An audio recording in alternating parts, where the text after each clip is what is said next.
I just blast you both? You're crazy! Leave me out of your squabbles!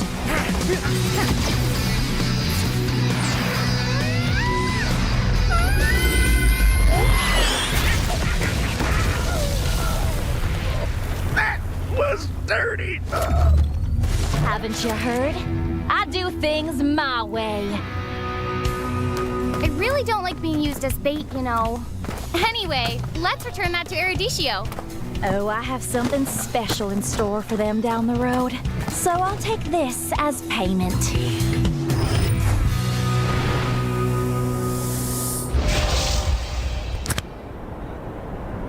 Di dunia game, stock up jadi lebih mudah. Pilih game, masukkan game ID. Pilih Diamond. Masukkan kode promo, dan pilih metode pembayaran. Masukkan kode OTP dan konfirmasi pembelian. Selamat, kamu dapat tambahan kuota. Kumpulkan DG Point setiap top up. Tukar dengan merchandise dan voucher game menarik. Nikmati juga promo setiap harinya. Upgrade gameplaymu sekarang.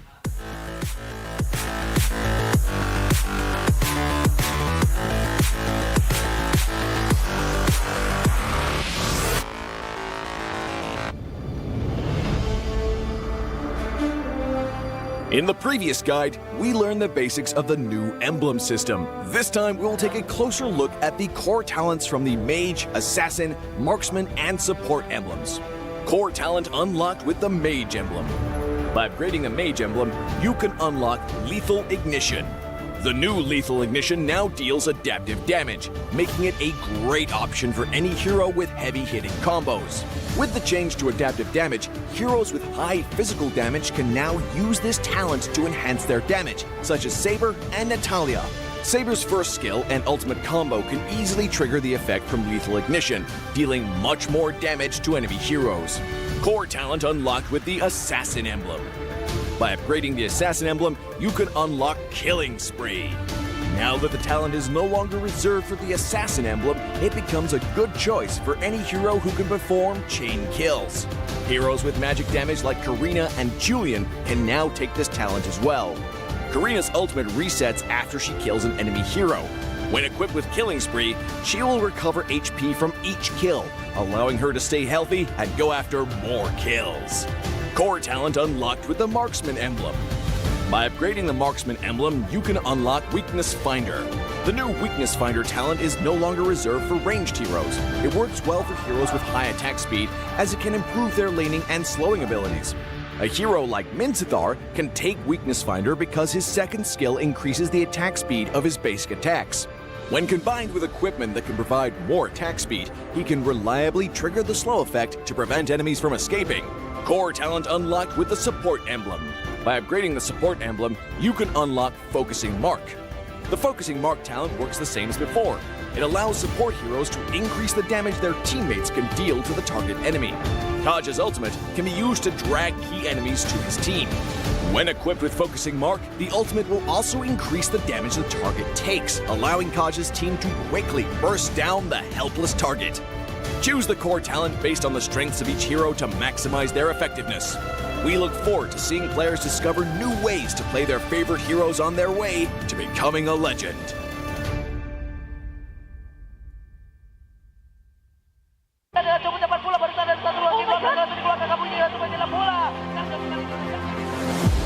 Waktunya para caster juga mengaktifkan Inspire di mana sekarang ini dibuat Indomie membuat EVOS langsung coba di zoning out. Kita best to red dari Onyx sebelum dibekali perasaan dari Felix Onyx yang mengambil seperti lagi tapi merebaskan Onyx belum ada yang masuk mereka tahu dan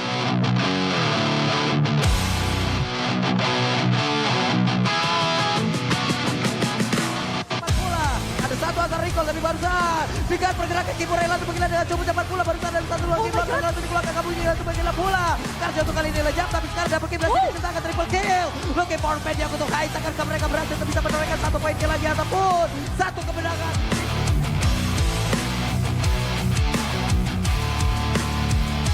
Aktifkan Inspire di mana sekarang di main Jasmine Rasinya tak dapat memori keluarkan di portal udah mulai pecah tapi sekarang dia langsung aja mulai lompat lagi dengan satu element dan sudah Tyron tidak konek tapi Rasinya mendapatkan apapun karena di pada berbeda ada satu ke langsung dikeluarkan pelapisnya bersama untuk mundur dan juga selamat dari tersebut. Tapi Sally Boy mencoba untuk bisa mundur ke bagian belakang panjang saja. Paling karena beberapa player dan Sally Boy masih bertahan di area tersebut. WON Paijan lejap bercampur hilang tapi Sally Boy dan itu menjadi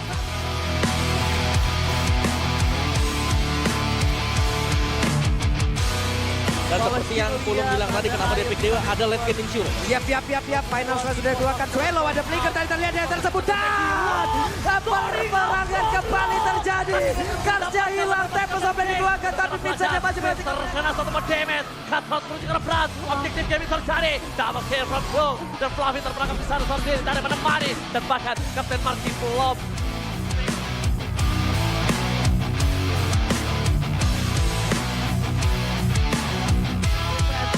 BS Turret dari Onyx, 10.000 gold difference akan menjadi milik Onyx. Tapi di depan sana mereka tidak bisa mendefense bersama dengan seorang Pine. Kyrie, Tik buka bermain, Tik buka bermain, damage ya.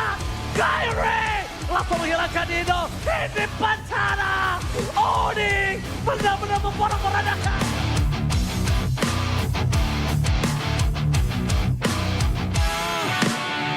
Mereka masuk, mereka tahu dari seorang Ray bisa bermain dengan kabelnya. Rian menunggu momentum, tapi nampaknya belum ada momentum yang dibuat oleh seorang Rian. Dan Kyrie pada telat! Bus menggagalkan semua, menghilangkan Pendragon. Free hit, double kill, bagaimana double kill, para-paranda, Hende Pancana! Onyx! Tahu nggak, Awesome Generation itu punya rules sendiri, kayak aku. Dalam kondisi apapun, nggak ada lagi halangan. Malah ngebuktiin potensiku. See, that's my rules with Galaxy A Series 5G. Kalau kamu? Hanya perlu melihat ke dalam dirimu. Dan kamu akan mengerti betapa berharganya nilaimu. Percaya pada dirimu. Bukan dengan tergesa-gesa, namun dengan caramu yang beda. Tunjukkan kilau kisahmu sendiri. Dan ciptakan emas dalam setiap karyamu. Trust in gold.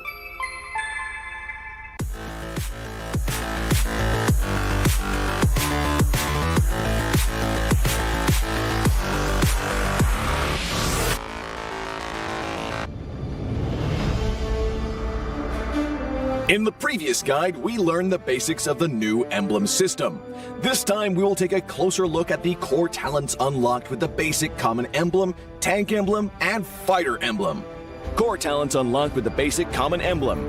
By upgrading the basic common emblem, you can unlock 2 core talents, Impure Rage and Quantum Charge. Both are suitable for most heroes. The new Impure Rage talent now deals adaptive damage, making it a good damage-enhancing talent for a variety of heroes, such as Eve, Nathan, and Diggy. Eve is a hero with great poke and control abilities. She can use the extra damage and mana regen from Impure Rage to constantly wear down enemies. The new Quantum Charge talent now restores HP based on the hero's level and not their physical attack bonus, making it viable on more heroes that want HP recovery and mobility, such as Edith, Leslie, Layla, etc. When equipped with Quantum Charge, Edith in both forms can use the movement speed bonus triggered by her basic attacks to keep a safe distance from the enemy and the extra HP regen to stay in the fight. Core talent unlocked with the Tank Emblem. By upgrading the Tank Emblem, you can unlock Concussive Blast. Concussive Blast works the same as before, providing an extra source of AoE damage for high HP heroes, such as Johnson, Baja, and Hilda. Hilda is a high HP hero who can tank a lot of damage when equipped with a full set of defensive equipment. The Concussive Blast talent will not only enhance her survivability, but also boost her damage. Core talent unlocked with the Fighter Emblem. By upgrading the Fighter Emblem, you can unlock Brave Smite. Brave Smite is no longer triggered by inflicting CCs. It now takes effect upon dealing skill damage and is suitable for most fighters and tanks that need more HP regen. Ruby, Lapu Lapu, Tigreal, and similar heroes can choose this talent. Ruby can trigger Brave Smite repeatedly by casting skills, and with her own regen abilities, she'll have even greater durability in teamfights. Choose the core talent based on the strengths of each hero to maximize their effectiveness. We look forward to seeing players discover new ways to play their favorite heroes on their way to becoming a legend. dari dua emblem yang selain Weapon Master sangat berguna lah di early game. Di laning phase malah jadi rajanya lah istilahnya.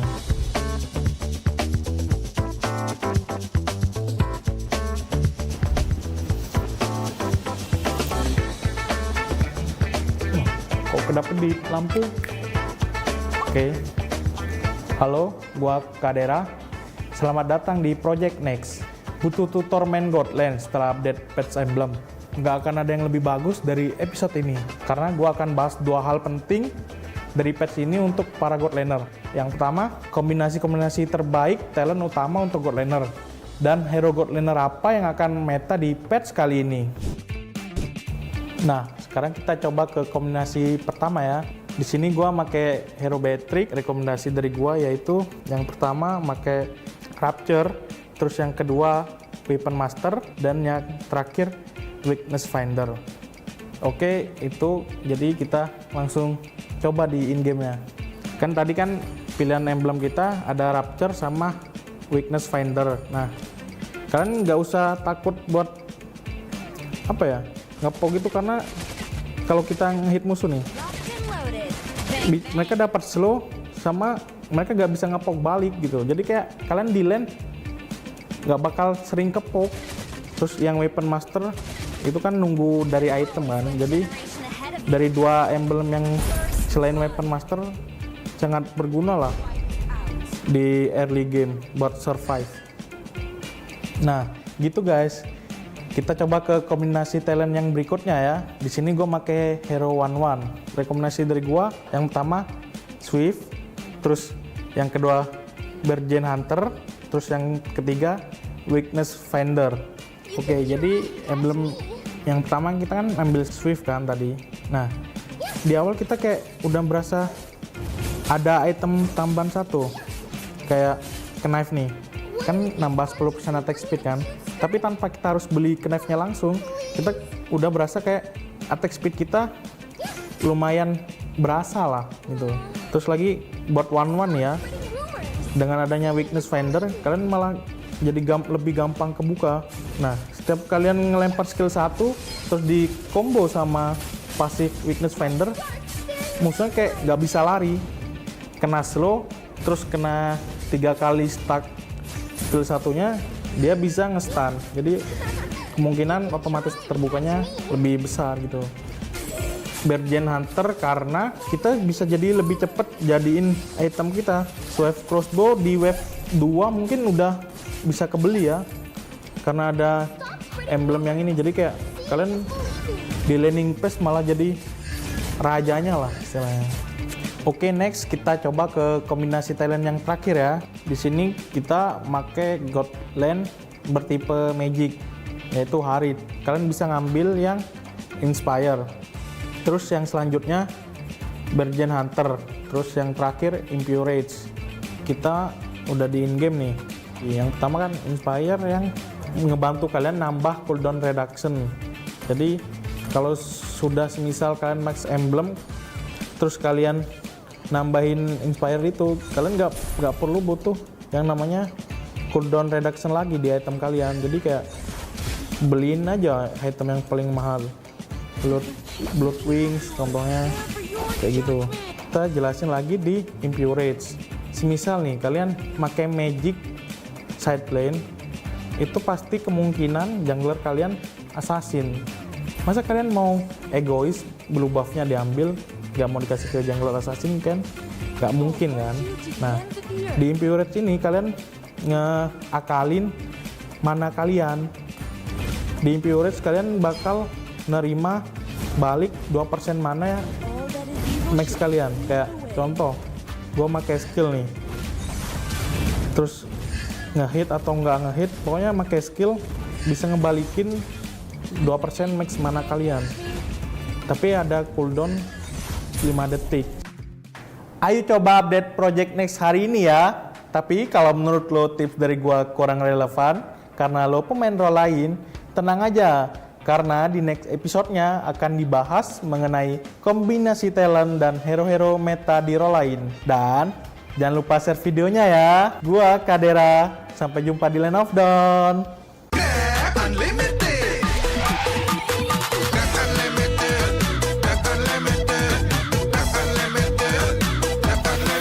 Modal gratis, untung berkali-kali.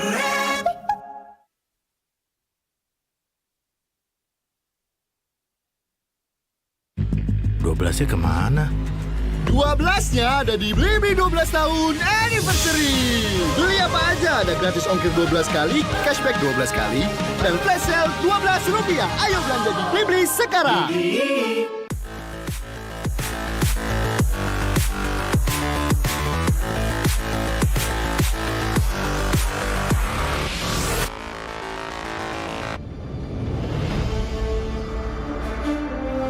When upgrading your emblems, you will unlock talents at specific levels.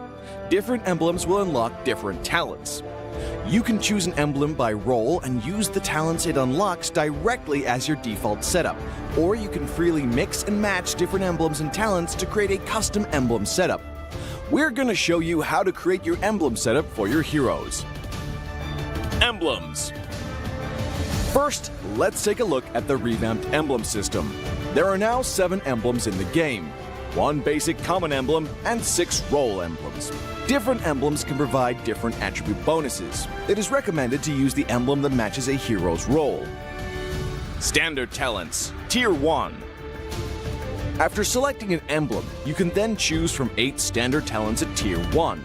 These talents provide mostly straightforward bonuses to heroes. Of the 8 talents, Thrill and Swift are good on almost any hero, while other talents are more catered to certain roles. Standard talents, Tier 2. At Tier 2, you will also have 8 standard talents to choose from. The Tier 2 talents trigger or work under different circumstances. We still recommend choosing one that matches the role of your hero. But if you're an advanced player, you are free to choose any of the talents to fit your playstyle. For example, if you're playing the core hero on your team and want to focus on gearing up fast, you can choose the Bargain Hunter talent regardless of how your hero deals damage. And heroes who rely on their skills for sustained damage, whether it be a mage or fighter, can use the Festival of Blood talent for more spell vamp. Core talents, Tier 3. Finally, let's talk about the most important talents, the core talents. There are 8 core talents available in the game, and each provides a unique and powerful effect. We recommend choosing the core talent to match your hero's role and only use core talents from other emblems for advanced or unconventional tactics. The revamped Weakness Finder talent is no longer reserved for ranged heroes. This talent is now a viable option for any hero that relies on basic attacks and wants better laning and the ability to slow enemies. The Lethal Ignition talent now deals adaptive damage, making it a prime choice for any hero that has heavy-hitting combos. While the revamped emblem system still uses the existing talents, we have removed the restrictions between emblems and talents, opening up new possibilities for many heroes. We look forward to seeing players discover new ways to play their favorite heroes on their way to becoming a legend.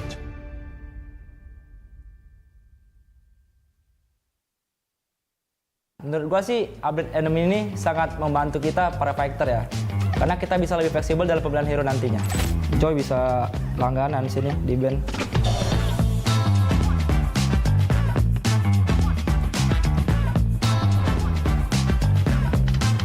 Hai, gua Sorizo. Selamat datang di Project Next. Explorer setelah update patch bukan lagi cuma sekedar jago adu otot. Karena kita juga harus memutar otak buat combination talent dengan emblem terbaiknya. Yuk tonton video ini agar lo bisa jadi explainer yang lebih hebat. Nah, sekarang kita coba kombinasi pertama nih. Dari yang gue pakai adalah Yuzong. Buat talent pertama, yang gue pakai adalah Agility. Yang kedua, yang gue pakai adalah Festival Blood. Yang ketiga, gue pakai Killing Spree. Jadi yang pertama kenapa gue pilih Agility adalah buat movement speed. Menurut gue Yuzong ini sangat butuh movement speed guys. Karena ketika lo mengejar musuh, kayak speed lu lebih kenceng gitu lah dibanding mereka. Yang kedua kenapa gua pilih Festival Blood, karena buat lifesteal. Lihat ini gua belum ada item lifesteal, tapi gua tetap bisa dapat lifesteal guys. Yang ketiga kenapa gua pilih Killing Spree. Killing Spree ini tujuannya ketika lu bunuh musuh lu dapat lifesteal serta movement speed. ketika lu bunuh musuh.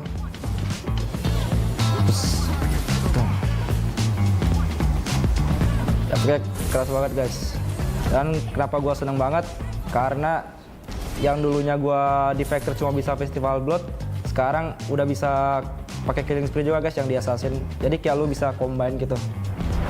Nah gitu guys. Sekarang kita coba kombinasi talent berikutnya ya. Hero yang gue pakai adalah Joy. Buat talent pertama, yang gue pakai adalah Rupture. Yang kedua, gue pakai Bargain Hunter. Yang ketiga adalah Killing Spree. Nah, sekarang kita bakal coba langsung ke in-game-nya ya guys. Buat talent pertama, kenapa gue pakai Rupture? Ini sangat bagus banget guys, karena damage lu 5%, penetration lu bakal sakit buat ke musuh.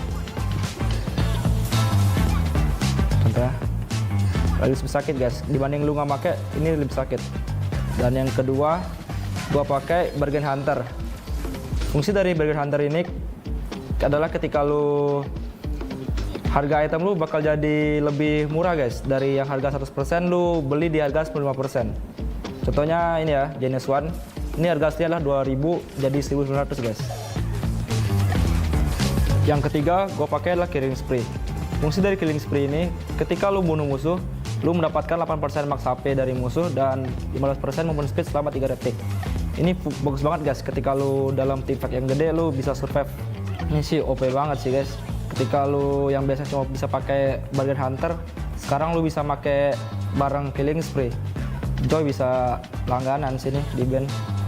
Oke, next kita coba ke kombinasi talent yang berikutnya ya. Hero yang gue pakai nanti adalah hero Esmeralda. Itulah hero favorit gue juga. Yang pertama, talent yang gue pakai adalah Agility. Yang kedua, Bargain Hunter. Yang ketiga adalah Consusive Blast. Oke, kita langsung coba ke in-game ya guys. Yang pertama, talent Agility. Kenapa gue pakai Agility? Fungsinya tuh menambahkan 5% movement speed guys. Jadi ketika lu ngezoning atau nge-cover temen lu, itu sangat bagus guys. Lebih kenceng lah jalan lu.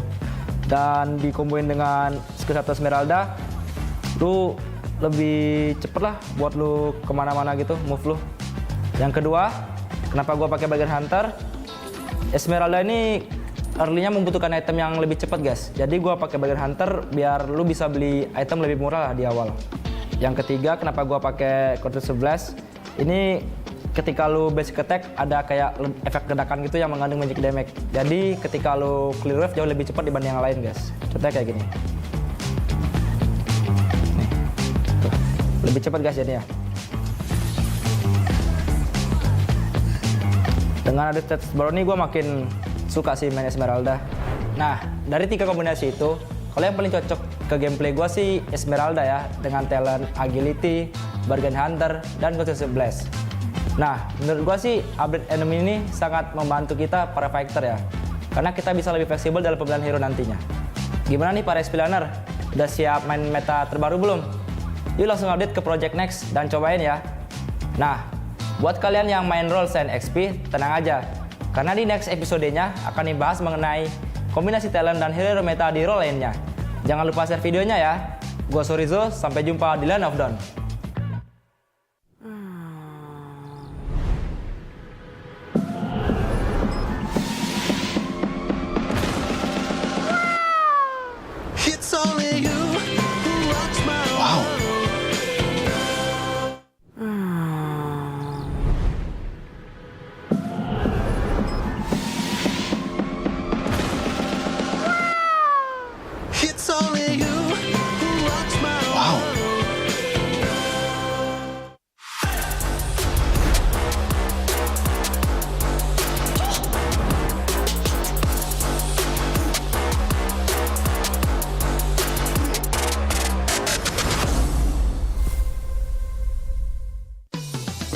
Belanja di Indomaret makin banyak untungnya.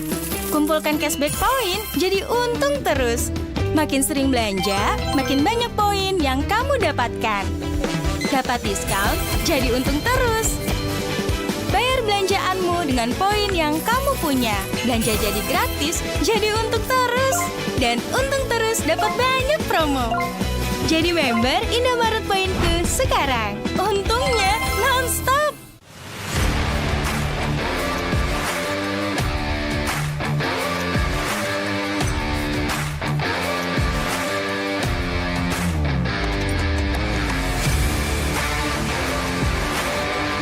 Karena Lancelot itu tipe jungler yang harus fleksibel keluar masuk team fight, dan gue rasa Killing Spree ini cocok banget di gameplay Lancelot gue. Kalau yang paling masuk ke gameplay gue itu yang kombinasi talent pertama, karena cocok banget sama Fanny gue.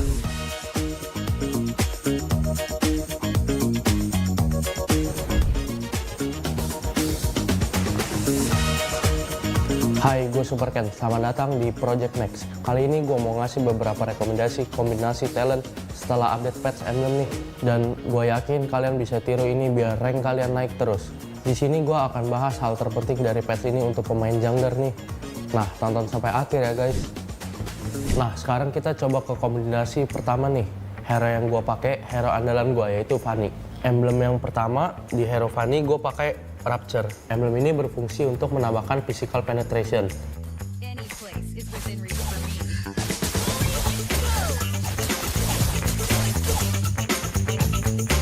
Emblem yang kedua, gue pakai Master Assassin. Emblem ini berfungsi untuk menambahkan damage di sekitar hero-nya untuk mendapatkan snowballing di early game.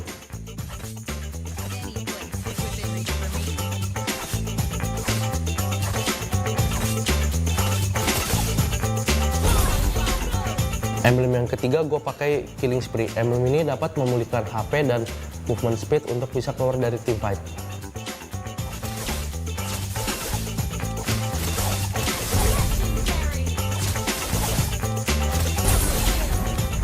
Nah gitu guys, kita coba ke kombinasi talent yang berikutnya ya. Kali ini gue mau pakai Lancelot.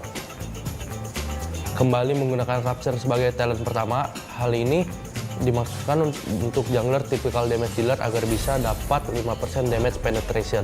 Terus yang kedua gue pakai Season Hunter karena dengan talent ini bisa nambah 15% damage ke Lord atau Turtle. Dan untuk kill monster jungle juga lebih cepat. Dia dapat tambahan kira-kira 7%-an damage. Jadi untuk kejar objektif dalam game cocok banget. Karena Lancelot itu tipe jungler yang harus fleksibel keluar masuk team fight, dan gue rasa Killing Spree ini cocok banget di gameplay Lancelot gue.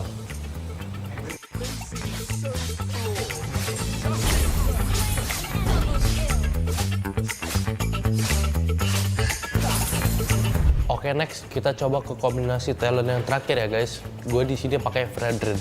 Untuk talent pertama bisa diisi oleh talent Agility yang memberikan extra movement speed 5% untuk bisa clearing minion jungle lebih cepat, dan mobilitas lebih cepat juga dalam setup objektif maupun ganking.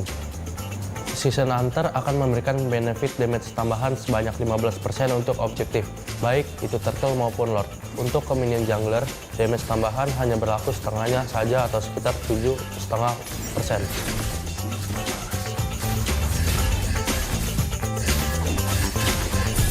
Conclusive Blast sendiri sebagai output damage tambahan yang mengambil keuntungan dari banyaknya HP hero yang kita gunakan sebanyak plus 7% dari total HP. Jadi dari 3 kombinasi itu, kalau yang paling masuk ke gameplay gue itu yang kombinasi talent pertama. Karena cocok banget sama Fanny gue. Langsung praktekin aja ya guys. Dan jelas patch baru ini bikin kita makin seru mainnya. Karena kita lebih bisa fleksibel dalam menyesuaikan ke hero yang kita pakai nantinya. Yuk langsung update Project Next dan cobain. Dan jangan lupa tonton juga episode tentang role lainnya guys. Jangan lupa share videonya. Gua Super Ken, sampai jumpa di Land of Dawn. Di dunia game, top up jadi lebih mudah. Pilih game, masukkan game ID. Pilih Diamond. Masukkan kode promo, dan pilih metode pembayaran. Masukkan kode OTP dan konfirmasi pembelian. Selamat, kamu dapat tambahan kuota. Kumpulkan DG Point setiap top up. Tukar dengan merchandise dan voucher game menarik. Nikmati juga promo setiap harinya. Upgrade gameplaymu sekarang.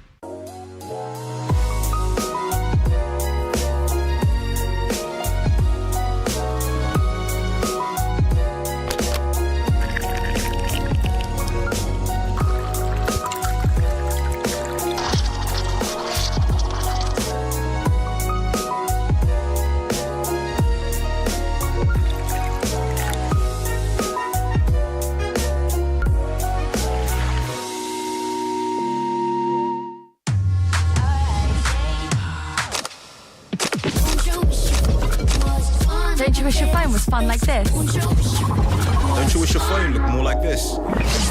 Don't you wish your phone could flex like this? Don't you wish your phone could fit in here? Don't ya?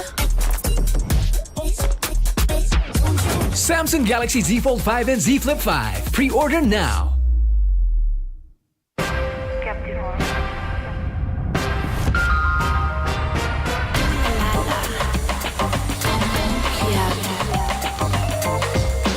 Samsung Galaxy Z Fold 5 and Z Flip 5. Pre-order now.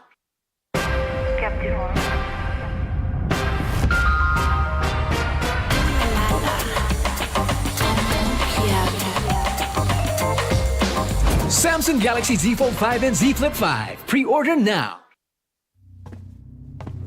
Look who finally showed up. Unload your weapon and return the goods. And if you ask nicely, I just might let it go.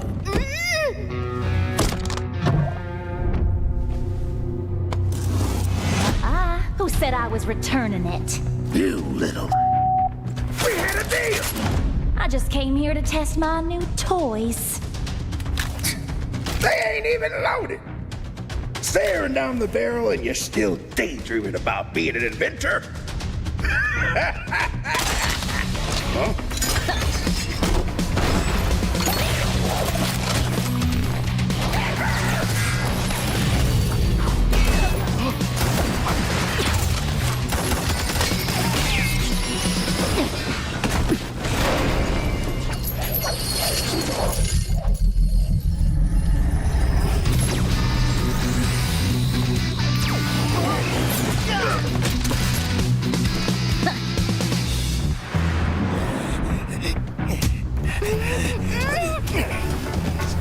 Or she gets it, then you'll have to answer to Eruditio.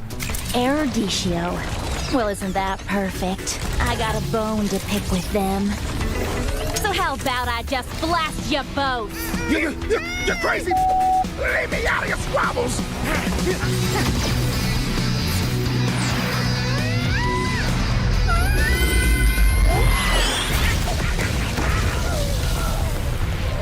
That was dirty! Haven't you heard? I do things my way. I really don't like being used as bait, you know. Anyway, let's return that to Eruditio. Oh, I have something special in store for them down the road. So I'll take this as payment.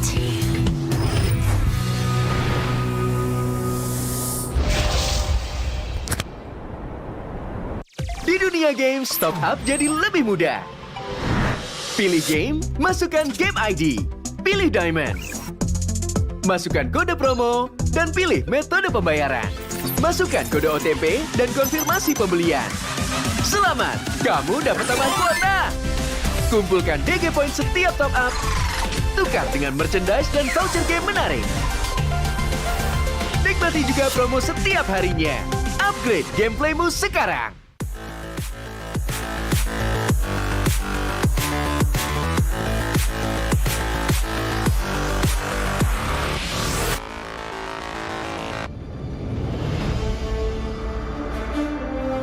In the previous guide, we learned the basics of the new emblem system. This time, we'll take a closer look at the core talents from the Mage, Assassin, Marksman, and Support emblems. Core talent unlocked with the Mage emblem.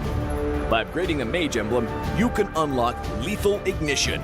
The new Lethal Ignition now deals adaptive damage, making it a great option for any hero with heavy-hitting combos. With the change to adaptive damage, heroes with high physical damage can now use this talent to enhance their damage, such as Saber and Natalia.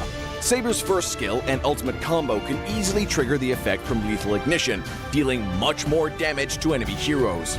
Core talent unlocked with the Assassin emblem. By upgrading the Assassin emblem, you can unlock Killing Spree. Now that the talent is no longer reserved for the Assassin emblem, it becomes a good choice for any hero who can perform chain kills. Heroes with magic damage like Karina and Julian can now take this talent as well. Karina's ultimate resets after she kills an enemy hero. When equipped with Killing Spree, she will recover HP from each kill, allowing her to stay healthy and go after more kills. Core talent unlocked with the Marksman emblem. By upgrading the Marksman emblem, you can unlock Weakness Finder. The new Weakness Finder talent is no longer reserved for ranged heroes. It works well for heroes with high attack speed, as it can improve their laning and slowing abilities. A hero like Minzathar can take Weakness Finder because his second skill increases the attack speed of his basic attacks. When combined with equipment that can provide more attack speed, he can reliably trigger the slow effect to prevent enemies from escaping. Core talent unlocked with the Support emblem. By upgrading the Support emblem, you can unlock Focusing Mark. The Focusing Mark talent works the same as before. It allows support heroes to increase the damage their teammates can deal to the target enemy. Taj's ultimate can be used to drag key enemies to his team. When equipped with Focusing Mark, the ultimate will also increase the damage the target takes, allowing Taj's team to quickly burst down the helpless target. Choose the core talent based on the strengths of each hero to maximize their effectiveness. We look forward to seeing players discover new ways to play their favorite heroes on their way to becoming a legend.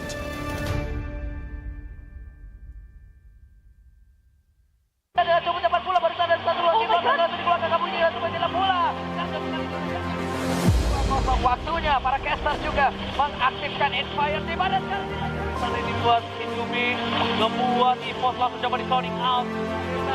Sekarang best turret dari Onyx 10.000 gold dia berusaha dari milik Onyx. Dia mengambil sebentar lagi tapi merebaskan Onyx belum ada yang masuk. Mereka tahu dan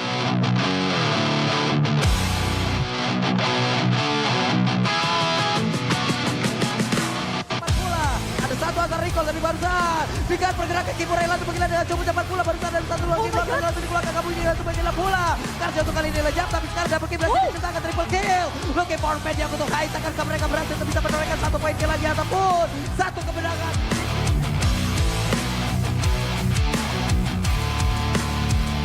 Aktifkan Inspire di mana sekarang di main Jasmine. Rasinya tak dapat memori keluarkan di portal udah mulai pecah tapi sekarang dia langsung aja mulai lompat lagi dengan satu dari saja juga Tyron tidak connect tapi Rasinya tidak mendapatkan apapun karena di pada berbeda ada satu ke atas langsung dikeluarkan pelatihnya mencoba untuk muncul dan juga selamat dari yang tersebut tapi Sally Boy mencoba untuk bisa mundur ke bagian belakang pada saat yang karena beberapa player dan juga Sally Boy masih bersatu di area tersebut.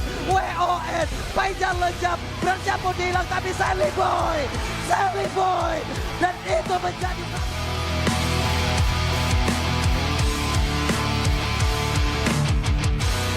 dan seperti yang Pulung bilang tadi kenapa dia pick Dewa ada late game insure. Yap. Final sudah dikeluarkan Trello. Ada flicker dari terlihat yang tersebut. Dan perangan kembali terjadi. Karsnya hilang. Tempo sampai dikeluarkan. Tapi Vincentnya masih berhasil. Terkena satu damage. Cutthroat menuju ke beras. Objektif game terjadi. Double kill from Pro. Dan Fluffy terperangkap di sana sendiri. Tidak ada menemani. Dan bahkan Kapten Marky belum.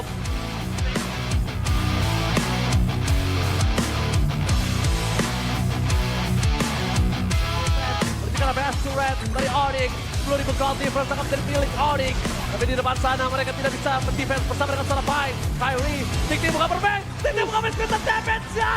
Kyrie langsung menghilangkan Dino. Ini bencana. Onyx benar-benar memporak-porandakan.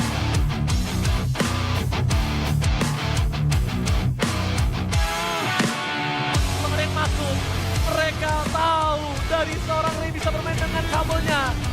Rian menunggu momentum, tapi nampaknya belum ada momentum yang dibuat oleh seorang Rian. Dan Kyrie pada telat, Moose mengagetkan semua, menghilangkan Pendragon. Free hit, double kill, bagaimana double kill, para Anda, Hende Pacana.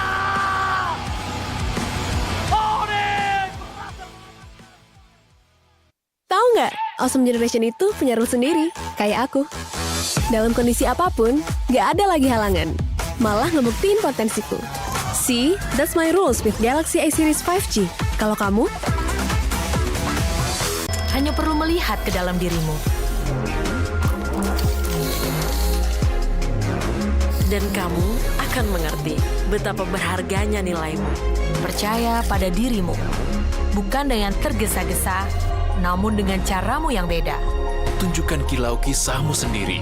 Dan ciptakan emas dalam setiap karyamu. Trust in Gold.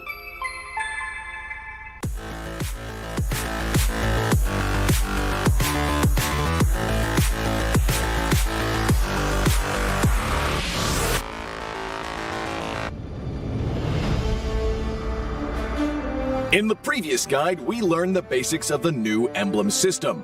This time, we will take a closer look at the core talents unlocked with the basic common emblem, tank emblem, and fighter emblem. Core talents unlocked with the basic common emblem. By upgrading the basic common emblem, you can unlock 2 core talents, Impure Rage and Quantum Charge. Both are suitable for most heroes.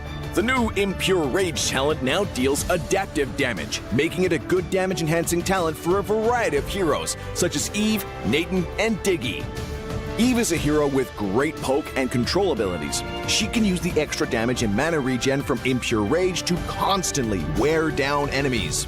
The new Quantum Charge talent now restores HP based on the hero's level and not their physical attack bonus, making it viable on more heroes that want HP recovery and mobility, such as Edith, Leslie, Layla, etc.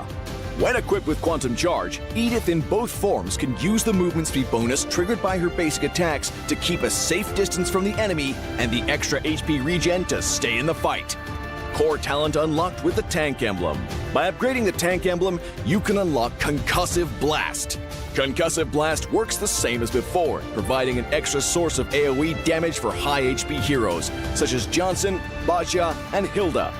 Hilda is a high HP hero who can tank a lot of damage when equipped with a full set of defensive equipment. The Concussive Blast talent will not only enhance her survivability, but also boost her damage. Core talent unlocked with the Fighter Emblem. By upgrading the Fighter Emblem, you can unlock Brave Smite. Brave Smite is no longer triggered by inflicting CCs. It now takes effect upon dealing skill damage and is suitable for most fighters and tanks that need more HP regen.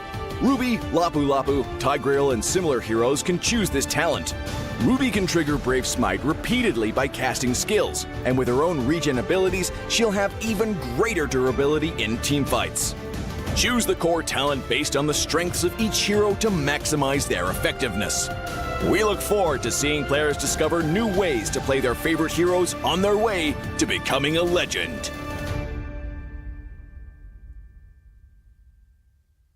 Dari 2 emblem yang selain Weapon Master sangat berguna lah di early game. Di laning phase malah jadi rajanya lah istilahnya.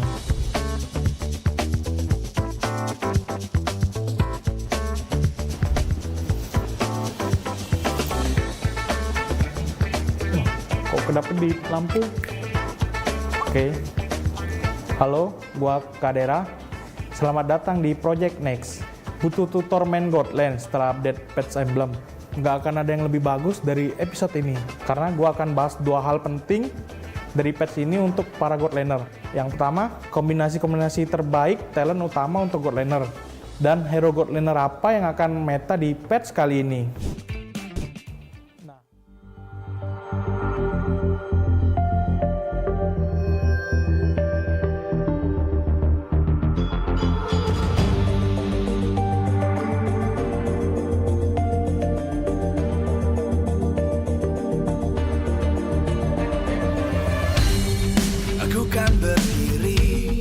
Dan terus berlari, terus ke arah puncak tertinggi.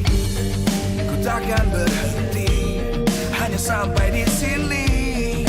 Kemenangan abadi menanti. You know we won't miss if we unite our focus. And if you haven't noticed, we all live. Nyalakan apimu, hadapi semua tantangan. Hadang semua serangan, jatuh bukan halangan. Bakar semangatmu, janganlah engkau menyerah. Kita akan buat sejarah. We all this, we won't miss. We all this, we won't miss. Saatnya beraksi, jalani ambisi. Aku kan menyawakan hari ini. You know we won't miss if we unite our focus. And if you haven't noticed, we all live. Nyalakan apimu, hadapi semua tantangan. Hadang semua serangan, jatuh bukan halangan. Bakar semangatmu, janganlah engkau menyerah. Kita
dan terus berlari, terus ke arah puncak tertinggi. Ku takkan berhenti, hanya sampai di sini. Kemenangan abadi menanti. You know we won't miss if we unite our focus. And if you haven't noticed, we all live. Nyalakan apimu, hadapi semua tantangan, hadang semua serangan, jatuh bukan halangan. Bakar semangatmu, janganlah engkau menyerah. Kita akan buat sejarah. We all this, we won't miss. We all this, we won't miss. Saatnya beraksi, jalani ambisi. Aku kan menyawakan hari ini. You know we won't miss if we unite our focus. And if you haven't noticed, we all live. Nyalakan apimu, hadapi semua tantangan, hadang semua serangan, jatuh bukan halangan. Bakar semangatmu, janganlah engkau menyerah. Kita akan buat sejarah. We all this, we won't miss. We all this, we won't miss. We all this.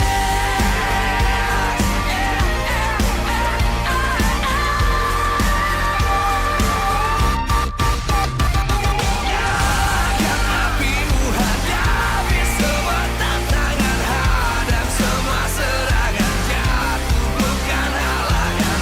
Bakar semangatmu, janganlah engkau menyerah. Kita akan buat sejarah. We all this.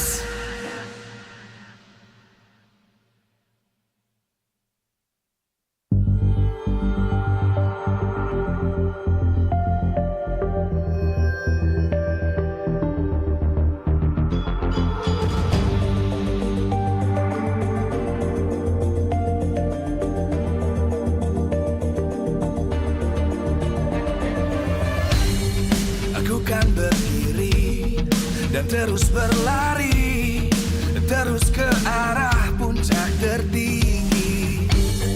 Ku takkan berhenti, hanya sampai di sini.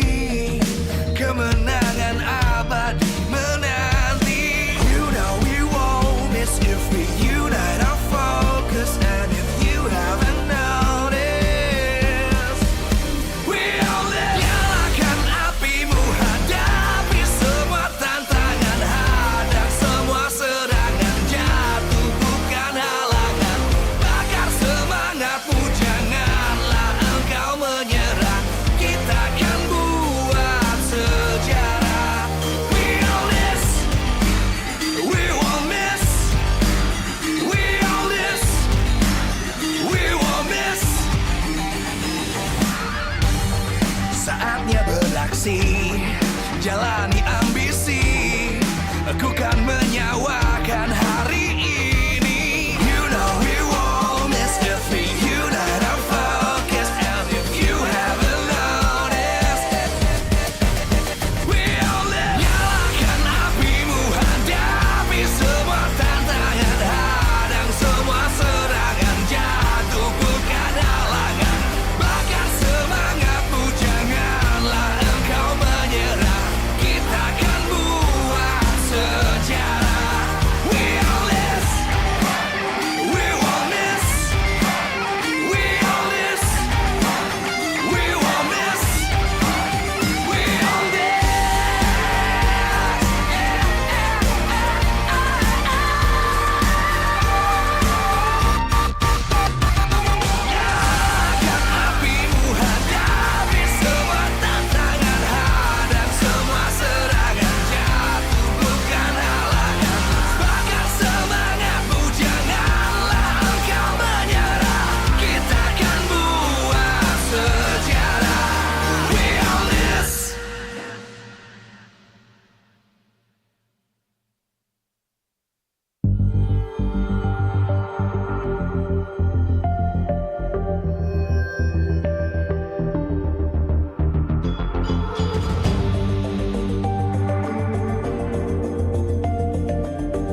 terus berlari, terus ke arah puncak tertinggi.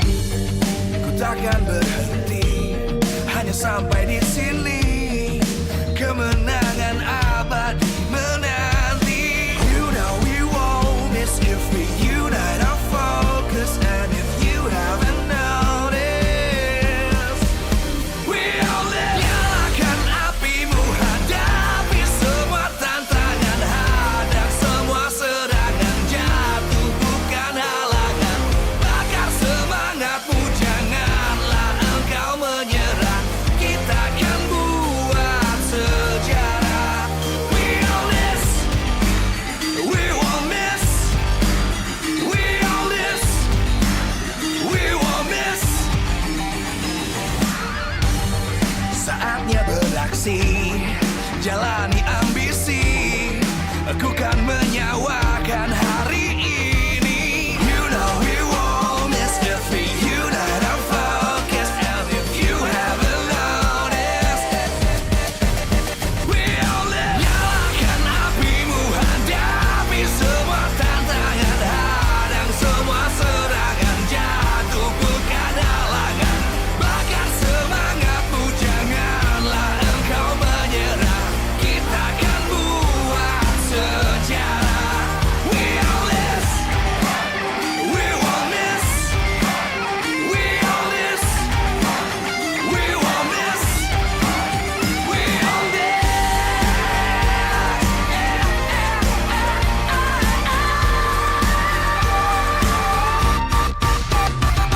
Nyalakan apimu, hadapi semua tantangan, hadang semua serangan, jatuh bukan halangan. Bakar semangatmu, janganlah engkau menyerah. Kita akan buat sejarah. We all this.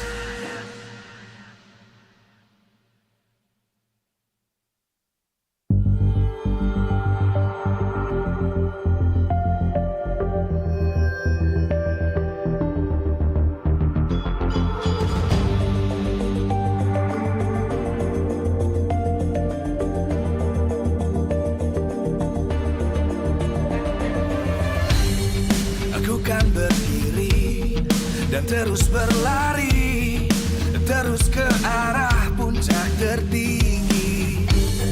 Ku takkan berhenti, hanya sampai di sini. Kemenangan abadi menanti. You know we won't miss if we unite our focus. And if you haven't noticed, we all live. Nyalakan apimu, hadapi semua tantangan, hadang semua serangan, jatuh bukan halangan. Bakar semangatmu, janganlah engkau menyerah. Kita akan buat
Live from MPL Arena Jakarta, MPL Season 12, powered by Moonton. Presented by Samsung Galaxy Official Gaming Phone. Official sponsor, Head & Shoulders.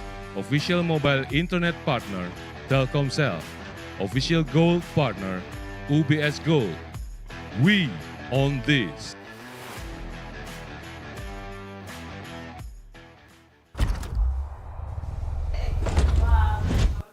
Day number 2 of week 3 of MPL Indonesia Season 12 with me here, Sheffin, Gani, and Mirko on the desk. But before we get into all the things that we want to discuss, we have to shout out our sponsors first. MPL Indonesia Season 12, powered by Moonton, presented by Samsung Galaxy Official Gaming Phone, official sponsor, Head & Shoulders, official mobile internet partner Telkomsel, official gold partner UBS Gold, partner in esports Blibli, Dunia Game, Grab, OVO, and YouTube. Official broadcast Maxstream, TFR Sports and Video, our supplier Indomaret, Minaski, and Samsung. And also supported by PPASE. Today, 2 matches in hand. It's Dewa United, the Apostles of Gods versus the Power of the Family.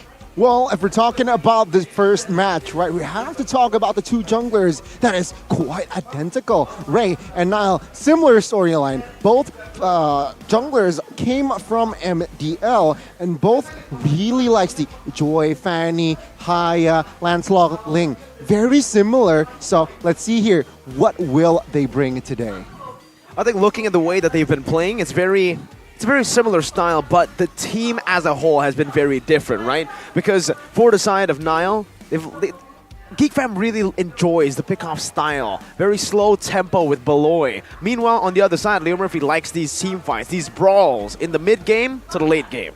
And if we're talking about these 2 teams as well, they're in a way, they're one-dimensional, right? If we're talking about Geek Fam, they really like to gravitate towards the side of Beloy. Meanwhile, if we're talking about Dewa, they gravitate towards what? If we're talking about K2V, they need to restore team fight comp and mirroring gameplay. This is what they usually do in the MDL, especially if we're talking about the trio mid, Lanaya, Keys, Ray. They really like to play that mirror play.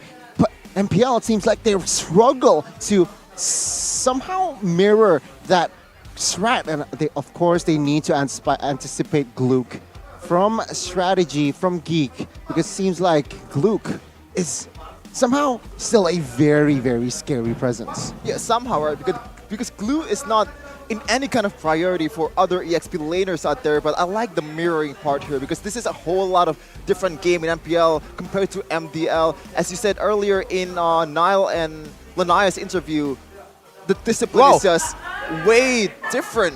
And you have to play very, very disciplined in MPL compared to MDL. We can see here the chemistry already shown by Geek Fam, Power of the Family. Well, if we're talking about the side of Geek Fam as well, no. keys to victory. Watch out! Watch out! Watch out! A boy? Okay. Oh, there's just love. Okay, they need to prioritize Nile's carry hero in the first drafting phase, right? They need to somehow, again, they need to shift their focus now. Sure, Beloy can carry you with his pick-off play style, but they need to somehow now focus on Nile, as well as winning the mid lane matchup. If we're talking about a boy, he's very, very, he's a prominent mid laner here, so they need to also be able to rely on a boy, especially if we're talking about the head-to-head keys. That is where I feel like they can really exploit the same. Keys, sure, he has experience, but in the MPL stage, I have not seen Keys shine in an MPL stage. So perhaps they can give a boy and just be that reliable mid laner in that lane. We talked about the boy, but we also have to talk about Nile, man. A lot of promise, a lot of flashes has been shown by this guy. Micro-wise, this guy has no worries, I would say, but macro-wise, though, we have seen like a major blunder for this guy, but it's understandable, though. He's young, he's very out for blood, but in terms of synergy with Beloy, I think he's gonna click very well, especially with the Fanny, with all the Spurs hero assassin. When you have a really good pick-off roamer in Beloy, it can make things work wonders. And you can also make things work wonders with Samsung Galaxy Z Flip 5 and Z Fold 5. If you don't always have victory and flexing on social media while gaming with friends, the new Samsung Galaxy Z Fold is the answer. The Galaxy Z Fold 5 boasts an immersive 7.6-inch emulate the dynamic. And also a really good main screen and is equipped with the latest chipset of 4nm Snapdragon 8 Gen 2 for Galaxy delivering. And also, the biggest part is, it can also be flipped. That's the biggest flex you can get if you want to play with your friends, right? It's in the name, right? Flip and fold. The fold's the one that's a bit bigger right here. You can see it. It acts kind of like a tablet, not just a phone. But then if you want to go for a smaller factor phone there, that's a Z Flip 5. You get an amazing phone, and guess what? It fits in your pocket. Man, all the other phones that I used to have so bad because I can't actually flip them and get them in the pocket. So this is just so easy. I think that's a very underrated feature, Connie, because you can put it in your suit pocket. Suit pocket as well. So very convenient, very practical as well. And guess what, Gani? You get 2 years of screen protection. Whoa. And it starts right now with an installment from 666,625 IDR. Free double storage upgrade, free 1-year Samsung Care Plus, and everything. All you need to do is go to the website, samsung.com/ID. Oh, it's a new lineup again. Let's welcome them up on the stage. Ladies and gentlemen, Sewa United. Sewa United.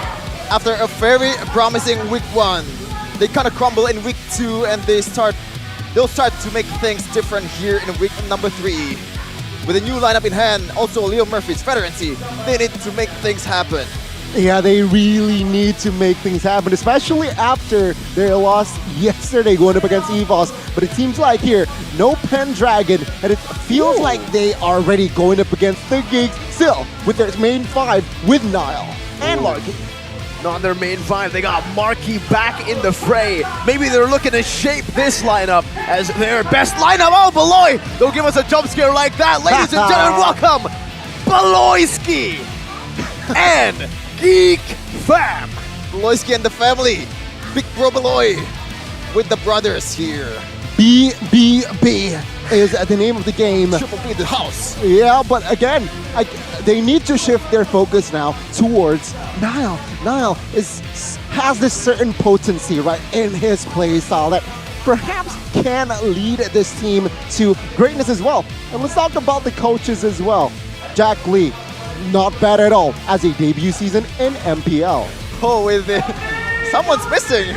Someone is missing. It's not just one. It's 2 missing with the Shadow Analysts as well. Yeah. But we're going to see who's going to draft for Geek Fam in this game. Will it be here? I believe this is team manager. The manager. It's going to be their team manager who's going to be there acting as the coach. We'll see what happens here again.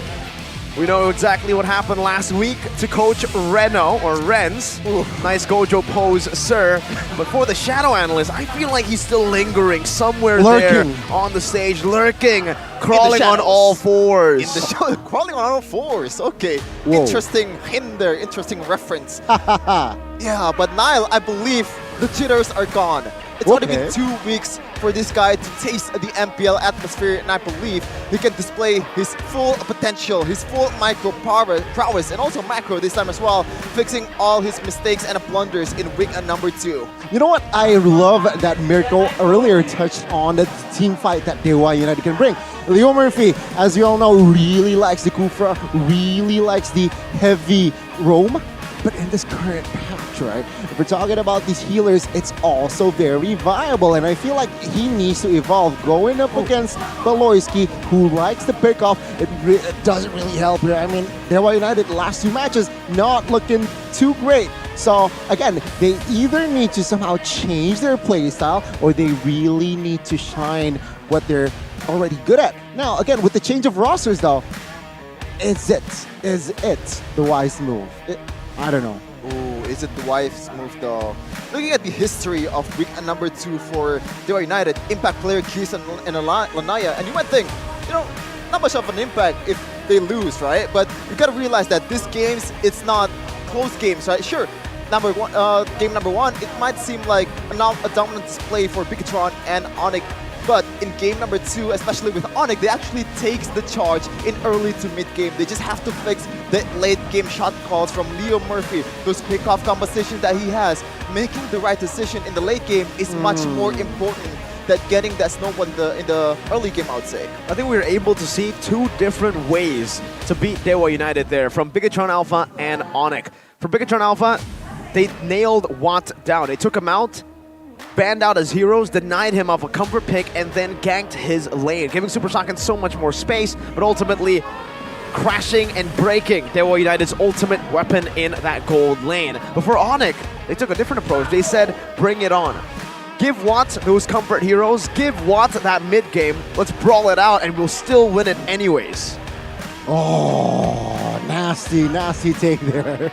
But again, it's going to be a very interesting game one. If we're talking about the place, especially now, again, the coach is absent, right? Without Renz. Sure, they have talked about it previously, but again, in this stage, will it affect the players? Hopefully not. But let's take a look at the last two matches for side of Geek. Not bad going up against Alter Ego. They got a sweep, but against EVOS, they need to somehow understand that. Sheffin, what's wrong? Why are you moaning? I remembered something very, very heartbreaking for all the Geek fans out there. We're not going to talk about it because we're very excited for the future. We don't talk about the past. But looking at the history here, they're still starting to crawl into the top standings here. Finally getting a win against Alter Ego, but I gotta say, man, against Alter Ego, there's not much to say. I mean, we have to take a look at the loss to EVOS Legends, because honestly, in my opinion, it really feels like GeekFam had that game. That should have been a 2-1 that went over to GeekFam, but what cursed them was the discipline, the jitters, like you mentioned. It wasn't present in game number 3, but what was present is that, I don't know, greed. Beloyski's old name, but unfortunately for Beloy, well, and for GeekFam, it wasn't Beloyski who was greeting out. Rather, it was the guy you see here on the screen, Luke, and the guy next to him, Niall. The top side of the map, they need to stop. Stay disciplined here, and Beloy is usually the one to make those calls, to make them stay disciplined. If they work on those issues, there's no doubt that GeekFam will be one of the top teams in MPL Indonesia. Well, if we're talking about the head-to-head here by Head and Shoulders as well, very similar stat line, right? Average KDA the same. Game durations just 2 minutes apart, basically. And again, if we're talking about the hero pool here, Dewa United, perhaps that is where the area that they can exploit. So we're having 28, so having 3 more hero pools here. Sure, they have switched it out around more players, but perhaps this is where they can capitalize, where variety comes into play. GeekFam, they're quite readable during the drafts, not much flexes if we're talking about the draft from the side of GeekFam. So Dewa United, they needed to somehow capitalize on this stat. I think speaking about variety though, GeekFam already kind of fixed this problem this season. At least Beloy is on his way to learn those heroes that he's not familiar with. As you can see earlier in the weeks, I believe it's in the previous week against Alter Ego, he pulled off Cho 2 times, I believe. And the fact that he started to play Cho, it's kind of like Finn, right? He's starting to want to gain his confidence back on those high mechanical heroes. But you also have Luke as well with the signature Luke, so I don't think variety is not much of an issue for GeekFam. They still gotta use that variety to be able to win in the draft and try to make some surprises against Coach Jack Lee, which we've talked about Coach Jack Lee earlier, right? It's always focused on those 5v5 team fights. We always look at Dewa United's composition and look at, oh wow, this guy, like, this composition is really good on the big fights, but you gotta realize it's not just about the big fights. There's some pickoffs, there's some isolation in the game, especially in the late game. When you have 2 waves crashing in the top and bottom, it's gonna be a whole different game. All right, it is. Okay, Coach Julian apparently, quote-unquote coach, and shadow analyst, is gonna be helping him in the background. And a lot of respect coming in from Dewa United in Kaja band, Natalia band for Beloyski, and also a boy with his Valentina. Well, looking at the draft here, it's pretty straightforward. From the side of Dewa United, they want to somehow, again, already targeting Beloy, right? With the Natalia and as well as Kaja, it's just, you know what, Beloy, let's limit your hero. Valentina, very good, also straightforward approach. It seems like he will not go for that Valentina. Perhaps he wants to go for that Yves. Again, they like the team fight, and Yves has more team fight to offer. Yeah, if they really want to take or kind of nullify that team fighting prowess that Dewa United have, the Eve ban will most probably come through here for Geek Fam. But understanding again, they might want to go for, whoa, a Fanny ban is what I was expecting here, but they go for the Uranus. Remember, Dewa with Ray, different to Dewa with Lanaya. Fanny up for grabs, and as expected, as predicted, they go for it instantly. First pick. Oh my god, now, sure, Fanny first pick. Ray, as we all know, MDL, he really likes his Fanny, and man, when he is on fire, he is on fire. So who's better though, Nile or Ray on the Fanny? You know what, if we're talking about who's better, I might say Nile. But this is also Dewa United saying, you know what, I do not want to give Nile the Fanny. But there you go, Geek, bold move. Picking up the Forza on top of that Fanny.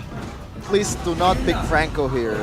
Now, I understand the Forza pick. Oh, okay. I like this better than the Franco because you have that lockdown towards the Fanny, even though it's harder to execute than a Franco. But you also have to realize that if you're picking a Franco in early this draft, it's going to get countered real hard. As you can see against EVOS Legends, Dreams just hard countering Peloyski with that Atlas. And that is, I would say, Peloyski's weakness in this season. And I like the Chow too, even though he's not the flex pick that he was before, he still has a lot to offer, a lot more variation in terms of gameplay. But the respawn here is very, very good. Taritzla and Yves. I like the Yves pick because before this, the Yves was not priority for Geek Fam because already has a Fanny in hand for Coach Checkley. That's why a boy doesn't want to go for that. Yeah, I mean, looking for burst. Yeah, I mean, we saw this Yves pick, right? Saw it. With the Valentina pick, it seems like he wants that Yves. But again, this is something that Dewa United hasn't really done. They usually pick the trio mid, jungler, mid, and as well as roam. But this time, they switched their approach. They prio hero for Dixon, who barely gets an MPL game. So let's see here. What will Geek Fam pick to complete their first phase? It's in the keys to victory. You need to watch out Luke's glue.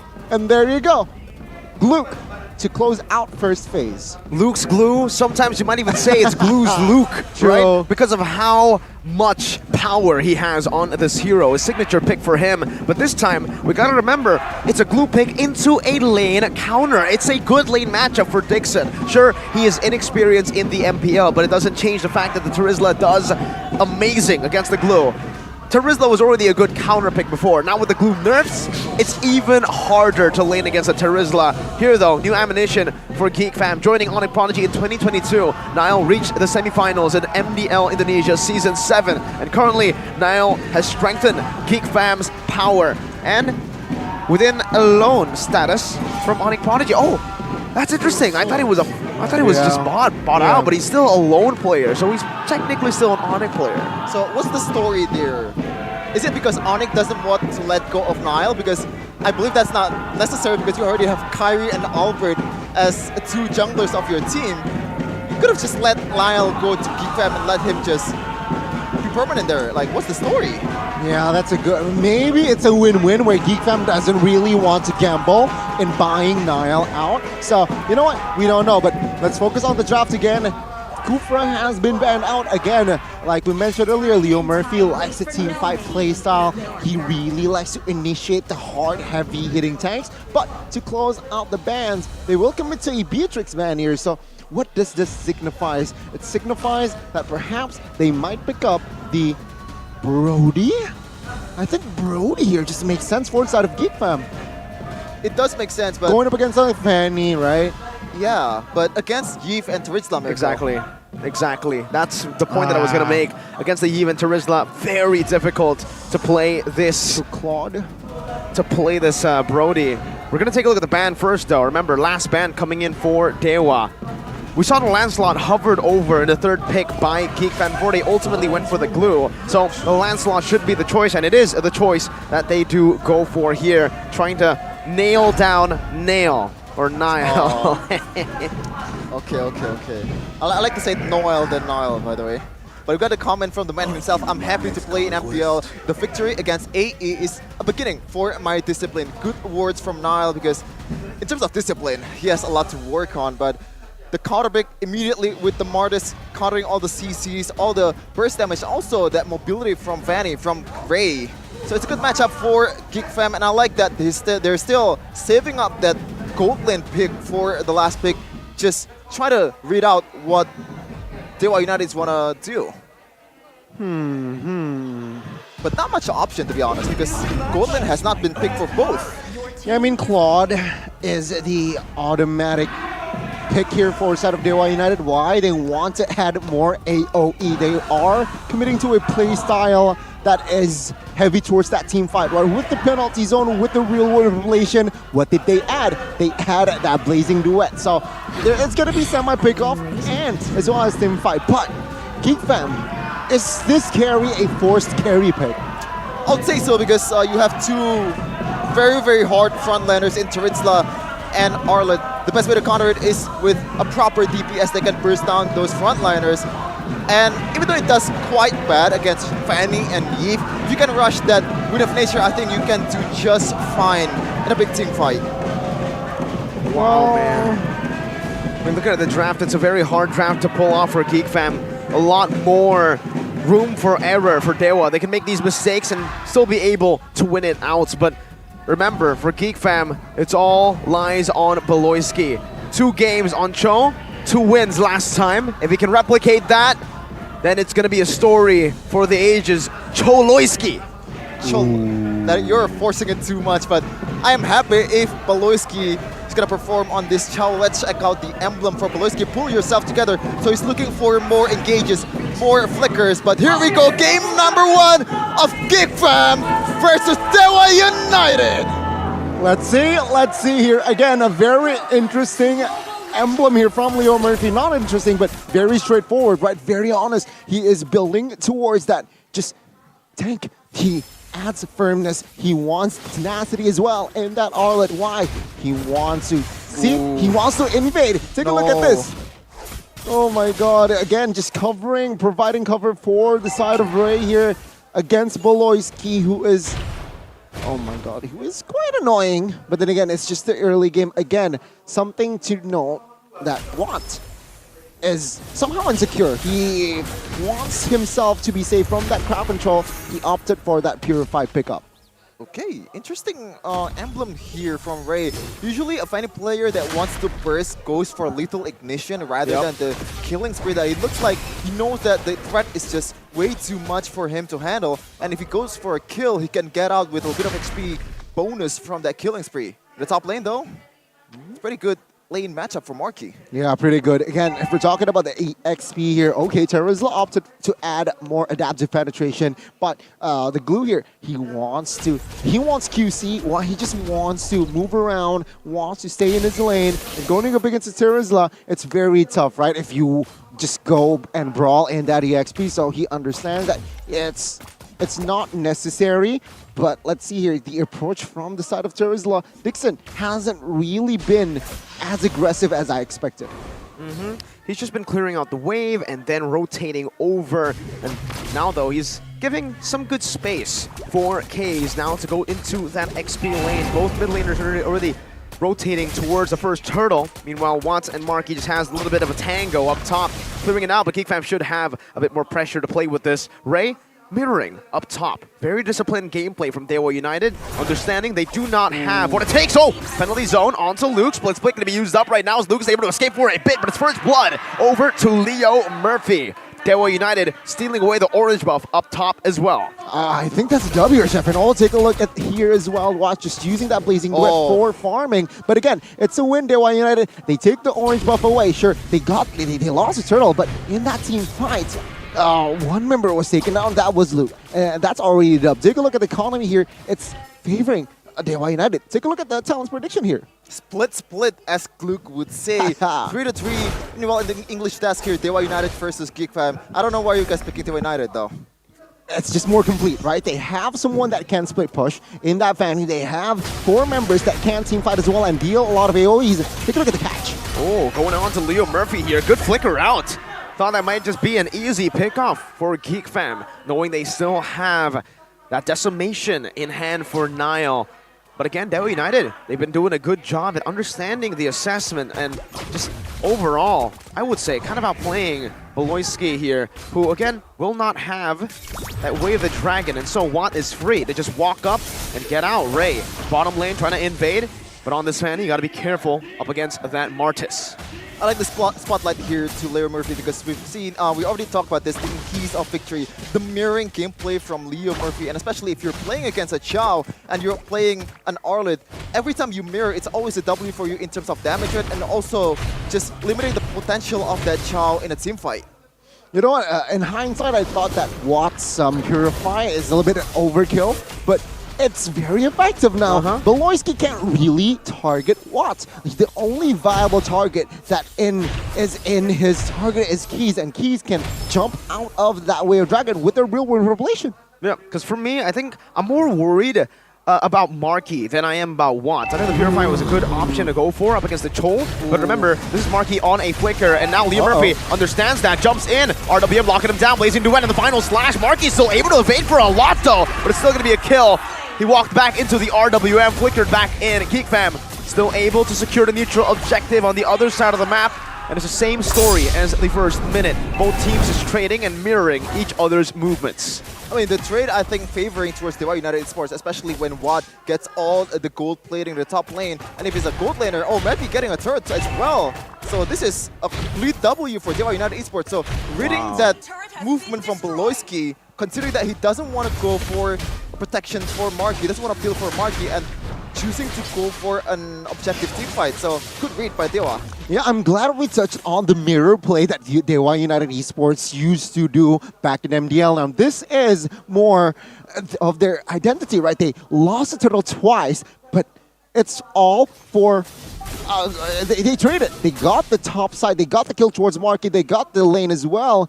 And things are not looking good for GeekFam, who prioritizes that turtle. Let's see in the mid side. Penalty zone onto 2 right now, locking Beloyski down as Ray moves over, cutthroat onto the back. Massive. Beloyski getting taken out. Beautiful cable management from the prodigy, Ray. Dixon showing Pendragon how it's done with the flicker. But in the mid lane, Boy might be in trouble. Oh, it's a dive. Oh, no one's by wings. Oh, that's good info there. And again, a boy caught here. He has no flicker. That's information to commit the mid side. Dewa United here, comms-wise, very, very wise. And they are looking for another invade. Let's see. Slam, pass. And that's it. Way of the Dragon as well onto Dixon. Everything used up with a decimation as well. 1-4-0. GeekFam are finally on the board. But is it too late? Is it too late? I would say no, because Nile is not really a jungler that's going to fall off real hard in late game, and you're facing gets a fanny. Oh my goodness, look. Leo Murphy now caught, uses Vengeance, final slash as well, but Leo Murphy should fall here. And it's Nile who picks up the kill again. Dewa United, their gold lead disappearing slowly but surely as GeekFam are able to take control of the neutral objective once again. Turtle number 3 now being contested. Dewa United, they want to go for a fight, but they don't have a roamer. Watt looking for the position, pops into BMI in the back right now. Let's see if Ray can get there. Nope, Nile secures it before he can even reach. Luke with the split. Now on to Dixon. Dixon brought back to the team right there with a pass and a penalty zone. Very aggressively, but it's going to be into the feathered airstrike. Ray jumping into the back right now, but it's going to be locked out by the way the Dragon from Beloyski. And even Watt falls to GeekFam. Luke and Nile dove deep and found their gold lane. Oh, take a look at the table has turned now as GeekFam. They were losing in a losing position, but what happened was they looked for fights, they stayed proactive, and it paid off. Take a look at the carry now. He was behind almost 600 gold, I believe, but now it's just down 200. A very good comeback from the side of carry, and to add to that, take a look at the Martis, 1,000 gold lead. Hunter Strike built, and things are looking, you know, slowly but surely looking bad for side of Dewa United. Can they bounce back even though Watt has just secured his golden staff? Ooh, I like the Hunter Strike though from Nile. Usually I'm very confused by, like, you can replace the Molten Essence if you're a utility jungler Martis with a damage item to get more farming, and I think this is the way to go, but Leo Murphy, almost in trouble. Beloyski didn't pop the flicker, but a lot of respect towards this Fanny in Ray. A boy using that warrior boots also. Oh my goodness gracious. Oh, stun. Boy though, for the airstrike, stunning Ray down. He's trying to run away. Niall! Oh! He pops into decimation, but it's only onto Dixon now. A good stun onto 2, but Niall had the mortal coil. Good escape from Geek Fam, still holding on to their gold lead. Oh my god, what an engage. Take a look at the positioning of Luke here. Will he be able to catch Fanny? But it seems like no commitment just yet. Again, they are United. They need to stabilize here. They are down at 1,500 gold. So what they need to do is, again, funnel the gold towards Watts. And oh my god, does that forces Ray? Oh, it's okay. So Geek Fam here, again, with this lead, what they're able to do, they need to somehow gain more control. Controlling the far lane, especially now the Lord is up. And I feel like Geek Fam has the opportunity to do so by sending the Marxists perhaps downstairs. Good Sean Poo out of the final slash, bringing Dixon back with the way, the Dragon! Whoa. Holy Beloyski! On the Cho, you don't see this a lot, but in Season 12, Beloy is different. Beloyski, as you would say, Mirko, but he doesn't have that wave with the Dragon, so the threat is not that high, but Luke has the split though. Yeah, just going at it, slam, utilizing it just for a bit. Oh, Watts finds a turret in the bottom lane, going for a tier 2. It's a trade here. The mirror gameplay that we mentioned. Luke is still holding on to Leo Murphy now, looking for more. Slam. Back again, immobilizing him, and with the mount on the split. It's going to be the real Roman Palladian as Ray jumps in deep, finds a boy with a cutthroat now as he goes in for some cables. Marquis with a few fadeaway shots, and Luke will fall. He pops in a split though. He's able to survive for a bit. Let's see how long he can survive this one. He goes under the turret, he soaks it in. Watt's still chasing him down. He has full stacks. A boy is respawning now. 10 seconds, not there to help him. It was Beloy that could, but I think it's not worth it. Luke will fall, and Dewa United, is it worth for them? No, Geek Fam overcommitted there. I mean, they are trying to commit and catch Leo Murphy. They did, but they lost the boy and Luke. That's not a good trade, especially when you know you already got the Lord. That's not a good trade at all. Sure, you still have that lead in that economy, but with this Lord, it doesn't really do you any good. Now, Dewa United has the opportunity to still and control, you know, the map here. You can already see how hard of a game here is for a boy, because the dive from Dewa United is just so much, and you cannot just easily execute that feathered airstrike without any kind of bothering whatsoever, because penalty zone flicker, there is that threat. Cables from Ray, you can also have Wad with Blazing Duad. So far with how good Beloyski is on the Chow, 0-4 is a really bad KDA, but it is understandable. It truly is, and looking at the stat right now, Geek Fam, they're still able here with their power spike, with their power to just do invades here towards that purple, but it seems like they learned from their mistake earlier. They do not really want to overcommit. They need to, again, stabilize with this lead that they have. And if we're talking about the items here, carry all 3 prior items collected, right? Corrosion, Golden Staff, and DHS. So, again, damage is already there and is already peaked, perhaps, for out of Geek Family at this current stage. It's a question for Dewa United, though. What will they do? What are they lacking here? Fanny built that Sea Halberd. Why for Luke and as well as Niall? I like it. It's wise. So that Luke will now be able to just harass the front lines or the back lines of Dewa United Esports. A very good item pickup. I think the bigger issue at hand, though, for Dewa United Esports is the fact that Dixon is 2 levels below a Luke. 1.4k behind as well. This is a winning matchup, by the way, for Dixon. It's a Terizla versus Glue. We've seen it multiple times, and we always see Terizla dominate the Glue in lane. Now, outside of the lane is where I would say Luke has just been shining. And Niall, what the heck? Yeah, the Hunter Strike and the BOD. That's why he's able to take it so quick. Hunter and BOD is a very aggressive, I would say too aggressive of a build here for Geek Fam Niall, but I think this is just his playstyle. He wants to go for a kill, and I believe already a proper respect towards the physical damage from Watt and Ray as well with that steel leg plates, but is that enough? Oh! Look at the purple buff! My goodness, Beloyski with a Jikudo flicker!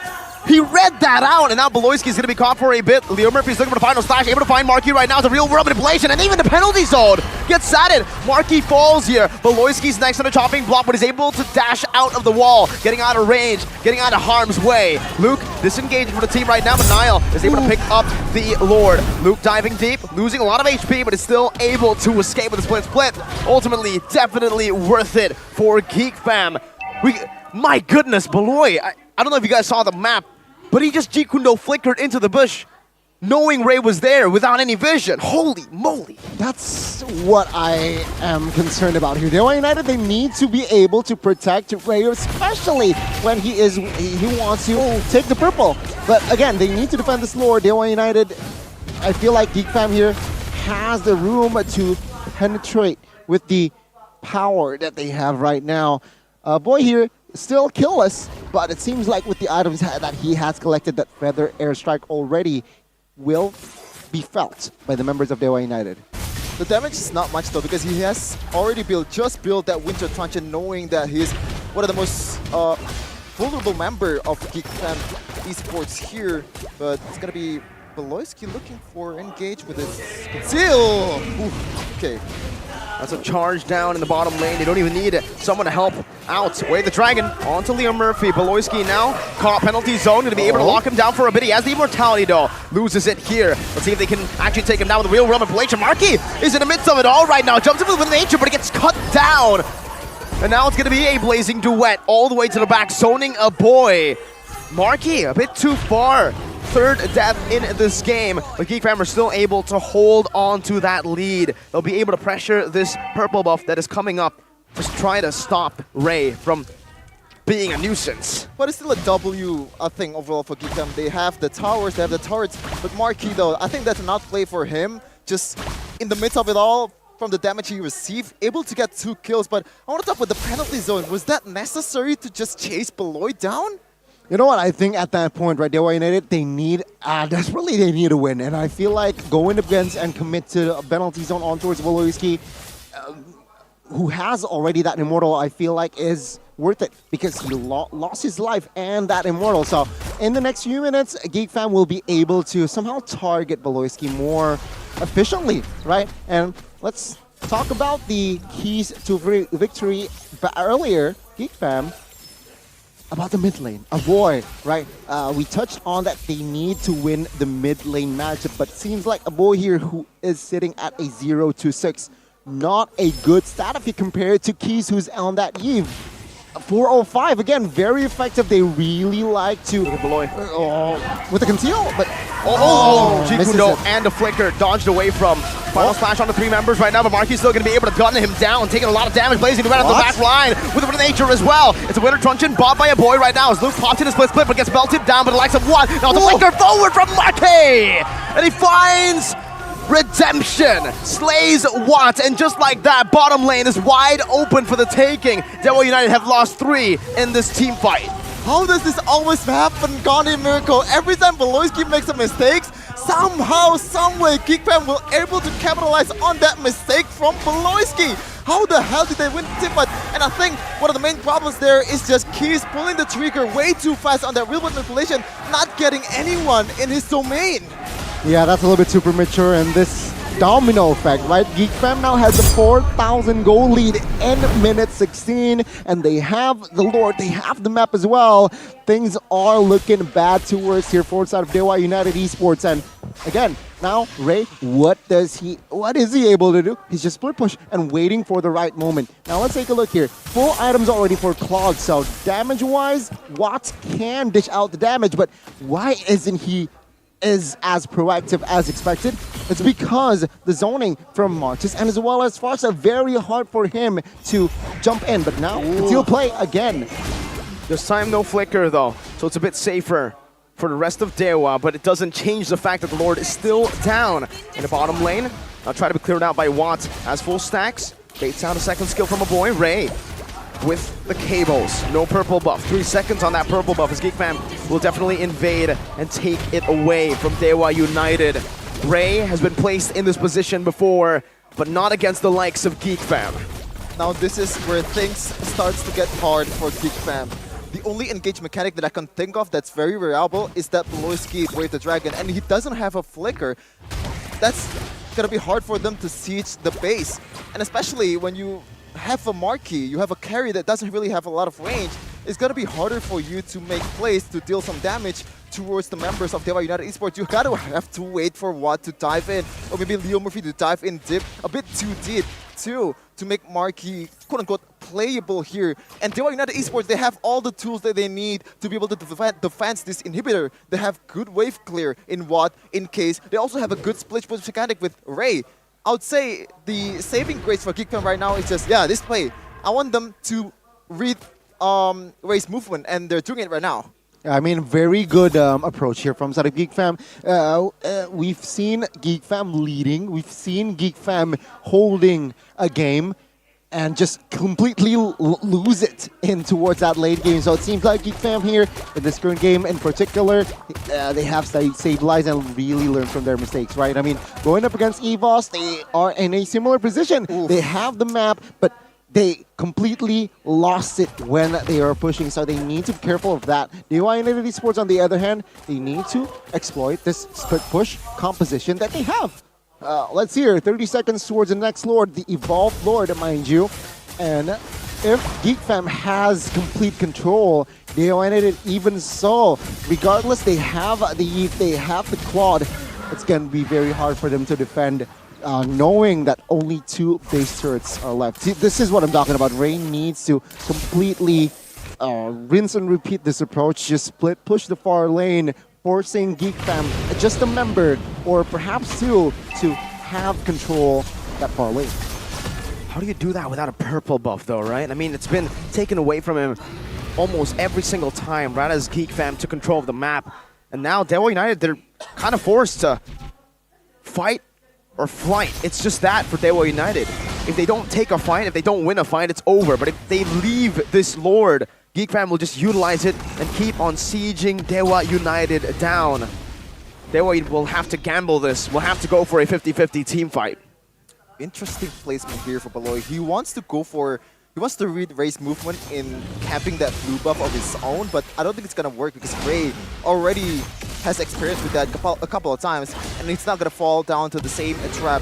But the trap that they can do though in the bottom lane, because the one who's gonna clear the lane is most likely gonna be Ray, and there you go.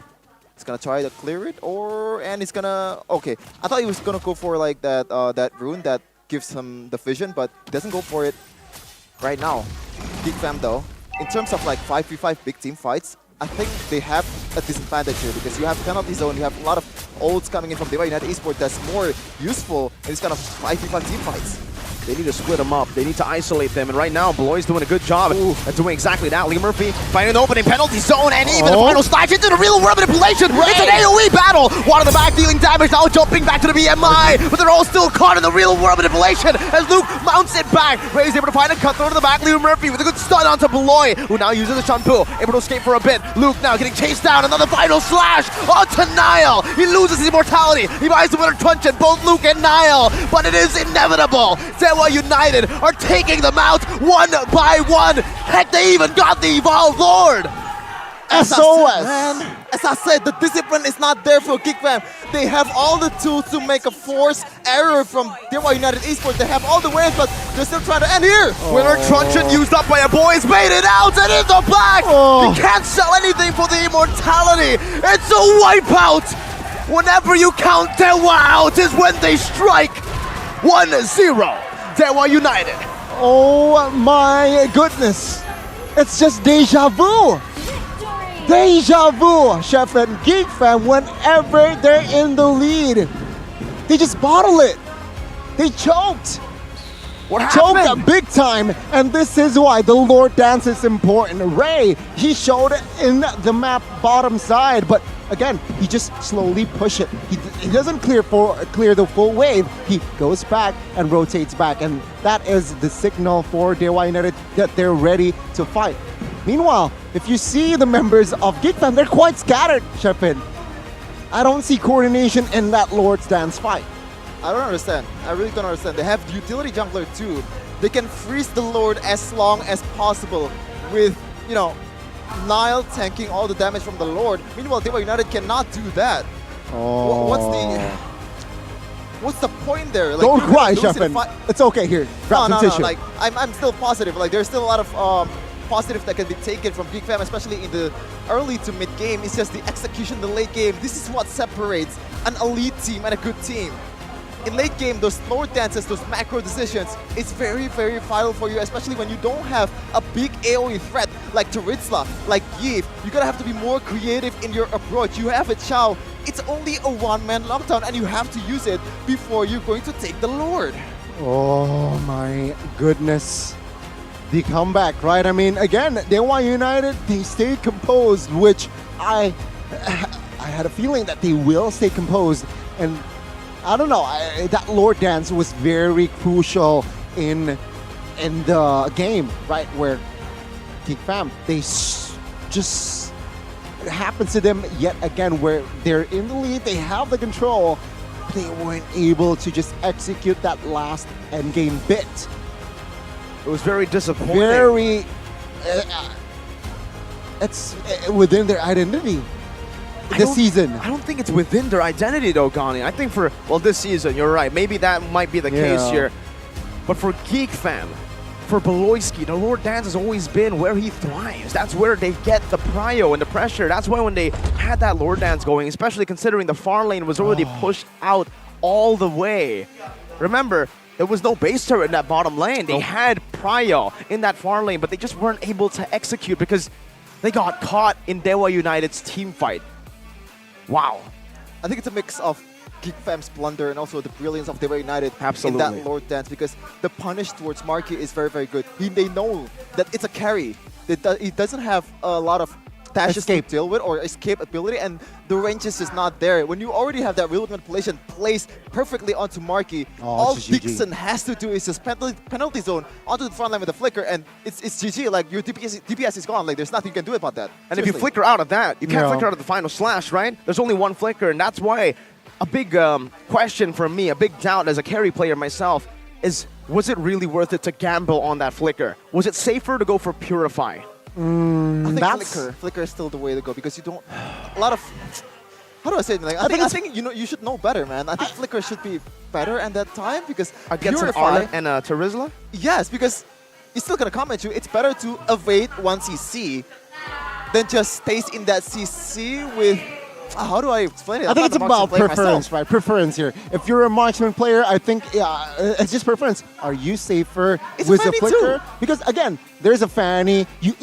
Marky has Immortal towards that last fight. So if he does get caught, he has that extra chance. But then again, the catch potential that Dewa United has is just too much. Fanny was already locked in towards the carry. After Immortal, Cables comes through, nobody covers. And I feel like that is where the problem is. Nobody covers carry in that game. Beloyski is focused on initiating, right? And the EXP, Glue, also being the sandbag, nobody can really cover Marky in that backside. Meanwhile, you're going up against a comp that is so dive heavy with carry, with Terizla. You have that real wound population also needs to be dealt with. It's very hard for Marky to somehow find an effective position in that back line. We saw that particularly in that late game. Carry, Marky, after Immortal, nobody was near him. Teammates-wise. So again, nobody can really provide cover for the side of Marky, unfortunately. From what I've seen, though, I think it is still a very Beloy-centric team fight or game plan for Geek Fam, because Boy and Marky was non-factor in those late game team fights. Even Boy, from the start until the end, he doesn't have anything to work with, like, because you cannot do anything. You have Ray, you have a lot of long-range threat, you cannot evade. The fact that he's going for Winter Truncheon very early in the game shows you how quote-unquote afraid he is towards that threat. So what's the problem here? Like, what's the solution? But we're gonna see the MVP here from this game, presented to you by Samsung Galaxy Z Fold 5 and Z Flip 5 Gani. Oh, again, good matchup. Again, Keys, I doubted him in the pre-game, where I thought a Boy has an advantage, but he proved me wrong this game on that Eve.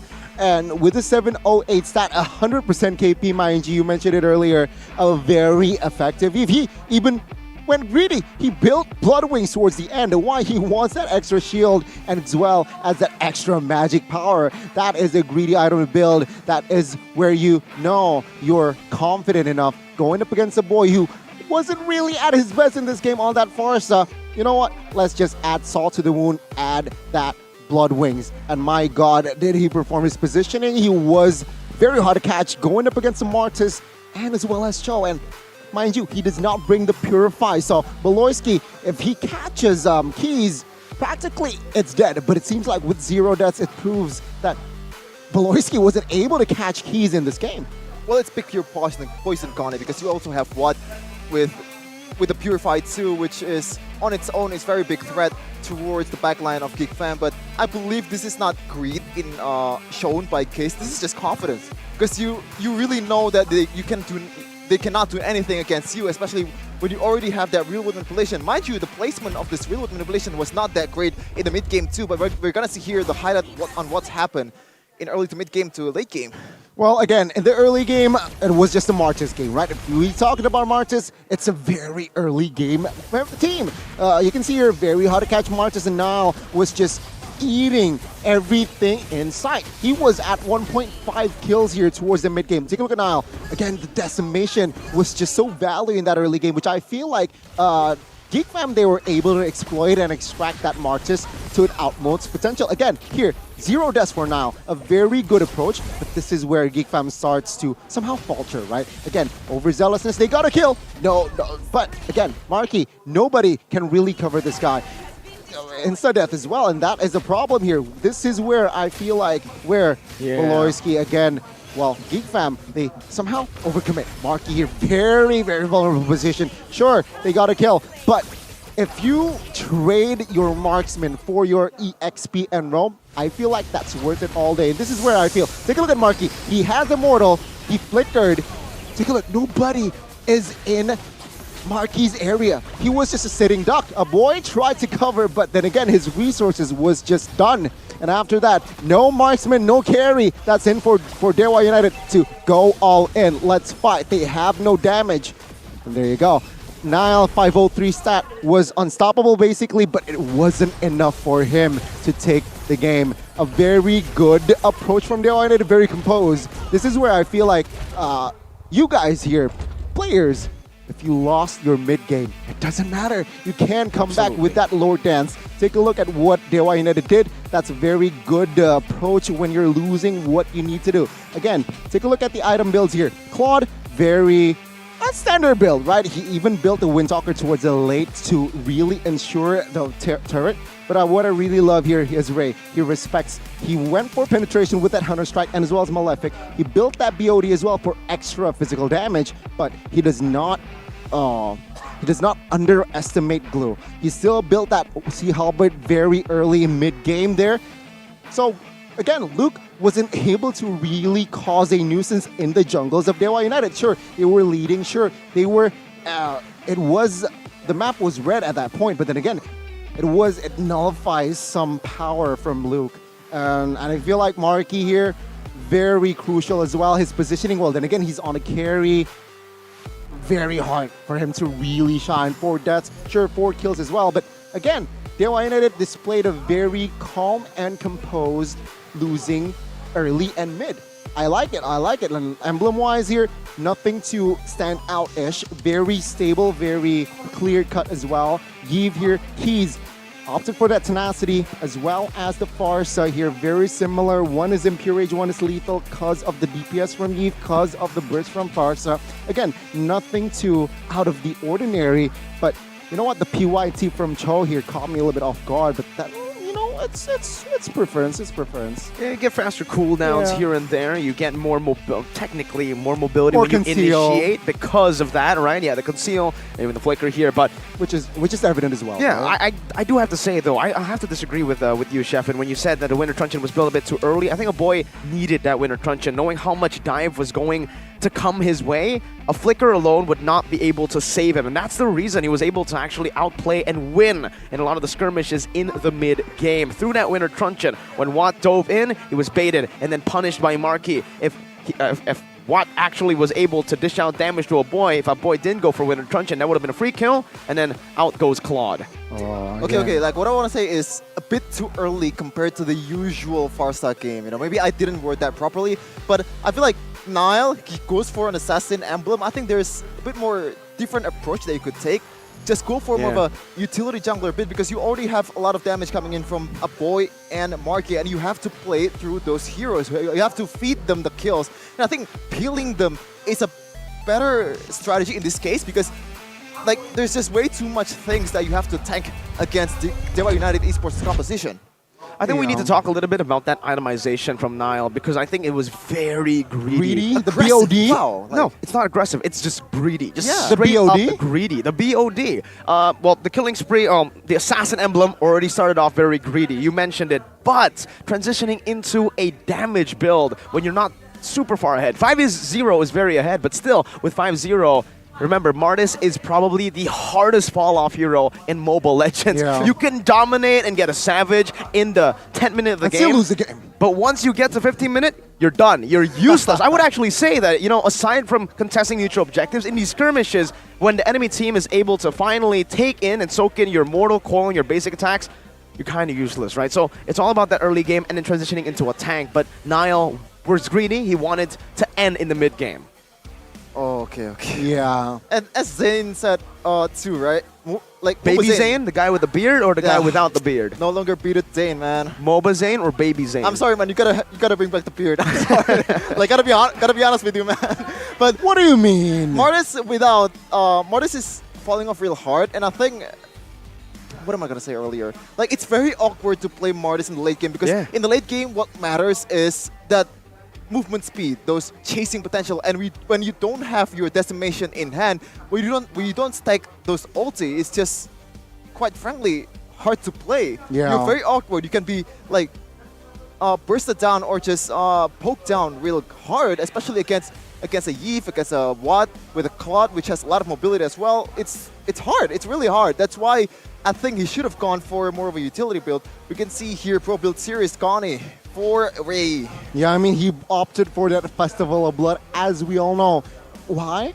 Because he wants that spell vamp, 6%. Why the heck not? Every kill or assist towards the hero, towards your opponent, you will add more 0.5%. So, and it gets up, it gets stacked towards 6 times. So we saw how Ray was able to just, again, just so confident going in towards the backline, looking for Marky if we're talking about the mid and late. And that is somehow forced Marky to pop that Wind of Nature from time to time, which, again, it's a good info for your team. Not bad. Not bad at all. But you know what is interesting to me? It's not actually the Festival of Blood. I've seen Festival of Blood on Vanny. I've seen it work. The killing spree. Yeah. It's a bit more interesting to me because we've only seen lethal ignition so far in MPL Indonesia Season 12. No, Kyrie, I think he used killing spree once. Okay, so that was in Snapdragon though.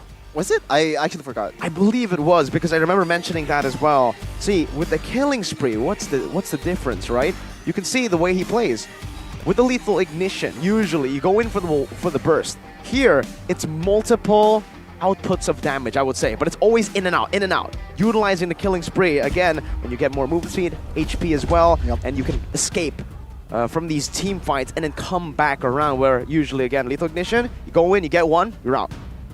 Well, let's see here what adjustments from the side of Geek Fam in Game 2. I feel like draft-wise, they were able to pull it off, but again, it's just that matter of execution. It's just a matter of execution, not the mid that early, that late game, which is just very crucial in the game. Dewa United, they will rinse and repeat because they got the point here, banning out that Natalia, Kaja, and as well as Valentina. Now, Yves, though, the adjustment banned out from the side of Geek. I really like this adjustment. To live. Okay, so the lack of presence of Coach Reno is not the reason they lose game number 1, right?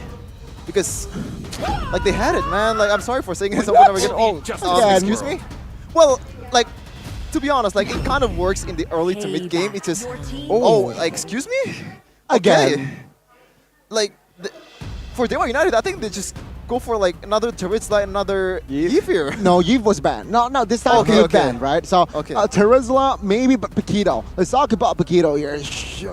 I think Paquito is a viable option. And if not, they need to pick up the mid ASAP here. I think, whoa, mid. I think at this point, just pick up the glue, no? Get a hero off the board, deny it over from Luke, and it's also a hero that has been set up by GeekFam with the ban for the Faramis. I think that's a good idea, but I don't think that's the trio pick for Dewa United. It's not on their, maybe it's not then. even their in their option, to be honest. Claude?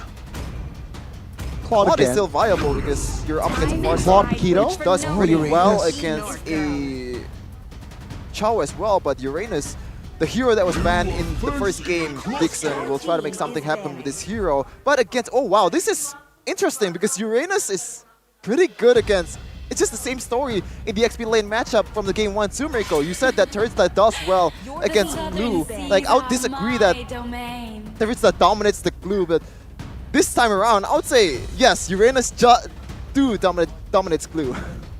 Yeah, I mean, it's just the same 3 picks, right? From set of Geek Fam here from game 1, Cho, Farsa, and Glue.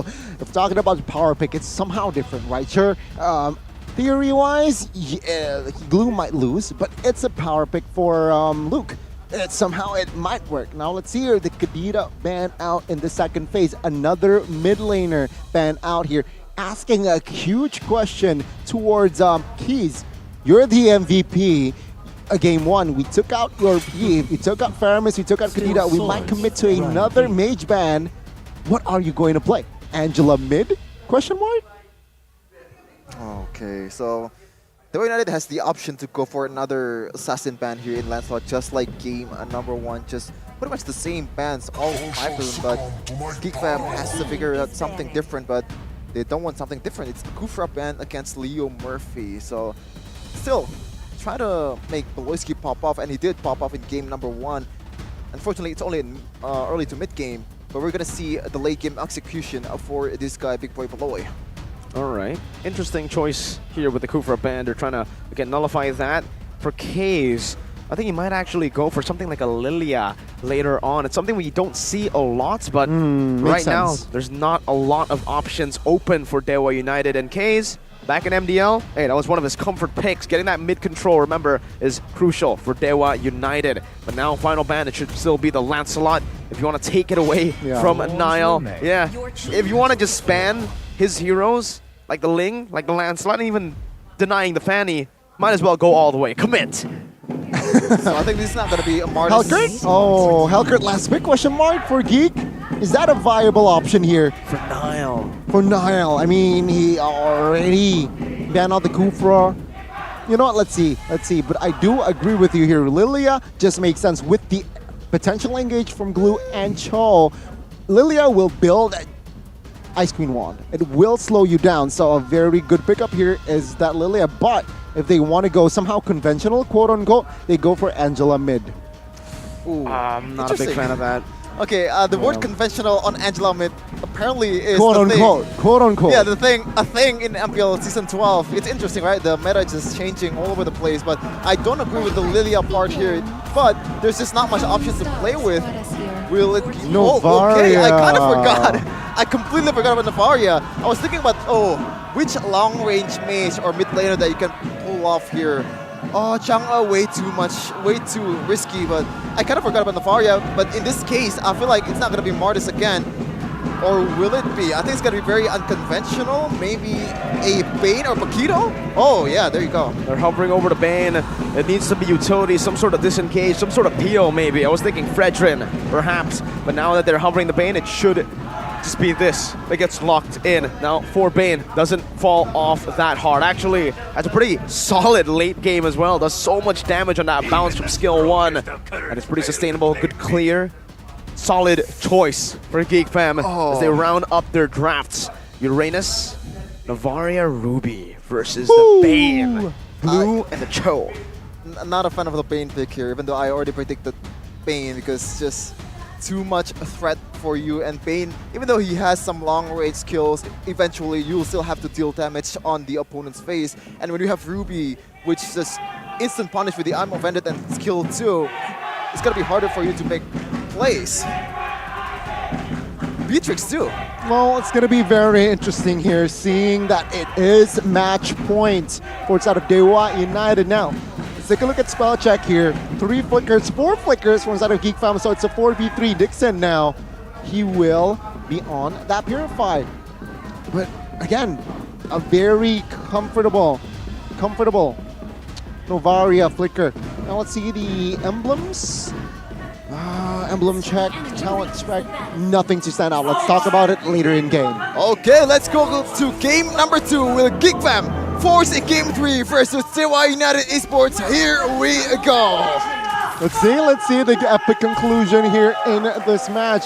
Let's take a look at the rotation here. A boy will seek level 2 in the EXP. This is a rotation that is also very popular, where your roamer will clear the mid. Take a look at Beloy, who is level 2 already. Meanwhile, your mid laner is clearing top side with your XP, so both mid and roam gets level 2. Okay, after seeing the emblem, he's actually going for that weapon master to enhance his damage. So I'll probably assume he's gonna build this Holy Crystal and the combo with Blood Wings as well. But boy, with this kind of pressure in the mid lane, what will he do in the early game here? Because in the game number 1, he doesn't have the best time, and he goes for that tenacity to enhance his ability as well. But Ray, very aggressive. Oosh! This might be first blood. He's diving under the turret, and it is first blood, despite the slam flicker used up by Luke. Wow, Dewa starting things off strong. Beloyski now with the Jeet Kune Do though. Onto Leo Murphy. Not enough damage though, as the boy has used a full cycle of all his abilities. Oh, that's a good IQ there from side of Ray. He understands that, you know what, Niall? What are you gonna do if I pressure you in your jungle? Take a look at Leo Murphy here, taking damage. This might be a mistake. This might cost Beloyski a flicker. There you go. We didn't see that. It's fine. It's fine. We didn't see that. Nobody saw that, all right? Towards the poor jungle creep. I kind of want this kind of plays to happen more because we got more clips out of these people and shows that these are still human, even though they're on top of the game in MPL Indonesia. Quote unquote, arguably the best MPL in the board right now. Well, let's see again, right? Minute number 2. Both goal leaders here seems like to be enjoying their time. But take a look at Dixon here. Buying time for what? For Fanny. Why? Fanny wants to rotate the orange buff first, and they do not want to lose this turtle. So what Dixon is doing, he is trying to buy time now. When you see Geek Fam members, there you go. The reset that buys time for the side of Dewa United. It's a really good pull. Bought a lot of time, but I don't think it's going to be enough though for Dewa United to get the Fanny, the purple buff before this turtle. Niall just takes it simply too fast and he uses the retribution. I think that's the main point here. They want to just use up that red tree from Niall so that Ray can still go for the purple buff. But hey, they're still going for it. For the airstrike coming down right now. Leo Murphy going to be chunked quite low. Flickers forward, gets a don't run Wolf King, and I'm offended, bringing Niall back. Right now, Ray's looking for the retribution, but it's going to be Leo Murphy who's going to be mounted on by Luke. Niall has lost his life, and Luke falls as well. It's a double for a case. It looked good for a Geek Fam. But Dewa won. The domino effect, right? What happened was Dixon, he forced Niall to use the retry. He was harassing. He was asking Geek Fam a question, are you sure that you're going to get this without the retry? That forces Niall to use the retry, and he was insecure in that invade. Geek Fam now. What? Let's take a look at the cables, but yeah, not enough damage just yet. Oh, Beloyski though, with the catch. Boy, the dragon and everything used up. My goodness. Ray can't one-shot a boy. But Geek Fam with 3 members can definitely do that. And now look, Lee Murphy's trying to do the same thing. I'm offended. Marky with the flicker out. Beloyski, Jeet Kune Do. It's a good Astral Echo to reveal Marky now. They need Niall to body block. How? Wow, Renner's apathy from what? He didn't find the kill, but the fact that he landed that skill shot is already magnificent. No, that's Novaria. I forgot there is like a spotting up skills that Novaria has. That's why I was so surprised at that. But Beloyski right now, he has way too much blade in hand, man. The job distance is just too much. He has to engage. He also has to peel even for Niall with a Bane. But here we go. Boy, the dragon onto Leo Murphy. Venice Rage coming down as well. Only the roamer there. And the Bane might be traded in with the Demir's Passion. Whoa. What? Leo Murphy survives. One more hit. Leo Murphy still holding on. Beloyski might lose his life because of that. Leo Murphy with the I'm offended, pulling them back. Geek Fam still able to avoid, but now it's Ray who's going in, and he finds the cutthroat, gets out. It ultimately becomes worth it. Oh my goodness, what? The kill for K's, but the play from Watts. Holy moly. Okay, this game, the lack of anticipation from a boy is very, very evident. In the previous fight, in the previous, in the mid lane, Ray tried to go for that cutthroat, even though Poloski already has vision onto Ray. That was so weird. But look here, way too aggressive, my dude. Oh, purple buff gonna be secured by Ray. Luke pops in split. Where's the Uranus all the way in the bottom lane? And Nile is able to secure the turtle. So it's still Geek Fam controlling the neutral objective. It's deja vu to game 1. You know what? I missed this earlier. Dixon is on a brace. Might not a QC, not a quantum charge, but okay, no catch. But again, back to my point. Why Dixon is on a brace? He is seeking for that extra 6%, 8% spell vamp. So he does not need that movement speed that usually Uranus provides. He's more of a really sandbag. He's looking for that. Oh, take a look at the mid side. What happened there? Oof. Ray survives very low, but again. Dewa United now, different story from game 1, right? They're, similar story. Minute 5, they were leading, but Geek Fam, game 1, they were able to turn it around, but this time Dewa United still with the control. Can they hold on is the question here, because Geek Fam, their power spike is in that mid game, right? Marky, a boy pops off, even Nile pops off in that mid game, so let's see here. Nobody is there to control the mid. I'm offended onto 2. In the back, Dixon with the Ionic Edge onto 3. Now it's going to be Ray, who's looking for the assassination with the cutthroat. A boy, 1 HP, retreat out of existence. Lee Murphy falls as well. Dixon's still in the midst of it all right now with the consecration. Jumps back in. And he is able to escape a roamer for a mid laner. And look at what Dewa are doing. They're still finding turrets on the board in the bottom lane. So, all right, what do you guys think? Is it worth it? Because Geek Fam technically still was able to secure a mid lane turret. Let's take a look at the purple buff first, though. Ray, now at threat. That purple buff not safe. Kaze and Dixon able to zone Nile away for a bit, with Luke doing the same thing onto Ray with that split.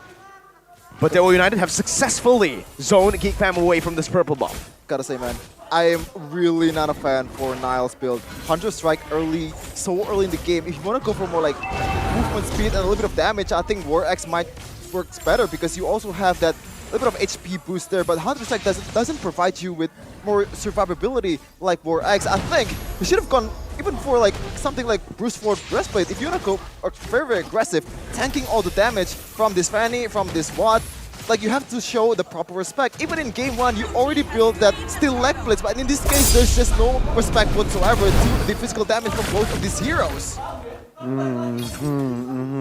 So that is quite concerning. But then again now, this is minute 7. Talking about economy, quite even, right? Just 1,000, barely 1,000. What? Renner's apathy there. For info. Oh, the concealed play, let's see. The spatial awareness from Watts, man.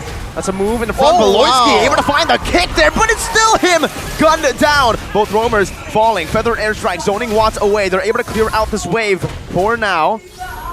But Dewa United are still pushing, are still looking for a siege in the bottom lane and even in the mid lane. Let's see where they put their resources. Gotta say, man, that was a really good damage control move from Beloyski, because that's the best play he could have made, and it's only one trade. A roamer for a roamer, so I would say that's quite a W for Geek Fam. That is a dub. That's a huge dub. And now Leo Murphy. Huge, but yeah. Yeah, I mean, Leo Murphy now has the Athena. So, you know, the damage from a boy somehow nullified now. The Feather Airstrike will not be as effective first time. Let's see here. Will that mean Leo Murphy will be more aggressive when a boy pops that Feather Airstrike? Novaria now pop. Ooh, yeah, that combo, right? The Novaria ult and as well as the Renner's apathy is such a popular combo nowadays. I think Nile is just obsessed with Hunter Strike and BOD. I understand it's a Bane, and you want to proc the first kill because it has so much damage, and the bounce damage is no joke either, but you gotta realize, man, you gotta survive first before you deal damage, and I think that's more important than anything else in the game. That might be the way, but it is a nerdy way. Nile ain't no nerd, he says, as he builds up the Hunter Strike. He's a nerd! No, he's a geek. There's a difference. No, yeah. Geeks just, they like video games and anime or something, but nerds are just, they're nerds. You know, geeks can be buff. Nerds are just nerds. True. Dewa United, though. 185G gold lead held down. This is this is weird, right? With the amount of kills, the amount of fights that they've been able to win, Geek Fam are still able to keep it even. 50-50, 8-4. Yeah, this is mainly because of the laning control from Geek Fam, right? Being able to funnel it towards carry as well does really help. But let's see now, with this first Lord down, Luke no flicker. Uh-oh. That's a burnt out resource already. He mounted up Ray, and he's going to be baited into a turret right now as the fight continues now in that river. Murphy going to be brought back to the team by the way of the Dragon. Dixon has to respect this damage coming in. Meanwhile, Luke, no split. Lord, reset it. Watt with Renner's Apathy connecting onto Marquez, and it's another Astral Sphere. Watt still able to space out right now, but the way of the Dragon's not there. Watt finds the kill. Now he's going to be able to dash out, and he guns down Luke, wins it, picks up a double. Geek Fam are now running away, running for the hills. They didn't even get the Lord. Dixon is still pressuring Nile. Oh my god, Ray! Call him Retribution, what the heck?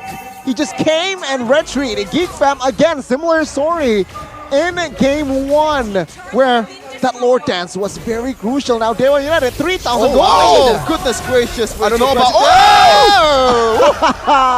If he got out there, oh my goodness, he's a madman, but doesn't seem to be the case. But it's still a very good play from Ray earlier. Not a good one in this case, though. That was definitely. Everyone was wishing for that to come through. Beloyski, oh, boy, the Dragon, this might be the comeback. What happened? With one blunder, it seems like it's a domino effect to the rest. Dixon with the Purify gets out of the split that could have brought him back. But it's deja vu to game 1, only now it's Dewa who are Geek Fam. Well, okay. So everyone's just not utilizing their advantage, huh? The Lord's just given for free, even though they still get the inner tower there. So it's still a mild W. But for all of the kill trades earlier, was it actually worth it? I don't know. Maybe they know better. I mean, they could have gotten more, right? But then again, that was a first Lord, so you can't really expect much from that first Lord here. But now it's, again, stabilized. Dewa United Esports, a minute ago, they got the lead at 3,000 gold. Now it's just basically stalemate. Now what happened here? Take a look at Ray. Jumps in, Retribution, I'ma head out, right? That's a top G move. Again, Retribution, all right? Again, what happened, Geek Fam? What happened? Nile was... You know what happened, Gani? What? He came, he saw, he praised the Lord, and he broke the law. He just took it out with that Retri. Nile, Retri. Onto the purple buff. Mistake from Beloy, where the Dragon to the wrong side, and he gets gunned down. It's a snipe from Watt. Does Watt miss? Is the question. Now it's another Renner Apathy. Luke now with the slam, pass, flickering over to Watt, who's going to be tucked very low with a feather airstrike, and just like that, what? Wow! He goes out and it's the Hodge Claws! What? The genius! He buys the immortality! What in the world is this man made of? The response, the play was good from Luke, but the response was even better. What the hell was that? Wow. That was a 200 IQ going up against a 300 IQ there. Wow. Dewa United Esports, 1,500 gold lead now.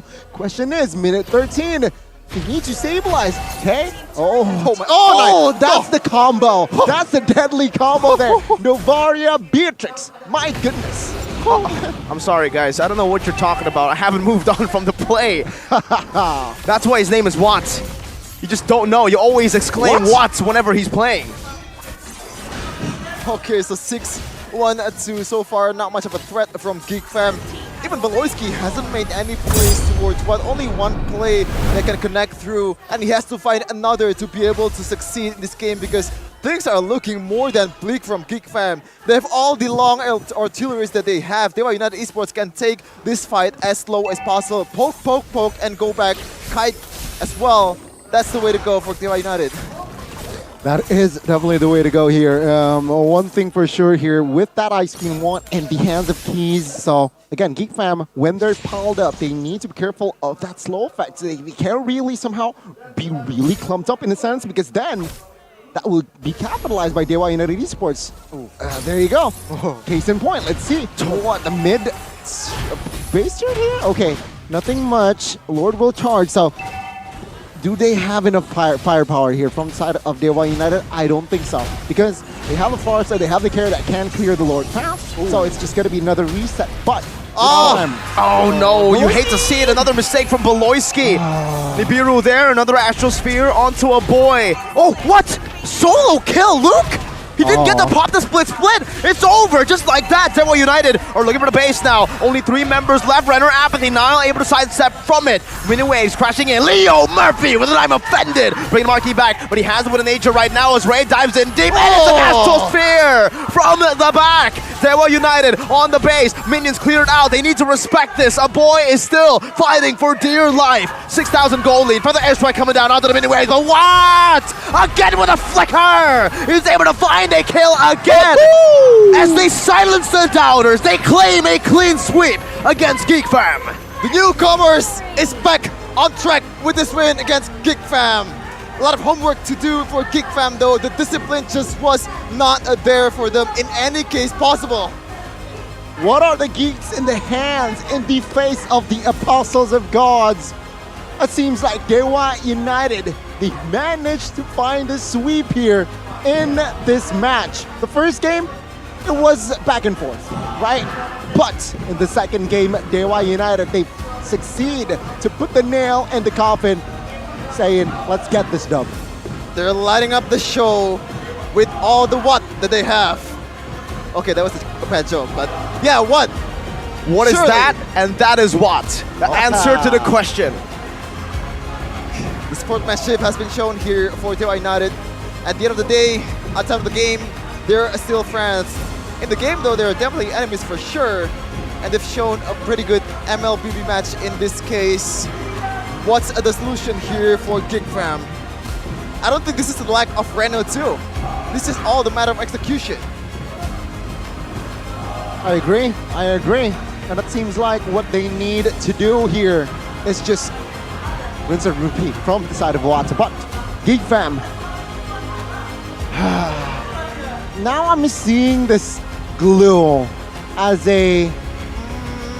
I don't know, man. I think it's not of a glue problem. I think it's the prio of that Chow. Gotta say, man, I love Beloyski. The guy is a good guy, but the fact that you're prioring the show very, very early in the draft while you're playing this way is just quite unacceptable. Game 2, I would agree. He wasn't performing to the level he did in Game 1. But I think the big drop in mental came across from game number 1. What happened in game number 1? Because that was truly the way where Geek Fam were able to win the game. In game number 2, it feels like it was just a hollow shell of what game 1 Geek Fam was. Okay, the game's done. We're gonna take to our host, Clara. Take it away. Telah minggu yang berat minggu lalu, minggu ini dimulai dengan hasil yang sangat baik. Congratulations Dewa. Akhirnya nih bisa nge-2-0-in di match pembukaan kalian. Apa yang sudah kalian lakukan di minggu kedua untuk memasuki minggu ketiga ini nih? Ya evaluasi aja sih kalau kita. Soalnya kita kan juga tim baru kan, masih belum satu pemikiran. Menarik ya, memang apalagi ini kan ada bahkan kalian playernya juga banyak dan harus menyatukan untuk menjadi satu kesatuan. Apa mungkin di minggu kedua kalian terkejut dengan lawan kalian? Terkejut sih enggak, kita yang kaget sama performa kita yang hancur banget. Oh gitu, kaget sama diri sendiri malah. Bener. Minggu ketiga ini udah feeling good untuk semua Dewa, anak-anak Dewa? Ya semoga aja mulus. Semoga mulus, tapi berprogres berarti ya? Udah progresnya meningkat berapa persen nih, Wat? 50%. 50%! Meningkat cepat ya rupanya. Tapi ini menarik juga kalau Awat, kita untuk menghadapi Geek, tentu saja kamu harus melihat ada 2 gold laner yang harus kamu lawan. Apakah Kadera atau Marki? Menurut kamu perbedaan dari keduanya apa sih? Dan siapa sih yang kamu expect untuk melawan kuat di match kali ini? Ya aku mikir lawannya Kadera kan. Kan dia yang lebih lama lah di MPL Indo dibanding Marki. Dan ternyata setelah melawan Marki bagaimana Wat tadi pertempurannya? Ya sama aja sih. Kayak god laner yang lain. Wes, sama saja ya. Ini menarik juga ya. Gold lane untuk saat ini memang menjadi suatu hal yang rada sulit ya kalau untuk awal-awal tersiksa-siksa. Tapi kita ngelihat sekarang dari Dewa pun mereka bermain cukup agresif, bahkan kalian bisa memirroring permainan dari lawan kalian. Mulai bermain agresif sepertinya di minggu kali ini ya dari Dewa ya. Ya kita belajar sama, apa ya, kita kan punya tank jago nih, kayak Mamo kan agresif. Nah, kita harus bisa ngimbangin gameplaynya dia juga. Jadi penasaran kan? Leo Murphy, tas. Ini seru nih. Kita kalau lihat Leo Murphy itu tank agresif, sudah terkenal dari zaman dahulu. Apalagi di game pertama. Mungkin kamu bisa jelasin gak sih, itu kan menang comeback. Gimana suasana ketika kalian ngedapetin momen di Lord itu? Pas dapet Lord ya kayak biasa aja sih, cuma udah nice biasa. Tapi yang gua nggak habis pikir, si Ray retrinya ngeri banget bisa dapetin Lord itu. Ngeri. Oh, ngeri ya. Tapi masih ke kamu sih, Leo. Enggak sih. Bentar. Ini gimana komunikasinya tadi? Mungkin bisa dibahas tentang bagaimana kalian nge-shuttle atau satu sama lain untuk momen itu. Ya udah kita cuma bilang gas, udah gas aja terus dia nyuri Lord. Oh gas? Iya, gitu udah aja? gas doang. Gas, langsung Gas. jadi Retribution. Ngeri, retrinya ngeri. Retrinya ngeri banget ya. Bentar, tapi sebelum kita ngobrol sama yang lainnya, kita bakal lihat player of the match. Siapakah yang menjadi player of the match? Karena di game mereka, game 1, game 2, semuanya bersinar. Mari kita lihat bersama-sama player of the match dari Dewa United. Let's go! Case! 2 game, 0 death. Dari kita lihat permainanmu. Gimana sih kamu bisa untuk menjaga dirimu dengan ngedeal damage juga, tapi nggak ada death-nya sama sekali. Player of the match kita, Case. Nggak mati soalnya dijagain Mamo. Yang Murphy tas. Soalnya dijagain Mamo, Leo Murphy tas. Tapi kamu gimana suasananya untuk mungkin minggu ini dari Ki sendiri? Alhamdulillah senang bisa dikasih menang lagi. Bisa dikasih menang lagi. Tapi ngelihat performamu sekarang, kayaknya banyak banget nih nanti mid laner yang mulai mewaspadaimu, Kis. Bagaimana kamu ngelihat semua orang sekarang matanya lagi tertuju padamu nih dengan 0 death di 2 game? Biasa aja, sama aja. Takut Sama jadi jago mid laner yang lain. mid laner yang lain jago. Kamu nggak takut kalau nanti kamu bakal jadi sasaran nih semua tim? Enggak. Enggak ya? Tapi ada nggak mid laner yang pengen banget kamu temuin nih? Udah kemarin Sans. Udah Sans, gimana pertemuannya dengan Sans? Di pantai gua. Di pantai, ada pelajaran yang kamu dapatkan kamu mulai dari Sans? Pasti dapat pelajaran banyak dari Sans. Ada ya? Ada sesuatu yang mungkin bisa dikasih tahu di sini nggak, Ki? Nggak boleh. Gak boleh. Oke, nanti di belakang ya bisik-bisik sama Bude ya. Tapi kita balik ke Retribution. Memakai Fanny, yang kamu bilang katanya mau kamu ban tadi ya. Pas interview sama Bude, Fanny-nya Nail mau kamu ban, ternyata malah kamu pakai. Ada apa gerangan pakai Fanny 2 game? Ngerubah strategi, kan kita first pick soalnya, ngambil Fanny makanya. Pede aja ya pakai Fanny langsung? Ya. Nail, maaf ya, gak jadi di ban. Kamu mau ngomong sesuatu gak sih sama Nail? Jago dia jago banget. Dia jago banget ya, Ya. tapi menghadapi Nail dengan hero yang bukan kita pikir. Karena kita akan berpikir, oke ini bakal jadi adu assassin nih, dua-duanya bakal adu galak. Tapi ternyata enggak loh. Kamu kecewa gak sih ngeliat Nail gak pakai assassin dan adu mekanik sama kamu? Enggak sih, kan kita ban tadi, makanya dia pakai Bunny. Emang sengaja ya kalian Ya nge-drag? sengaja, jago banget dia. Jago banget, jadi saking mereka takutnya kalau Nail biar nggak pakai assassin, jadi mereka ban saja. Menarik, tentu Dixon juga jadi salah satu player yang menjadi kuncian nih. Di game pertama bahkan kita tahu nggak boleh kemana-mana dengan Terizlanya.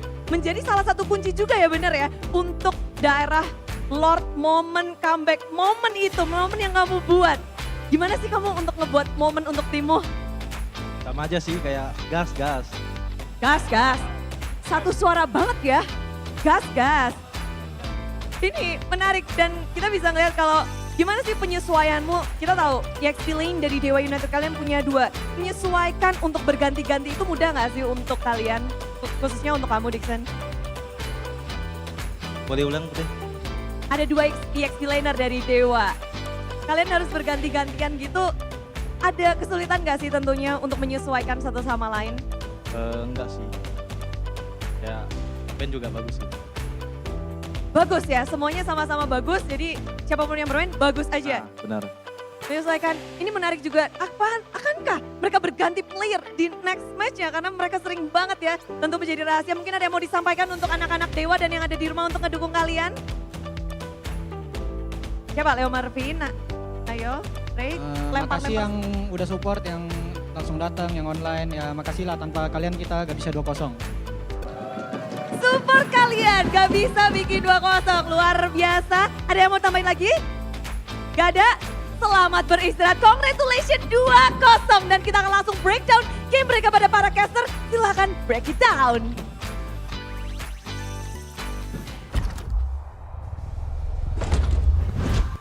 Dewa United's prayers has been answered.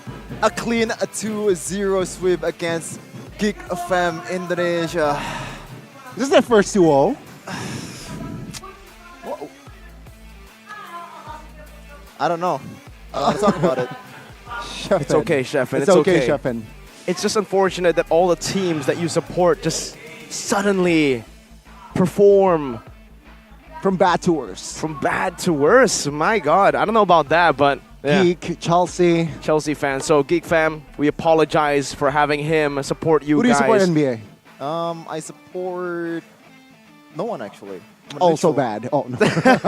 Nice try, Connie. But here we go. The regular season player of the match for this match, Dewa versus Geek. It's still K's, but I do want to give a massive, massive shout out to Watt. As Arashi would say, to Watt. Super Awat Supriyadi. That's what Arashi's saying. Super Awat Supriyadi. What would Arashi say for K's though? Oh, for 407, 69% KP. Nice. Oh, very good, which means that he is so active in the map as well, right? With the ult, with the second skill as well. He is just able to find those snipes. Again, combined with Beatrix snipe, Renner's apathy. It deals a huge blow towards your opponent, sometimes even to your death as well. And, he is just well-deserved. Player of the match, Game 1, he was the POTG. And in Game 2, he is Impact as well. Not Pog, yeah, Ptug. What? Okay, so player of the game. Okay. Oh, POTG. Okay. POTG. I'm a bit slow, guys. I'm sorry, but the emblem here is quite interesting. Weapon mastery. I would assume that the requirements to use weapon master is either you build a BOD or Holy Crystal, but in this case, well, what's happening? This is the highlight. I mean, this is the first blood. Ray very proactive, and this is where minute number 3, right? The invade, the overcommitment. Niall his retribution wasn't active, but they forced a fight. And this is where Ray was caught. Luckily, they have the chance to recover. And it wasn't quite back and forth. If we're talking about the first 5 minutes here, though, Leo Murphy here managed to cover Watts.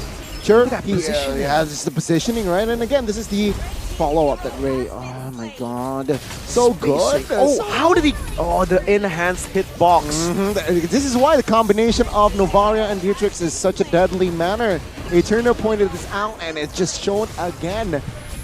Yeah, minute 8, it was quite one-sided already, but it wasn't as clear. But this is where Retribution, take a look at the minimap. It was nowhere near, but once he's there, he's like, whoop. Thank you very much. Please give us the replay, though, of that Watt outplay. If we don't get the replay of that Watt out, oh, here it is. Oh my God. Oh, yeah. Mounted. Flicker, perfect one, and there you go.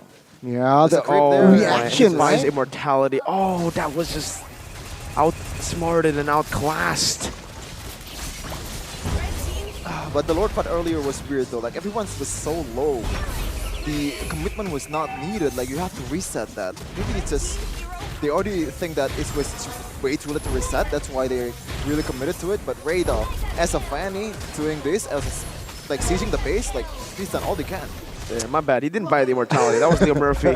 It's alright. It happens. It happens. I was like, okay. Yeah, because I saw him get the gold, and then the immortality comes in. I thought he got the right amount of gold just to get that. But hey, it's still an impressive play. True. It is. It really is the calculation. Now, let's talk about the overview of the itemization, right? If we're talking about Marky here, a better game, I might say, if you compare it to Game 1, 215. And if we're talking about the goal here, just 2,000 less. And let's eliminate the end game, so it's very equal, right? But again, Watt was just having the game this game 2, 8-1-2, he was unstoppable, made a lot of outplays as well. And again, combined with Novaria, Beatrix is a much, very threat, right? Again, Dixon as well with the Brave Smite here. It seems like he made it work. Without the QC, it doesn't matter. And again, ladies and gentlemen, if you like Uranus in this patch, you don't need to buy the Enchanted Talisman. So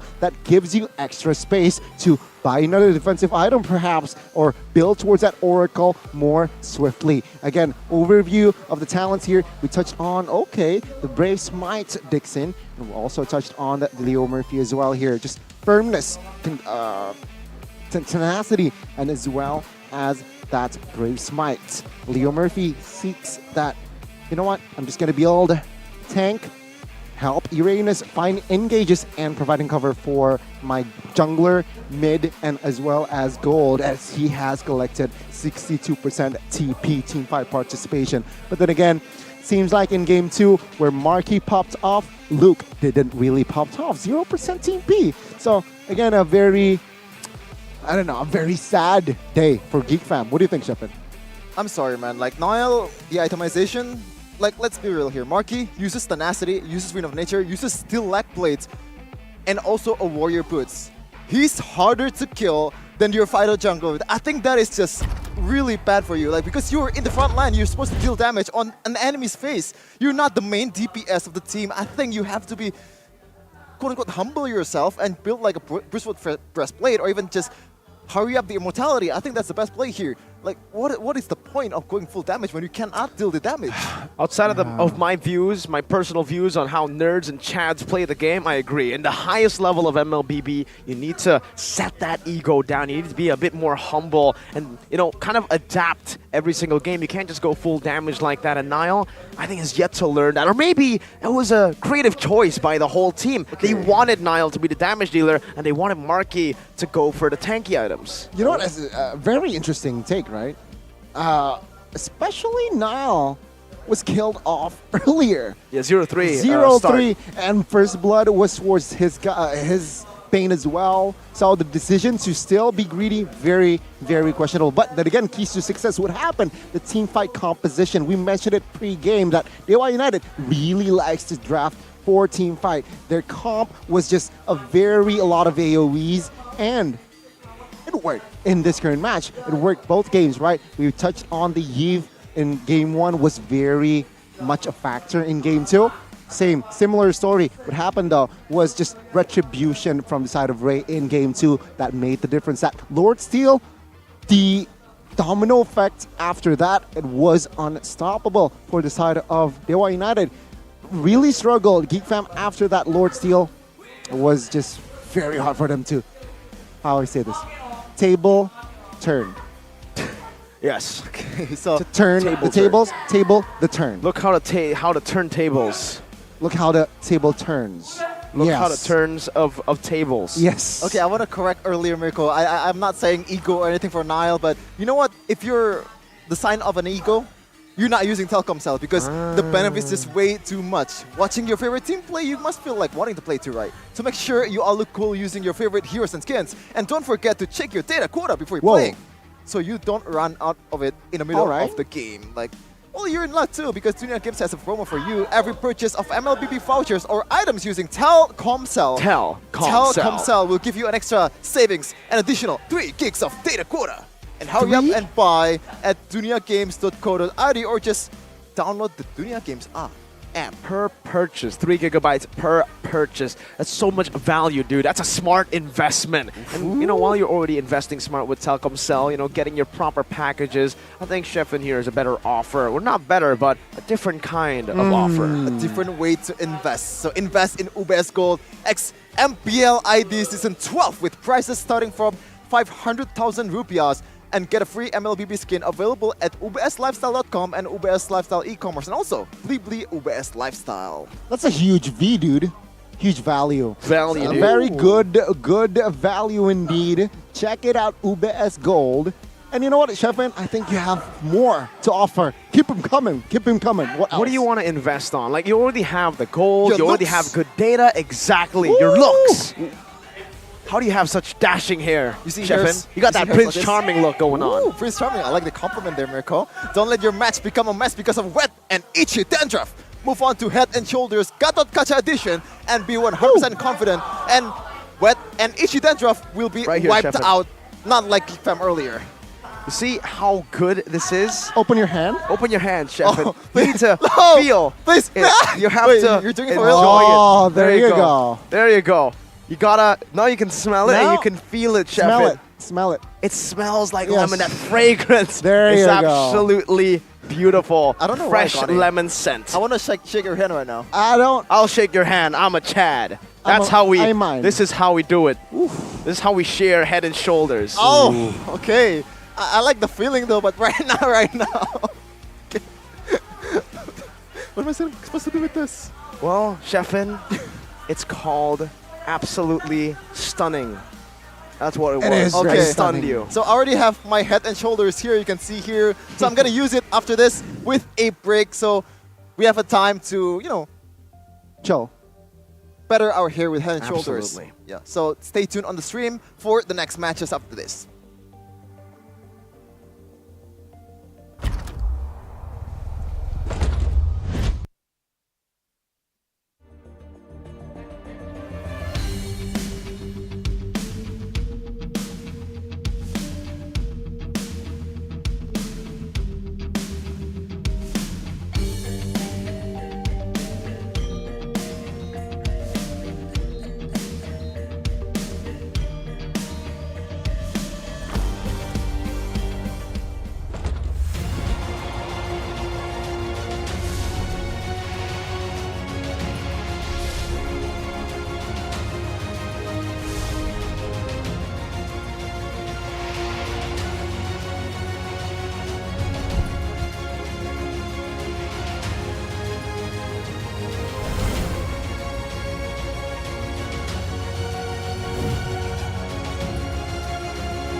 Don't you wish your phone was fun like this? Don't you wish your phone looked more like this? Don't you wish your phone could flex like this? Don't you wish your phone could fit in here? Don't ya? Samsung Galaxy Z Fold 5 and Z Flip 5. Pre-order now.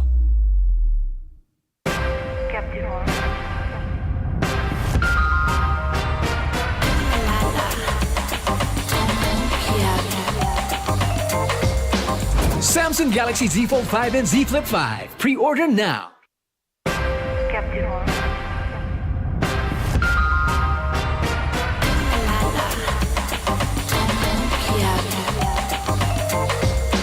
Samsung Galaxy Z Fold 5 and Z Flip 5. Pre-order now. Look who finally showed up. Unload your weapon and return the goods. And if you ask nicely, I just might let it go.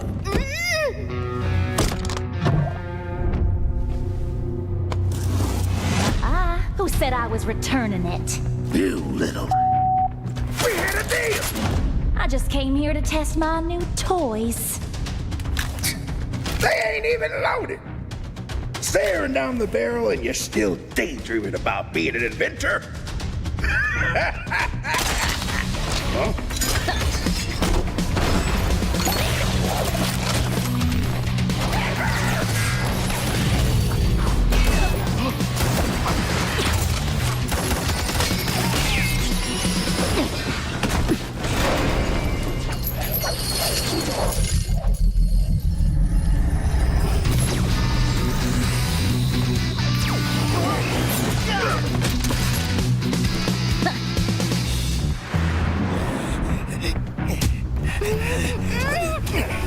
Stop, or she gets it! Then you'll have to answer to Erudicio. Erudicio. Well, isn't that perfect? I got a bone to pick with them. So how about I just blast you both? You're crazy! Leave me out of your squabbles!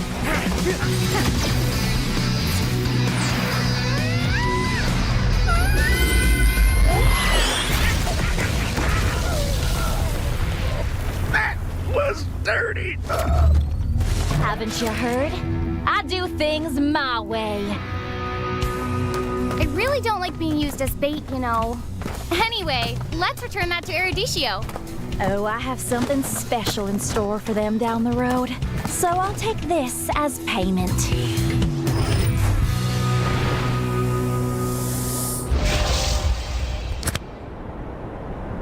Di dunia games, top up jadi lebih mudah.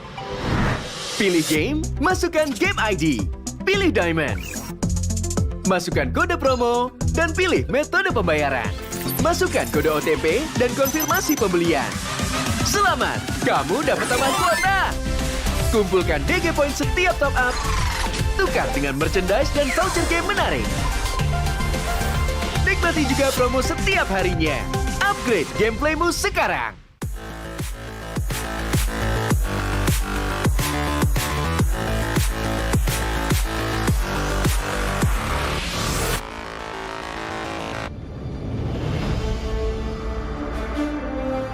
In the previous guide, we learned the basics of the new emblem system. This time, we'll take a closer look at the core talents from the Mage, Assassin, Marksman, and Support emblems. Core talent unlocked with the Mage emblem. By upgrading the Mage emblem, you can unlock Lethal Ignition. The new Lethal Ignition now deals adaptive damage, making it a great option for any hero with heavy-hitting combos. With the change to adaptive damage, heroes with high physical damage can now use this talent to enhance their damage, such as Saber and Natalia. Saber's first skill and ultimate combo can easily trigger the effect from Lethal Ignition, dealing much more damage to enemy heroes. Core talent unlocked with the Assassin emblem. By upgrading the Assassin emblem, you can unlock Killing Spree. Now that the talent is no longer reserved for the Assassin emblem, it becomes a good choice for any hero who can perform chain kills. Heroes with magic damage like Karina and Julian can now take this talent as well. Karina's ultimate resets after she kills an enemy hero. When equipped with Killing Spree, she will recover HP from each kill, allowing her to stay healthy and go after more kills. Core talent unlocked with the Marksman emblem. By upgrading the Marksman emblem, you can unlock Weakness Finder. The new Weakness Finder talent is no longer reserved for ranged heroes. It works well for heroes with high attack speed, as it can improve their laning and slowing abilities. A hero like Minzathar can take Weakness Finder because his second skill increases the attack speed of his basic attacks. When combined with equipment that can provide more attack speed, he can reliably trigger the slow effect to prevent enemies from escaping. Core talent unlocked with the Support emblem. By upgrading the Support emblem, you can unlock Focusing Mark. The Focusing Mark talent works the same as before. It allows support heroes to increase the damage their teammates can deal to the target enemy. Kaj's ultimate can be used to drag key enemies to his team. When equipped with Focusing Mark, the ultimate will also increase the damage the target takes, allowing Kaj's team to quickly burst down the helpless target. Choose the core talent based on the strengths of each hero to maximize their effectiveness. We look forward to seeing players discover new ways to play their favorite heroes on their way to becoming a legend.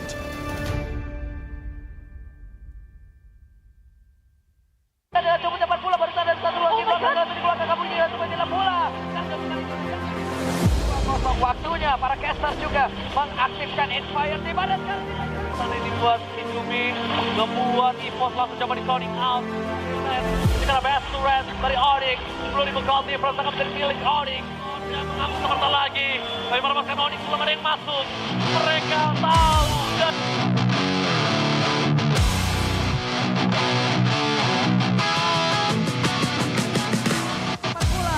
satu asal recall dari barusan. Lihat pergerakan Kimura langsung menggila dengan cukup cepat pula barusan dari satu luar belakang langsung dikeluarkan kamu ini langsung menggila pula. Karena untuk kali ini lejap tapi sekarang double kill berhasil dicetakkan triple kill. Looking for pen yang untuk Hais akankah mereka berhasil bisa menorehkan satu poin kill lagi ataupun satu kemenangan.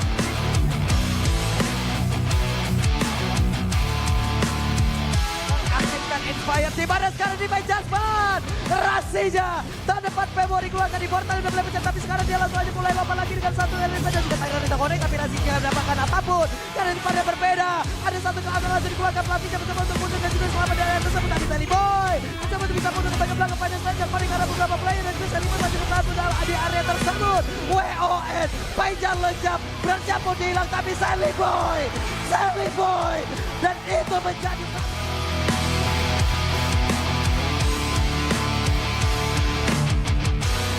Dan seperti yang Pulung bilang tadi, kenapa dia pick Dewa, ada late game ensure. Yap. Final Smash sudah dikeluarkan. Suelo ada flicker tadi terlihat yang tersebut. Dan peperangan kembali terjadi. Karsnya hilang, tempo sampai dikeluarkan. Tapi Vincent masih berarti. Terkena satu damage. Cutthroat menuju ke berat. Objektif game terjadi. Double kill from Blue. Dan Fluffy terperangkap di sana sendiri. Dan menemani. Dan bahkan Kapten Marky belum.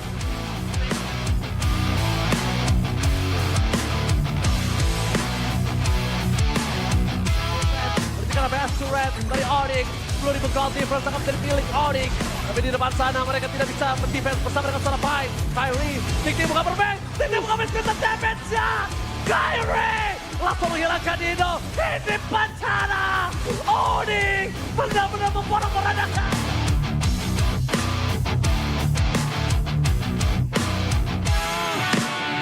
Mereka masuk. Mereka tahu dari seorang Ray bisa bermain dengan kabelnya. Rian menunggu momentum, tapi nampaknya belum ada momentum yang dibuat oleh seorang Rian. Dan Kyrie pada telat, Moose mengagetkan semua, menghilangkan Pendragon, free hit, double kill, bagaimana double kill, para-paranda, Hende Pacana!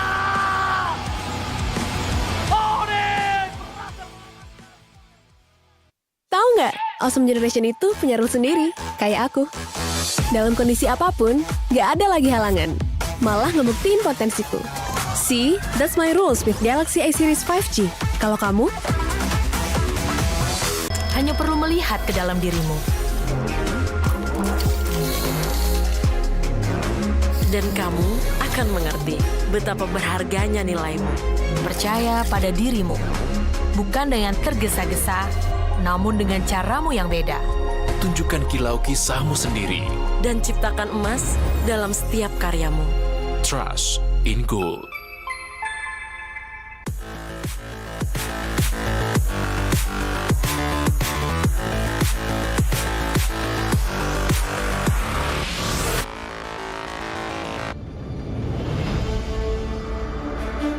In the previous guide, we learned the basics of the new emblem system. This time, we will take a closer look at the core talents unlocked with the basic common emblem, tank emblem, and fighter emblem. Core talents unlocked with the basic common emblem. By upgrading the basic common emblem, you can unlock 2 core talents, Impure Rage and Quantum Charge. Both are suitable for most heroes. The new Impure Rage talent now deals adaptive damage, making it a good damage-enhancing talent for a variety of heroes, such as Eve, Nathan, and Diggy. Eve is a hero with great poke and control abilities. She can use the extra damage and mana regen from Impure Rage to constantly wear down enemies. The new Quantum Charge talent now restores HP based on the hero's level and not their physical attack bonus, making it viable on more heroes that want HP recovery and mobility, such as Edith, Leslie, Layla, etc. When equipped with Quantum Charge, Edith in both forms can use the movement speed bonus triggered by her basic attacks to keep a safe distance from the enemy and the extra HP regen to stay in the fight. Core talent unlocked with the Tank Emblem. By upgrading the Tank Emblem, you can unlock Concussive Blast.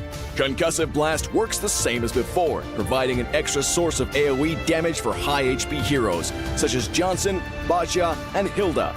Hilda is a high HP hero who can tank a lot of damage when equipped with a full set of defensive equipment. The Concussive Blast talent will not only enhance her survivability, but also boost her damage. Core talent unlocked with the Fighter Emblem. By upgrading the Fighter Emblem, you can unlock Brave Smite. Brave Smite is no longer triggered by inflicting CCs. It now takes effect upon dealing skill damage and is suitable for most fighters and tanks that need more HP regen. Ruby, Lapu Lapu, Tigreal, and similar heroes can choose this talent. Ruby can trigger Brave Smite repeatedly by casting skills, and with her own regen abilities, she'll have even greater durability in teamfights. Choose the core talent based on the strengths of each hero to maximize their effectiveness. We look forward to seeing players discover new ways to play their favorite heroes on their way to becoming a legend. Dari 2 emblem yang selain Weapon Master sangat berguna lah di early game. Di laning phase malah jadi rajanya lah istilahnya.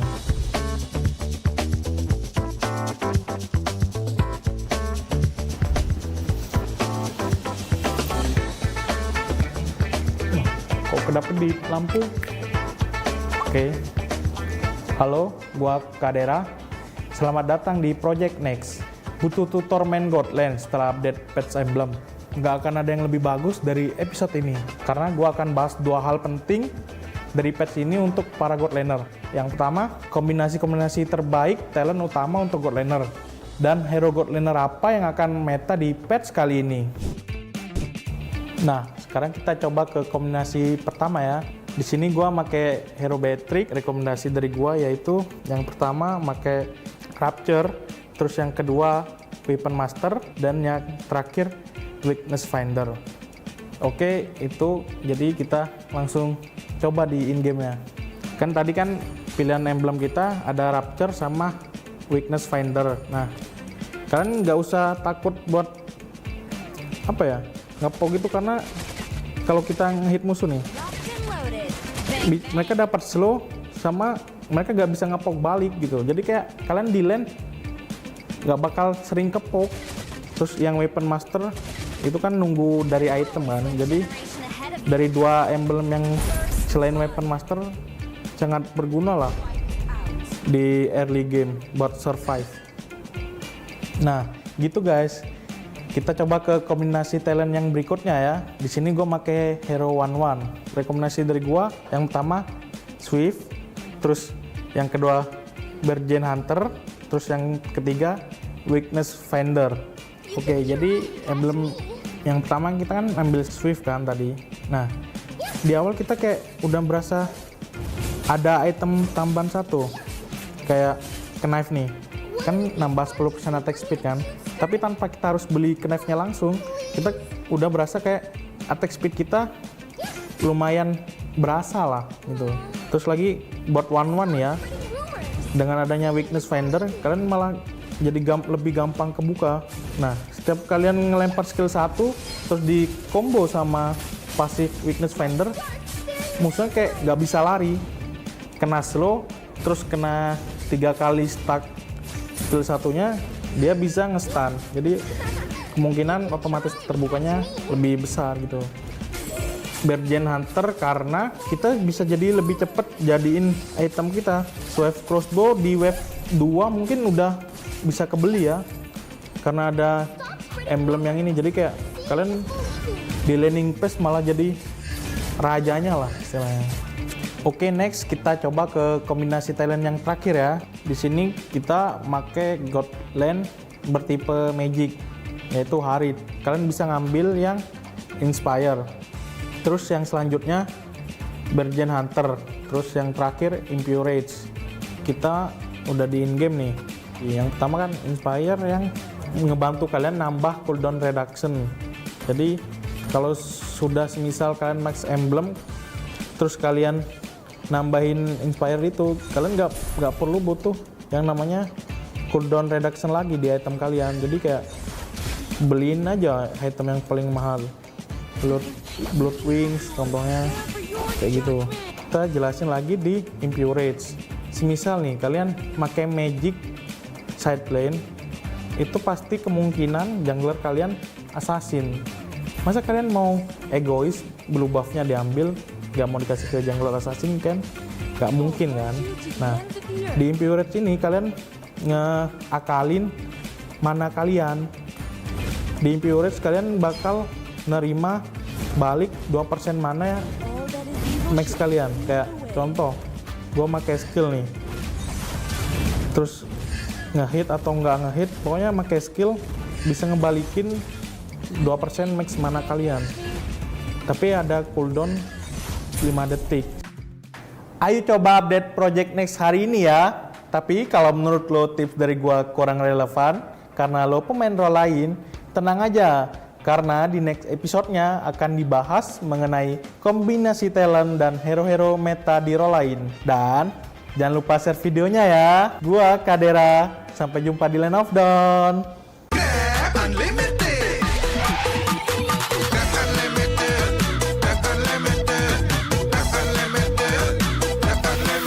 Modal gratis, untung berkali-kali.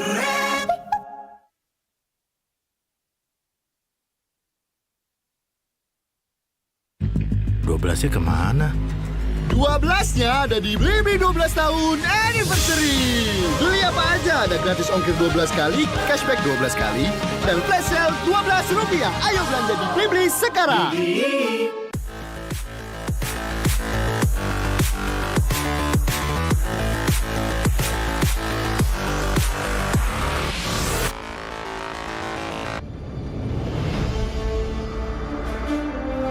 When upgrading your emblems, you will unlock talents at specific levels.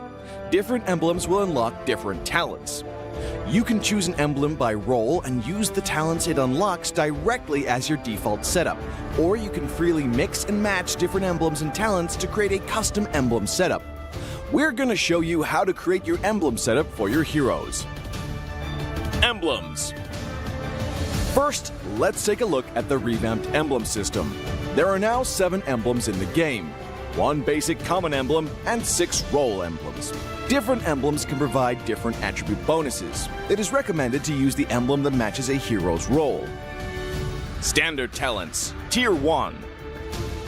After selecting an emblem, you can then choose from 8 standard talents at Tier 1. These talents provide mostly straightforward bonuses to heroes. Of the 8 talents, Thrill and Swift are good on almost any hero, while other talents are more catered to certain roles.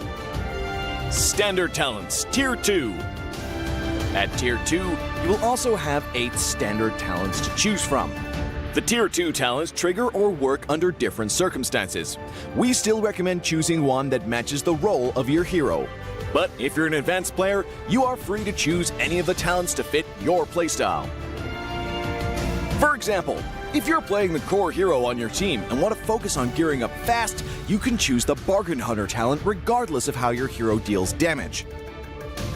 And heroes who rely on their skills for sustained damage, whether it be a mage or fighter, can use the Festival of Blood talent for more spell vamp. Core talents, Tier 3.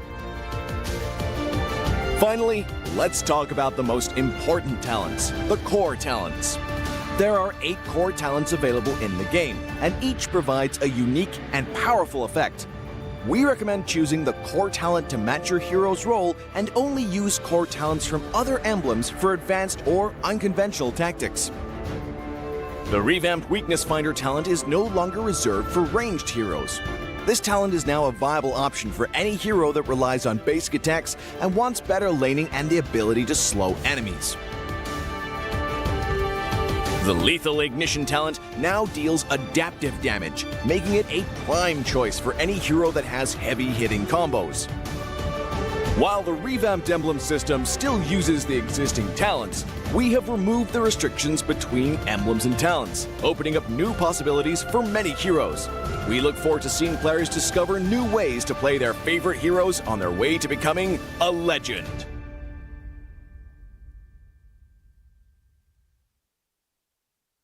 Menurut gua sih update enemy ini sangat membantu kita para fighter ya. Karena kita bisa lebih fleksibel dalam pemilihan hero nantinya. Joy bisa langganan sini di band.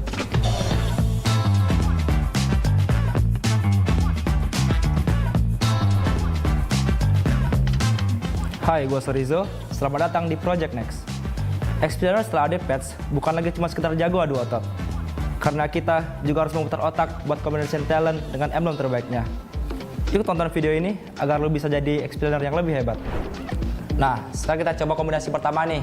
Dari yang gue pakai adalah Yuzong. Buat talent pertama, yang gue pakai adalah Agility. Yang kedua, yang gue pakai adalah Festival Blood. Yang ketiga, gue pakai Killing Spree. Jadi yang pertama kenapa gue pilih Agility adalah buat movement speed. Menurut gue Yuzong ini sangat butuh movement speed guys. Karena ketika lo mengejar musuh, kayak speed lu lebih kenceng gitu lah dibanding mereka. Yang kedua kenapa gua pilih Festival Blood, karena buat lifesteal. Lihat ini gua belum ada item lifesteal, tapi gua tetap bisa dapat lifesteal guys. Yang ketiga kenapa gua pilih Killing Spree. Killing Spree ini tujuannya ketika lu bunuh musuh lu dapat lifesteal serta movement speed. Ketika lu bunuh musuh,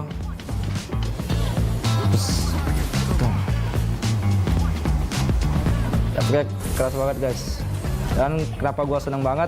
Karena yang dulunya gue di Factor cuma bisa Festival Blood, sekarang udah bisa pakai Killing Spree juga guys yang di Assassin. Jadi kayak lu bisa combine gitu. Nah gitu guys. Sekarang kita coba kombinasi talent berikutnya ya. Hero yang gue pakai adalah Joy. Buat talent pertama, yang gue pakai adalah Rupture. Yang kedua, gue pakai Bargain Hunter. Yang ketiga adalah Killing Spree. Nah, sekarang kita bakal coba langsung ke in-game-nya ya guys. Buat talent pertama, kenapa gue pakai Rupture? Ini sangat bagus banget guys, karena damage lu 5%, penetration lu bakal sakit buat ke musuh. Contohnya, lebih sakit guys, dibanding lu nggak pakai, ini lebih sakit. Dan yang kedua, gua pakai Bargain Hunter.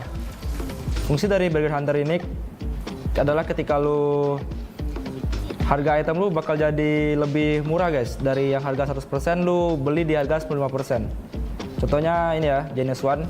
Ini harga aslinya adalah 2000 jadi 1900 guys. Yang ketiga gue pakai adalah Killing Spree.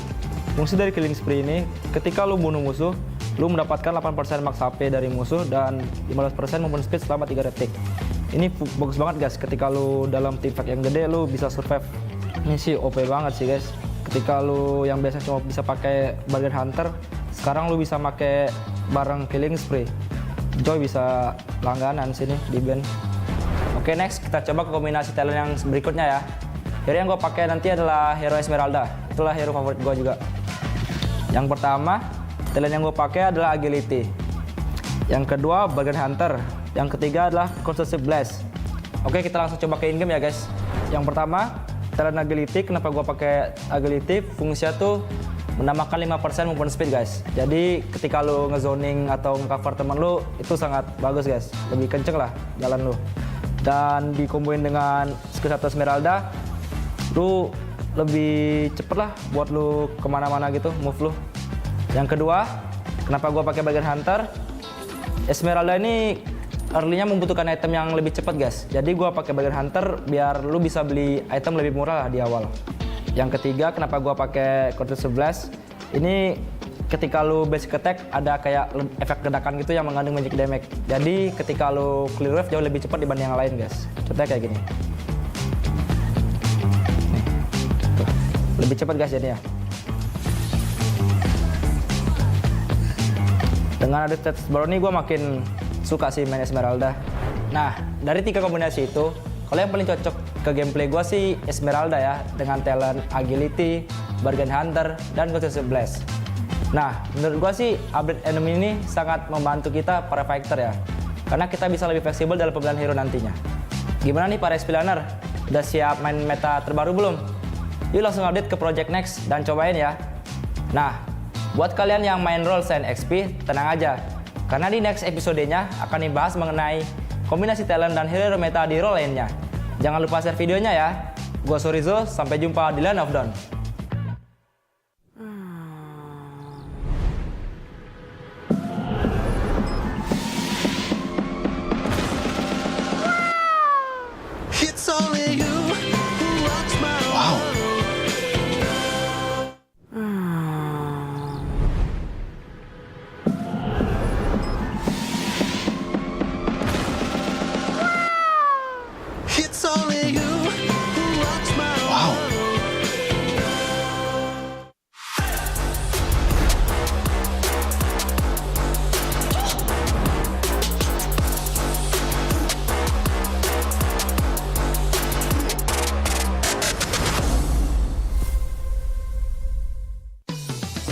Belanja di Indomaret makin banyak untungnya.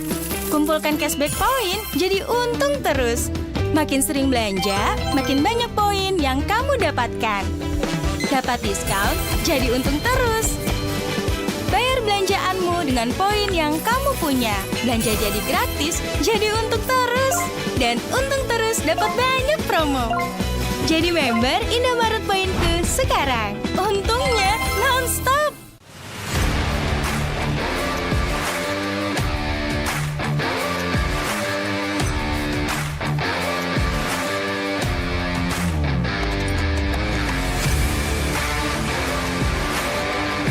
Karena Lancelot itu tipe jungler yang harus fleksibel keluar masuk team fight, dan gue rasa Killing Spree ini cocok banget di gameplay Lancelot gue. Kalau yang paling masuk ke gameplay gue itu yang kombinasi talent pertama, karena cocok banget sama Fanny gue.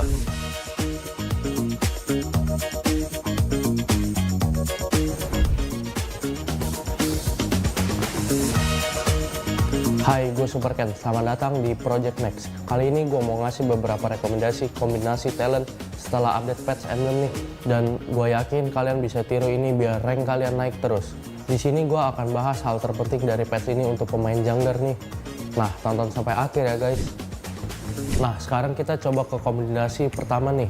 Hero yang gue pakai, hero andalan gue yaitu Fanny.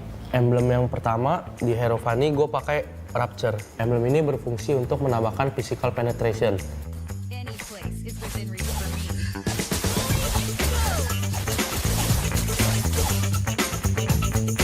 Emblem yang kedua, gue pakai Master Assassin. Emblem ini berfungsi untuk menambahkan damage di sekitar hero-nya untuk mendapatkan snowballing di early game.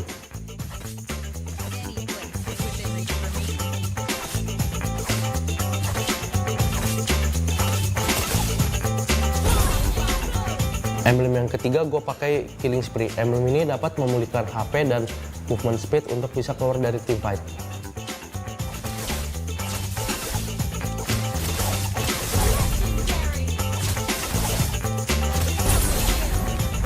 Nah gitu guys, kita coba ke kombinasi talent yang berikutnya ya. Kali ini gue mau pakai Lancelot.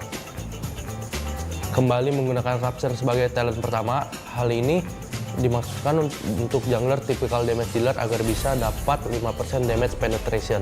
Terus yang kedua gue pakai Season Hunter karena dengan talent ini bisa nambah 15% damage ke Lord atau Turtle. Dan untuk kill monster jungle juga lebih cepat. Dia dapat tambahan kira-kira 7%-an damage. Jadi untuk kejar objektif dalam game cocok banget. Karena Lancelot itu tipe jungler yang harus fleksibel keluar masuk team fight, dan gue rasa Killing Spree ini cocok banget di gameplay Lancelot gue.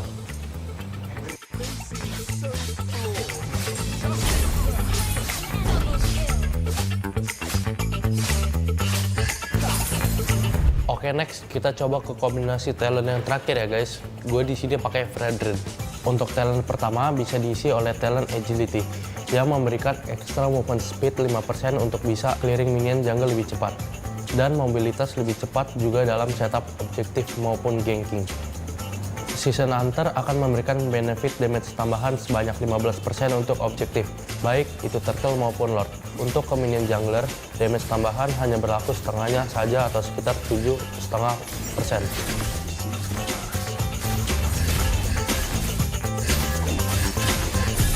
Conclusive Blast sendiri sebagai output damage tambahan yang mengambil keuntungan dari banyaknya HP hero yang kita gunakan sebanyak plus 7% dari total HP. Jadi dari 3 kombinasi itu, kalau yang paling masuk ke gameplay gue itu yang kombinasi talent pertama. Karena cocok banget sama Fanny gue. Langsung praktekin aja ya guys. Dan jelas patch baru ini bikin kita makin seru mainnya. Karena kita lebih bisa fleksibel dalam menyesuaikan ke hero yang kita pakai nantinya. Yuk langsung update Project Next dan cobain. Dan jangan lupa tonton juga episode tentang role lainnya guys. Jangan lupa share videonya. Gua Super Ken, sampai jumpa di Land of Dawn. Di dunia games, top up jadi lebih mudah. Pilih game, masukkan game ID. Pilih Diamond. Masukkan kode promo, dan pilih metode pembayaran. Masukkan kode OTP dan konfirmasi pembelian. Selamat, kamu dapat tambahan kuota. Kumpulkan DG Point setiap top up. Tukar dengan merchandise dan voucher game menarik. Nikmati juga promo setiap harinya. Upgrade gameplaymu sekarang.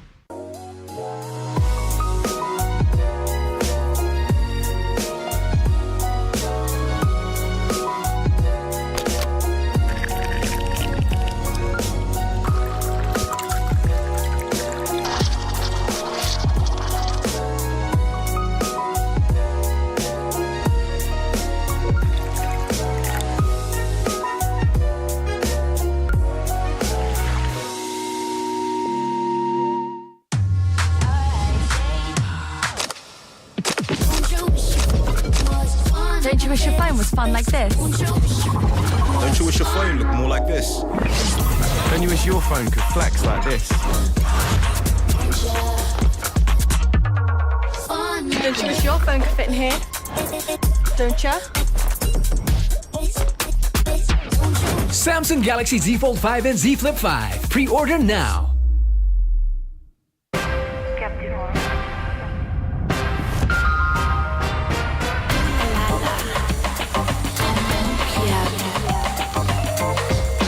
Samsung Galaxy Z Fold 5 and Z Flip 5. Pre-order now.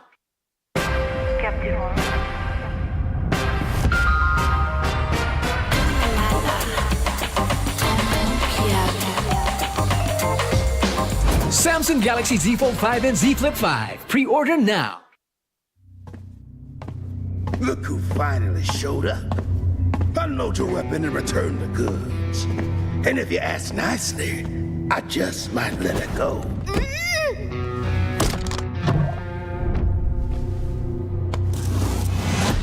Who said I was returning it? You little... We had a deal! I just came here to test my new toys. They ain't even loaded. Staring down the barrel and you're still daydreaming about being an inventor? Huh?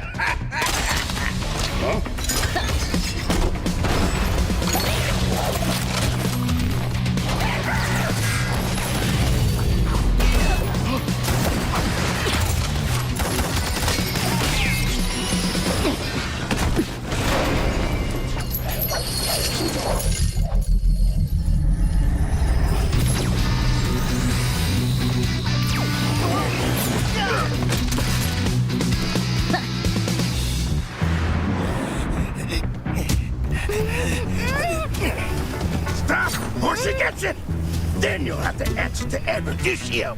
Eruditio? Well, isn't that perfect? I got a bone to pick with them. So how about I just blast you both? You're crazy! Leave me out of your squabbles!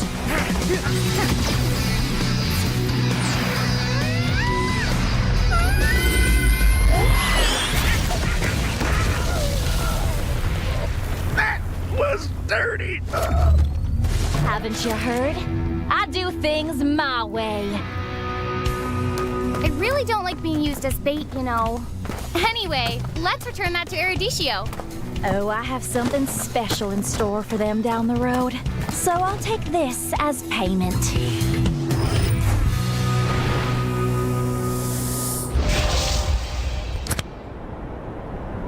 Di dunia games, top up jadi lebih mudah. Pilih game, masukkan game ID. Pilih Diamond. Masukkan kode promo, dan pilih metode pembayaran. Masukkan kode OTP dan konfirmasi pembelian. Selamat, kamu dapat tambahan kuota. Kumpulkan DG Point setiap top up.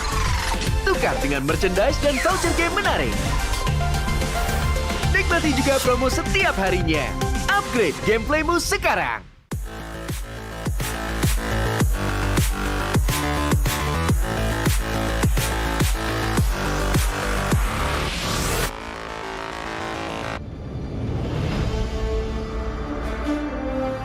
In the previous guide, we learned the basics of the new emblem system. This time, we'll take a closer look at the core talents from the Mage, Assassin, Marksman, and Support emblems.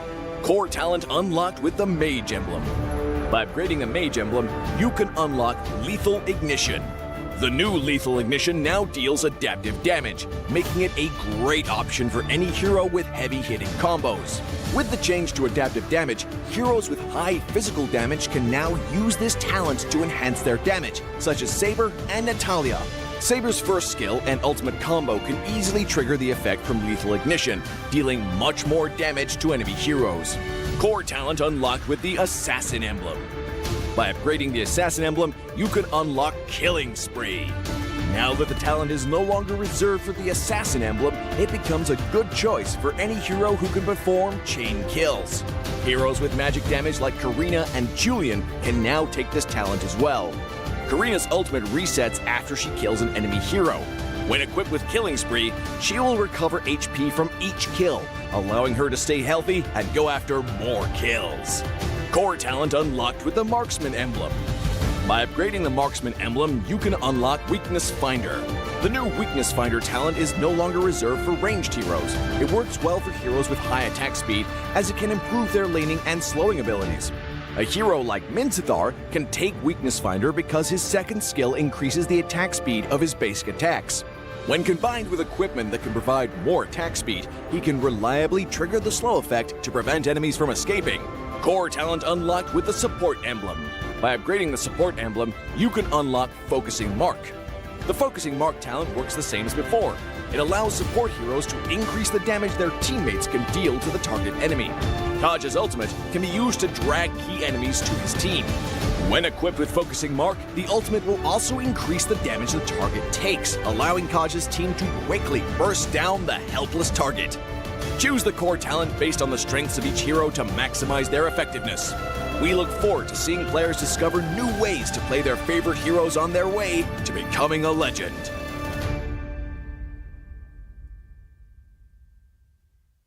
Cukup cepat pula barusan ada satu lagi belakang dikeluarkan kabunnya untuk menjelang bola. Waktunya para caster juga mengaktifkan Inspire di mana sekarang ini dibuat Indomie, membuat EVOS langsung coba di sounding out. Kita best to rest dari Onyx, 10.000 gold dia berusaha menjadi milik Onyx. Dia mengambil sebentar lagi, tapi melepaskan Onyx belum ada yang masuk. Mereka tahu dan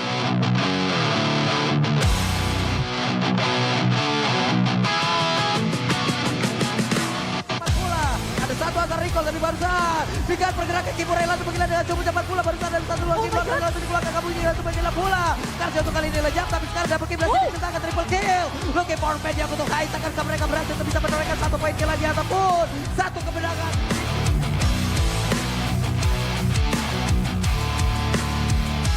Aktifkan Inspire di mana sekarang di main Jasmine. Rasinya tak dapat memori keluarkan di portal udah mulai pecah tapi sekarang dia langsung aja mulai lompat lagi dengan satu element dan juga Tiger tidak connect tapi Rasinya tidak mendapatkan apapun karena di pada berbeda. Ada satu ke atas langsung dikeluarkan pelatihnya mencoba untuk mundur dan juga selamat dari yang tersebut tapi Sally Boy mencoba untuk bisa mundur ke bagian belakang pada saat yang paling karena beberapa player dan juga Sally Boy masih bertahan di area tersebut. WOS Paijan lejap bercampur hilang tapi Sally Boy dan itu menjadi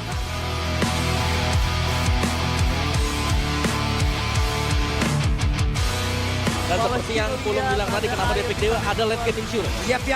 Final Smash sudah dikeluarkan. Duelo, ada flicker tadi terlihat yang tersebut. Dan peperangan kembali terjadi.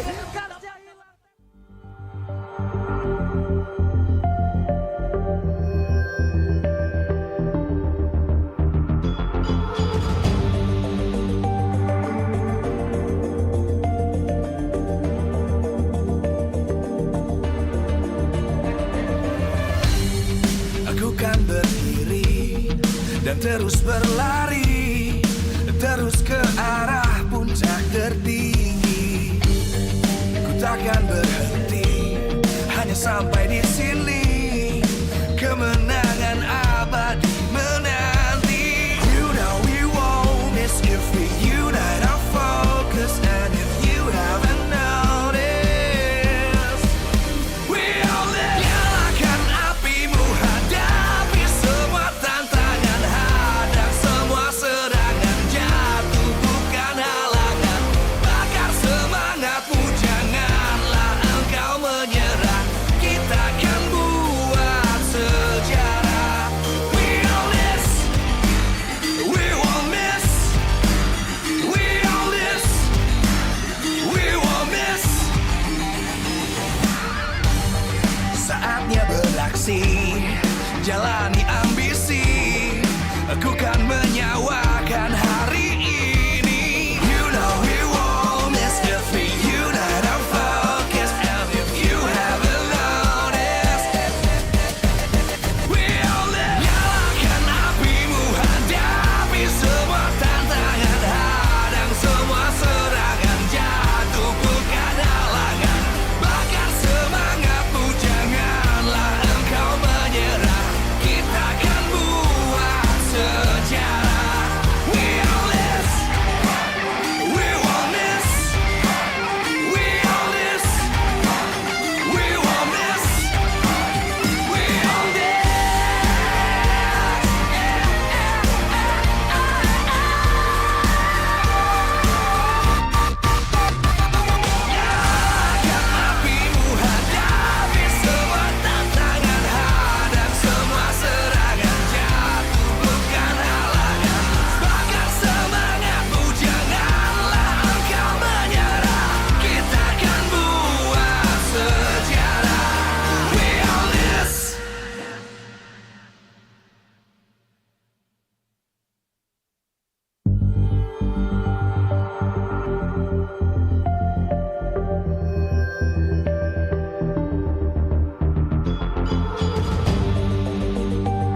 Aku kan berdiri dan terus berlari, terus ke arah puncak tertinggi.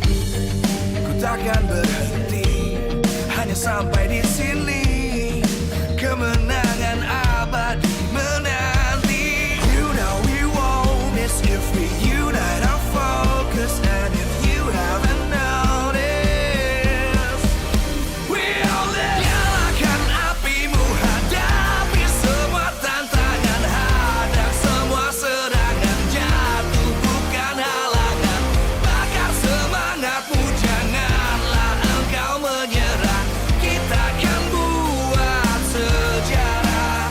We all this, we won't miss, we all this, we won't miss.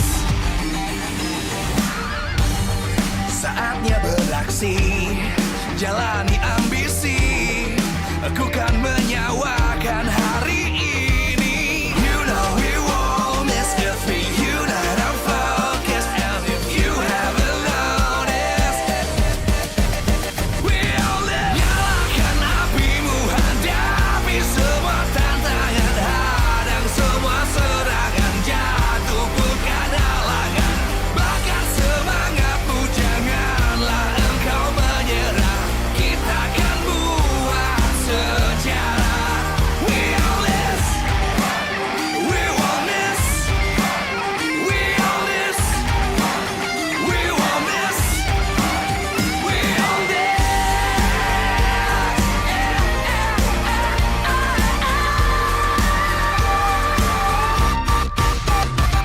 Nyalakan apimu, hadapi semua tantangan, hadang semua serangan, jatuh bukan halangan, bakar semangatmu, janganlah engkau menyerah, kita akan buat sejarah.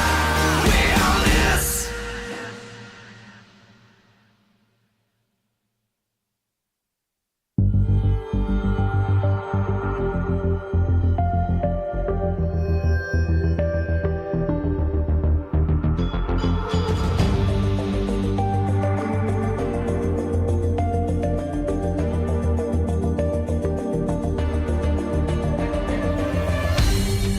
Aku kan berdiri dan terus berlari, terus ke arah puncak tertinggi. Ku takkan berhenti, hanya sampai di sini. Kemenangan abadi menanti. You know we won't miss if we unite our focus. And if you haven't noticed, we'll nyalakan apimu, hadapi semua tantangan, hadang semua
dan terus berlari, terus ke arah puncak tertinggi.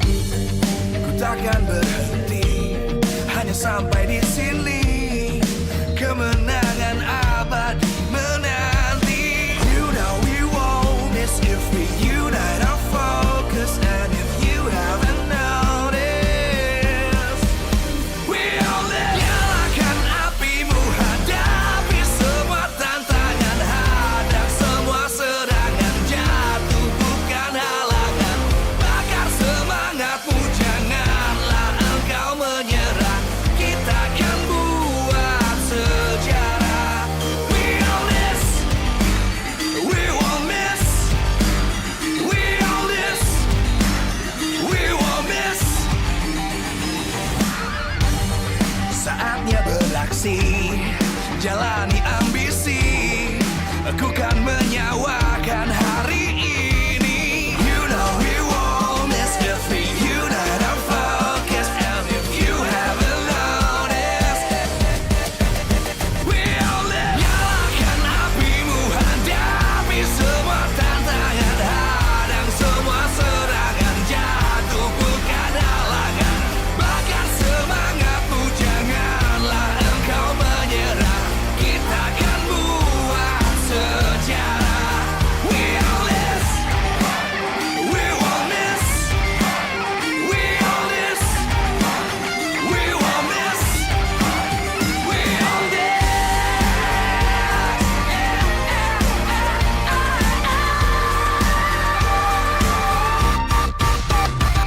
Nyalakan apimu, hadapi semua tantangan, hadang semua serangan, jatuh bukan halangan.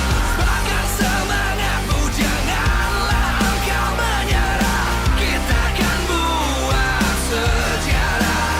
We all this.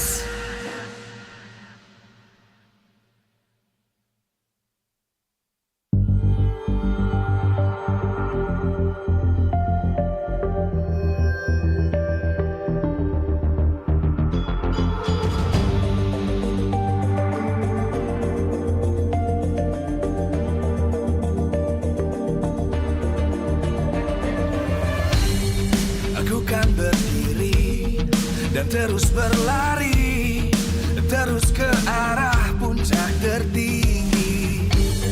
Ku takkan berhenti, hanya sampai di sini.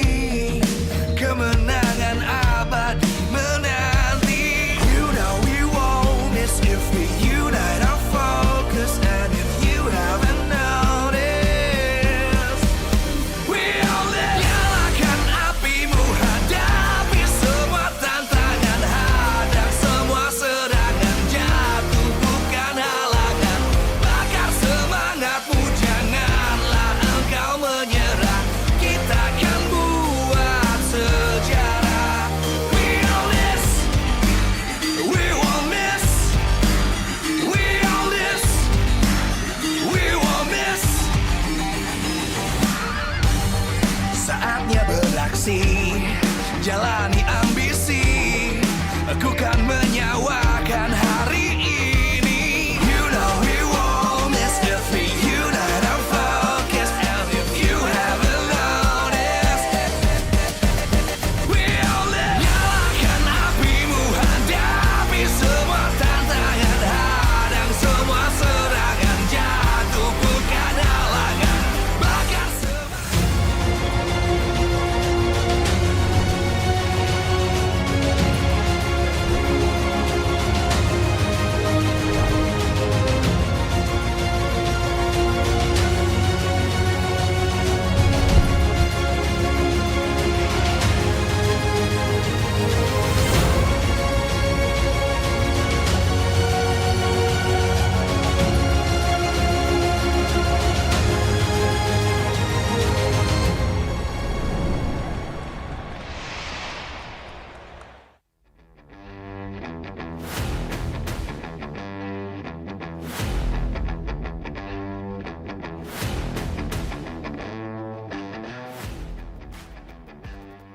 Live from MPL Arena Jakarta, MPL Season 12, powered by Moonton. Presented by Samsung Galaxy Official Gaming Phone. Official sponsor, Head and Shoulders. Official mobile internet partner, Telkomsel. Official gold partner, UBS Gold. We own this.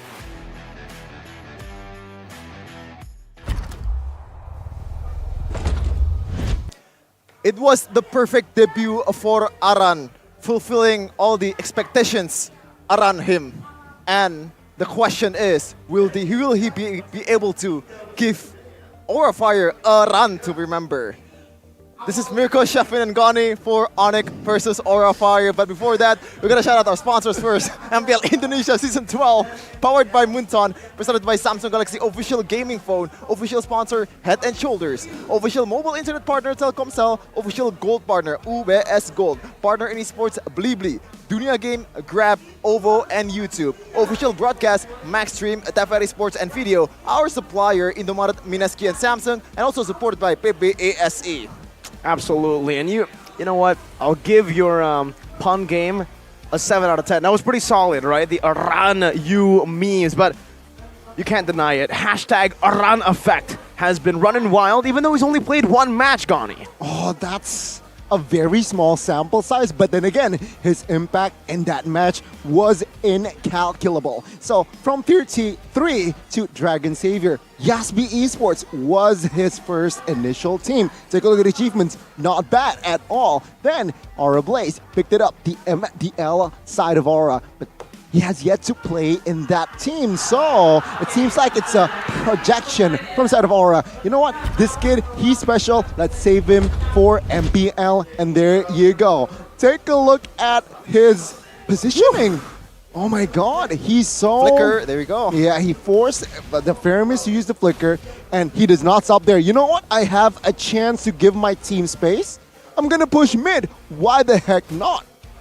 We've never done this for anyone before, so it just shows you how much, I would say, pressure is on his shoulders, but also how much of a star he can be if he continues the way that he plays. If he continues to... Oh, we didn't even get to see this! Wow, it's even more impressive now! We thought it was already impressive. The fact that he just sidestepped the wild charge. And he survived.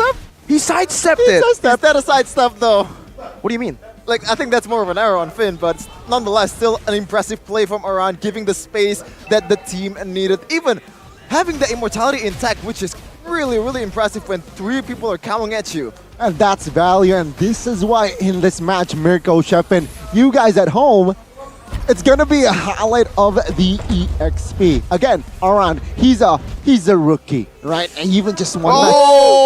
I love it. I love his character already. Same. Going up against Boots, that's the question, right? It seems like his face, you know what? Going up against Boots, the quote-unquote arguably best EXP laner, ET Dubs. He doesn't care. He doesn't care.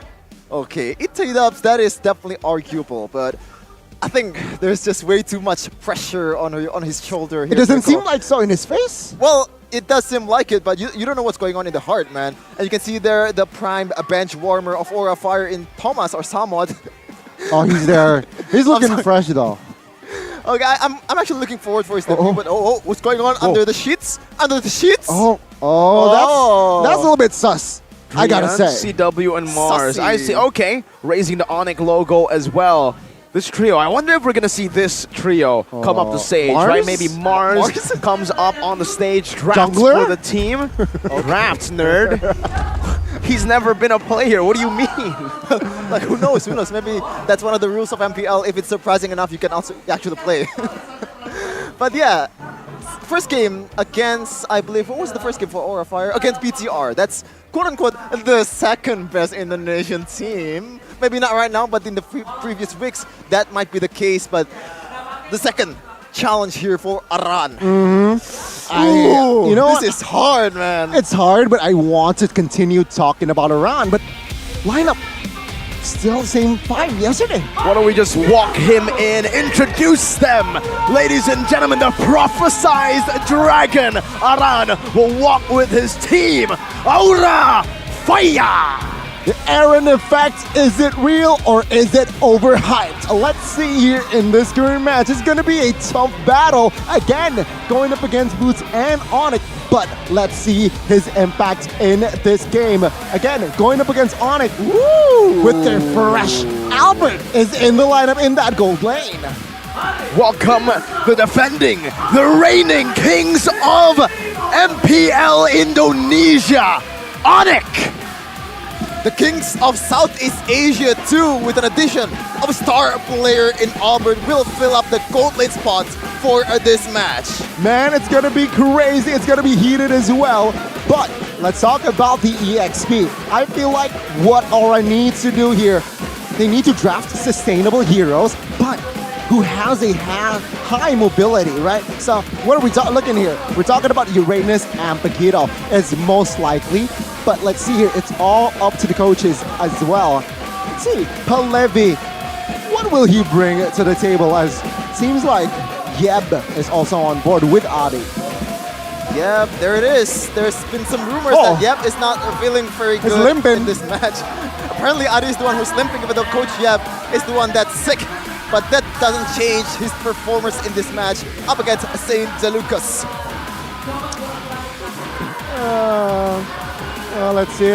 Let's see here what will happen again. Hopefully we got a good matchup in that EXP now. Let's focus on and shift more towards the other lanes, right? Albert, he has, less game time here in Season 12 in Onyx. And playing in the gold lane, it's gonna be a statement here. Going up against Kabuki, who is formidable in that lane, very reliable as well in the side of Aura Fire. What will they need to do here? Now, they need to, again, aggressive early in the draft to defend objective play, because Onyx really likes to pick off early, after level 4, they look for fights, they look for skirmishes, and I feel like they need to somehow provide cover, especially if we're talking about that gold lane. Kabuki needs to pop off. Going up against Albert, it's not going to be easy, but it feels like they need to play around, gravitate around Kabuki. And also, they need to focus on their power draft.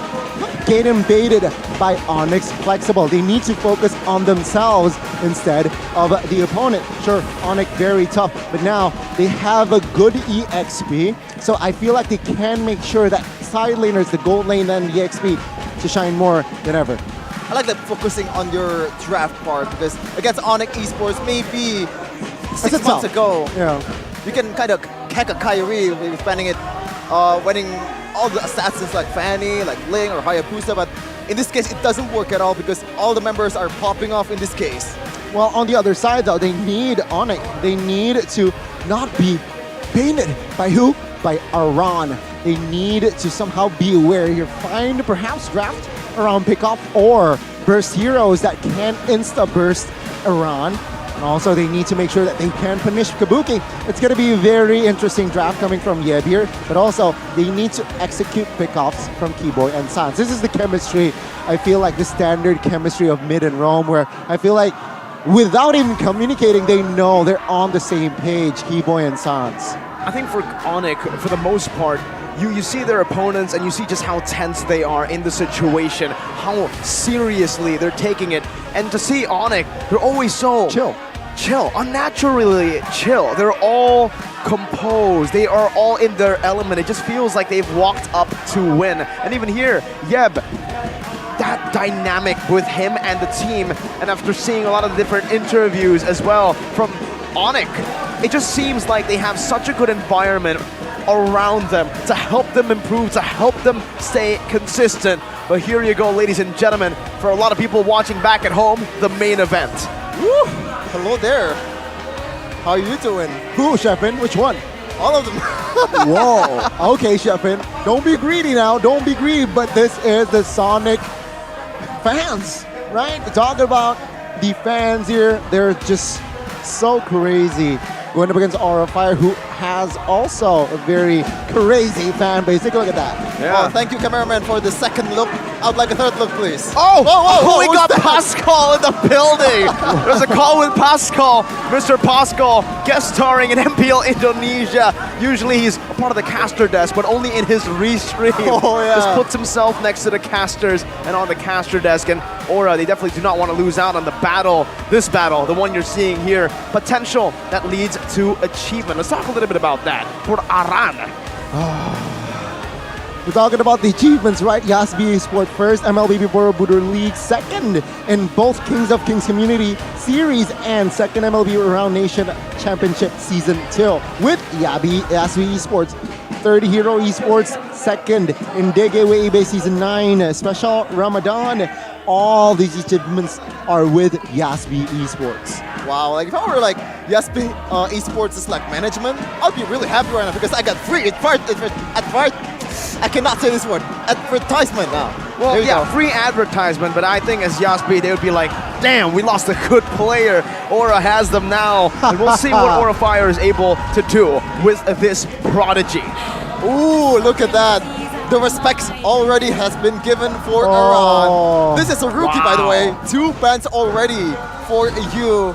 As you mentioned, Gani, Aran popped off with a hero that has a little bit of a sustain, a little bit of mobility. The third hero that can come to mind outside of this hero is Esmeralda. Even though she's not very good in this meta, might be an option too for Aran. Yeah, good.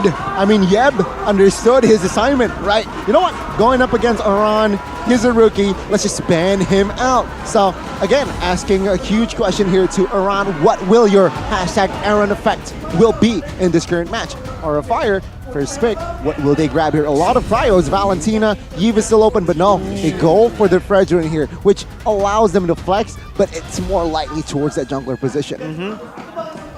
It's going to be a good pick in the jungle for Van. We've seen that when you put Van on a hero like this, a Fredrin, a Martis, a Lancelot, and a Kai, he just does not miss in that retreat duel, but he's up against a god in the jungle. Who god in the jungle, but not in objectives versus Call TZ. We don't talk about that. As long as he wins, it doesn't really matter. But 2 picks. First one for Onyx.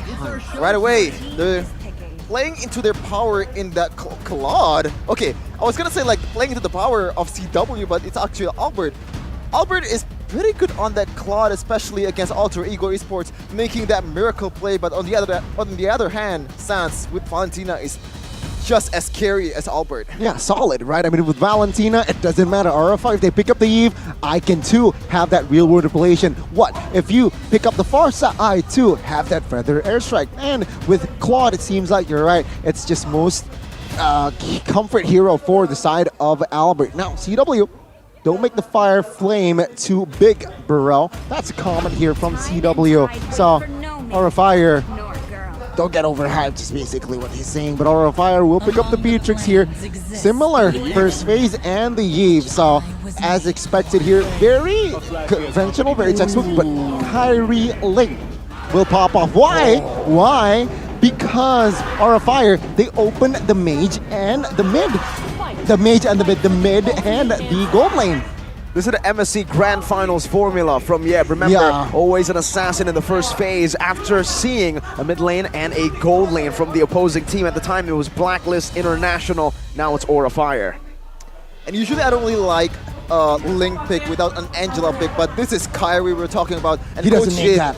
Coach Yeb knows that Hilda is one of the biggest threat to Kyrie's comfortableness in this match. And also a Grok Band coming in from Aura Fire. Yeah, I mean, very straightforward. Aura Fire, they realize that, you know what, in the side, the composition of Onyx, they lack crowd control. What will they eliminate? Yeah, Grok, who can wall charge, who can add pressure as well. So, Aura Fire here, asking a question as well. They don't have crowd control, they have a slow, but they also need that. So perhaps we might see a Kaja ban, Cho ban perhaps next from side of Aura. But it seems like Onyx, semi-targeting Aran again. I was gonna say, like, Masha is a good pick for Onyx Esports, but it looks like they want to play, or they do not want to play against that Masha. Probably one of the reasons why is Kyrie is on that assassin. So another threat is eliminated off the board, but Aura Fire, knowing the power of Kyrie or Keyboy in this case, so far from all the 6 pick that we've seen, this is all the power hero of each player. I mean, as expected, right? We mentioned the Cho, and as well as it's within the keys to victory, but then again, Kaja is still open, so perhaps Yeb will like to play around that Kaja, or if not, what's a good option here for Boots? You know what? I'm thinking of X-Borg. Too early, I feel. Too early. Okay, so Akai. Whoa. Akai Keyboy, Akai Boots. Should be Rome for now. Should be. We haven't seen a Fluff. We haven't seen an Akai XP except for Fluffy. So should be the Rome, but again, it's a flex pick. It's a play with the minds of Aura Fire, and I think for St. DeLucas, the main way to take this Aura or this Akai pick is to just ignore it. Go with what you wanted to go. Go with your draft. Don't let this draft halter what you wanted to go for.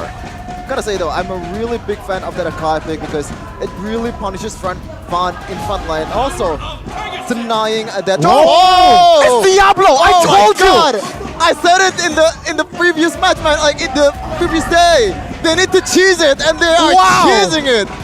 What? I told you in the behind the scenes. Aran reminds me of a Diablo. The looks, that's the looks, man. Like, what are you doing? Oh my God. Diablo Arc. The Lucas and Badang. What's up with this man? Diablo Arc is real from Aran. What are we gonna see after this? Jawhead? Penetera more? Khalid? Okay, I'm looking forward for Aura Fire's future right now with Aran on that EXP.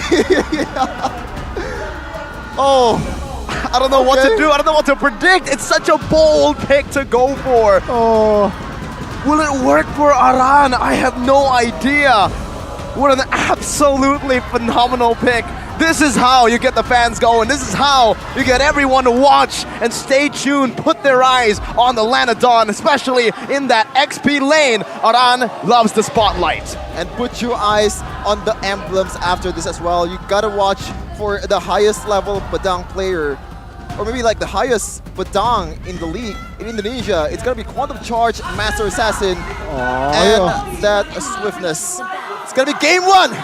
Bionic versus Aura Fire.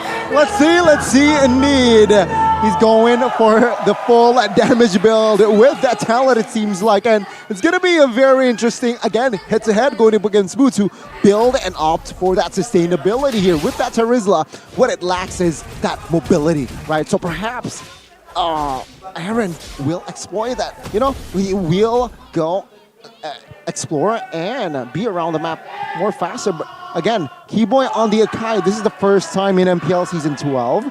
So let's see here his performance, perhaps to help that Ling to secure that neutral objective. Let's see. Okay, the matchup of EXP is a very interesting. Sure, level 1, level 2, Terizla has definitely the upper hand in terms of damage and damage trade, but the longer the game goes, when you already have those items, those attack speed items, it's gonna be trouble for Terizla to deal with, especially if you're soloing that lane. Let's see indeed here. It's going to be a quick rotation towards the bot side. Let's see what will happen. Going to be engaged on already, but it's not going to be a full commitment here. Just pokes Keyboy and forces him to recall. Meanwhile, Aran, same skin. He went for the Saint Seiya. It's maybe a reference to Diablo, or maybe he's trying to make a name for himself here. How does this matchup go though, Sheffin? You play the XP, Terizla. Well, I already told you, Mirko, like before level 4, it's the really good play there from Van, forcing down the flicker, and also good response from Sans. But once he gets the item, that DHS, that corrosive side, even just corrosive side is already too much trouble to deal with, and especially if you're using Terizla, a lot of CCs will not do well for you. And speaking of CC, it's Badang's main weapon. No level 4 for Keyboy just yet. That means no neutral objective contest here. Kyrie already over in the orange buff of Aura Fire, trying to look for a trade, but Keyboy gets level 4. Now Aran pinning Keyboy down. Fish Crack can be used up as well. Keyboy taken low, even a final slash committed out, forcing a heavy spin. Appraiser's Wrath used up. High flickers out. Orange buff secured by Kyrie in the bottom lane. And it is a trade. Turtle for Orange. Wow, oh, that's a good trade. But then again, I was quite surprised there. Keyboy did not really force it. Why? You may ask. It's because Ling was nowhere, right? Ling was bot side, so there's no reason going up against a heavy spin there. Because heavy spin cooldown is almost 50 seconds level 4. And even if Kyrie is in the vicinity, this is Van we're talking about, the god of retribution of MPL Indonesia. And with Link, whether you have that Tempest of Play to deny all of the CCs away, Van will still have the advantage. See here, early game, very stable. 400 gold forward side of Aura of Fire, but it can quickly be turned around. Now Keyboy forced to use something here. Razor's Wrath as well. Nope. He stays put. Real world manipulation. He pops in a heavy spin. Finally! Oh, and he gets out. Saves the flicker. Oh, greedy moves, but only he can pull that off. The calculation was perfect. Ooh. And here it is, a town prediction by Samsung Galaxy Z Fold 5 and Z Flip 5. Okay, what's going on here, Mirko? Is this Miracles or Mirbless? This is more of a I support Badang. Yeah, I want to do that as well, but you gotta be like an actual prediction, right? We can see the town prediction points. Arashi is still on the top as he should be because he's an analyst. And let's see here what will happen. Minute 4. Oh, Van here. It seems like what Van is doing, he's just roaming around the river. Why? Because he is able to catch a member here with the help of Arlet and Yiv. That's why he roams and gravitates towards the mid instead of his side lanes. Gotta say, man, so far, Aura Fire is quite controlling the game right now. Objective takes, yes. It looks like Kyrie wants to contest this. Oh, Van doesn't know. He doesn't know. He doesn't. But if Kyrie uses the retreat here, then it'll be a win for Van in the Turtle. We'll see what they decide to go for here. Kyrie is yet to reveal himself. Remember, just retreats it, but he gives over the neutral objective, it means. Now though, Kyrie gonna be forced to pop that Finch poise. Van still has that retreat, and Aura Fire instantly go at it onto the Turtle. Now Keyboy with a heavy spin, pinning high down right now as Kyrie jumps on top of the blaze. And the penalty zone on the two members. Sin not taking a whole lot of HP, but the real world inflation saves it for a bit. Now Keyboy losing a lot of HP in the back. Boots falls. Kyrie guns him. Well, no, it's Kabuki who guns him down, and Kyrie's forced back.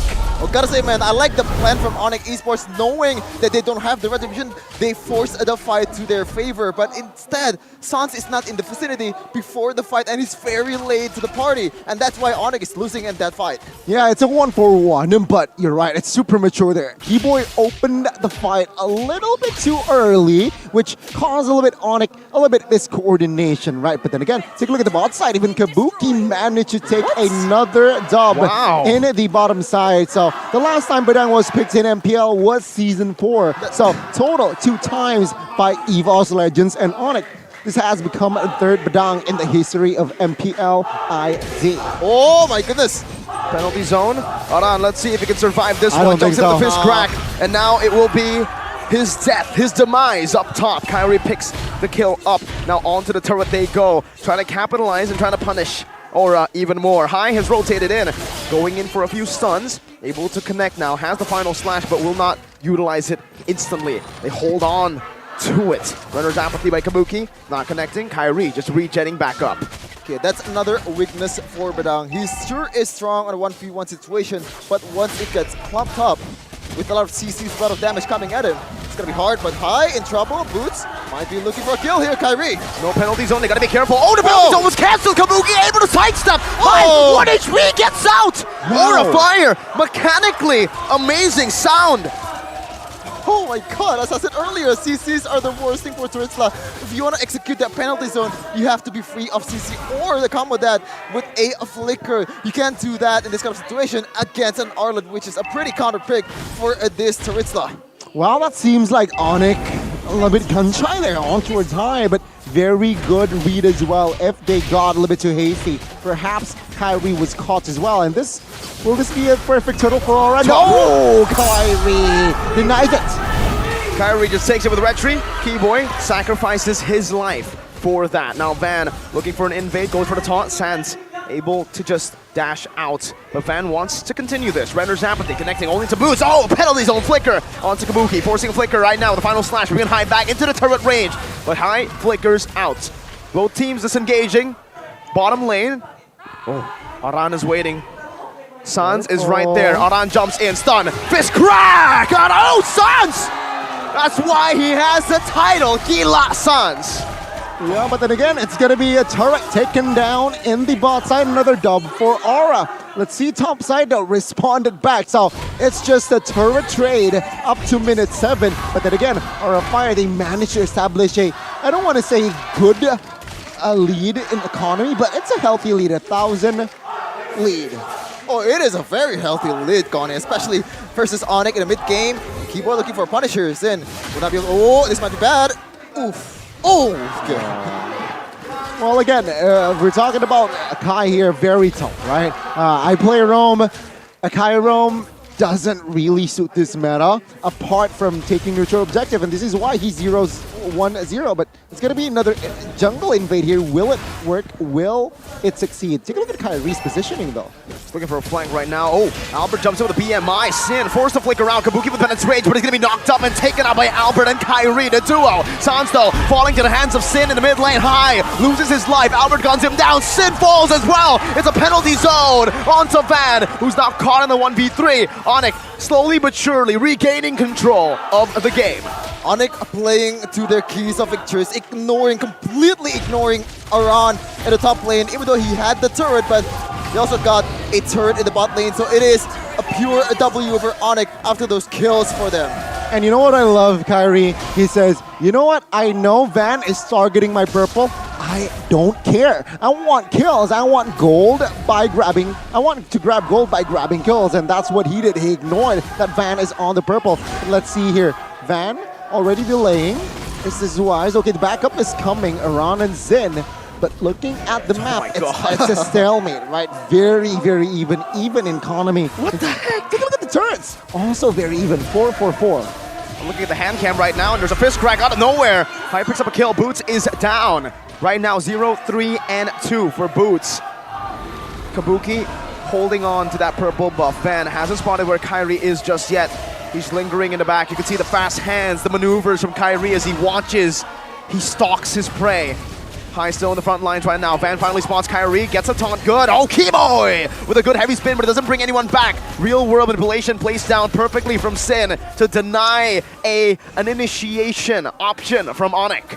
I'll say that's a good play from both Keyboy and Kabuki. Keyboy knows that the flicker is still there, and once he goes for a full-on heavy spin, it's going to be hard for him to get out. Let's see though.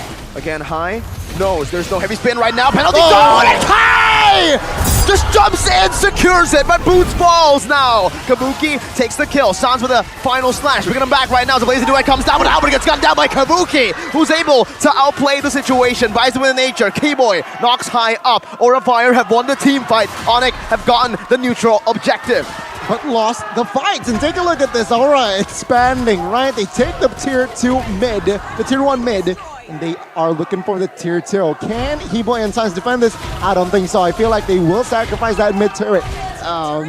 Let's see. Onyx with this Lord. This is the first Lord, by the way, which doesn't really get what you want. But let's see. Will Onyx make it work? Again, Ling, Kyrie will not have that orange.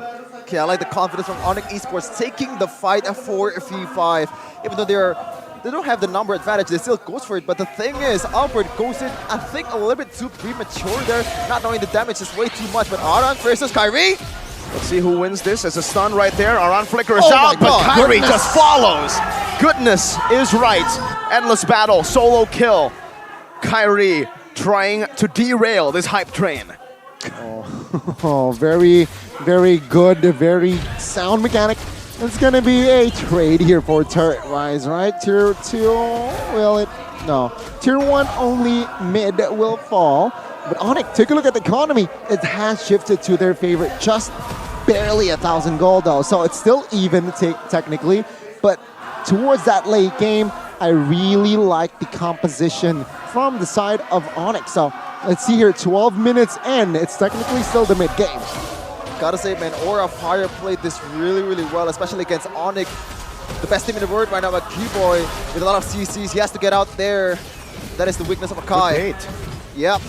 But like as good as Albert is on the jungle, I still have some worries on him in the gold lane compared to CW. As you can see earlier, the team fight was not so great from Albert. He has to realize that he needs that Wind of Nature to be able to go into the backline of Aura Fire. Now let's take a look at the items for Badang here, who has 1,000 gold to his favor if you compare it to Boots.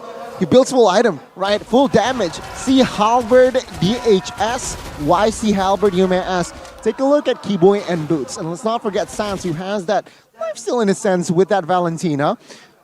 You know, with that C Halberd, it just nullifies the Terizla specifically, right? Boots not having a fun game here stats-wise, 0 for 2. And that is also a factor why he built that C Halberd to somehow penetrate the damage for Boots.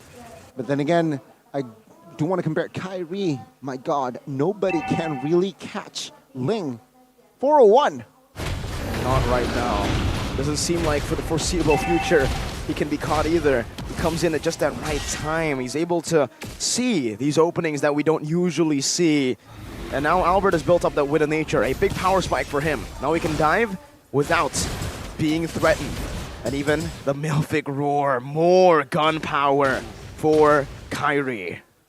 Okay, the thing I'm worried about Onyx right now is in the previous team fight when Kabuki goes down, it was Albert and Kyrie just chasing off Kabuki. Two of them works wonders, but in the later stage of the game, when the Wind of Nature is there, the Huskos is there, you cannot even do that 2v1. You have to realize you have to also expand some of the resources that Boots have or maybe Sans have to be able to catch Kabuki properly. And that is the thing that Onyx needs to realize. Look at this Lord Dance. Aura Fire have an advantage here. With the Lord Dance, they have that bottom lane slow pushing. Van with a good taunt. Only onto Boots though. He still is able to sustain. Albert getting a few good shots high. Spotted in that bush now, chunked by a Defiant Blade.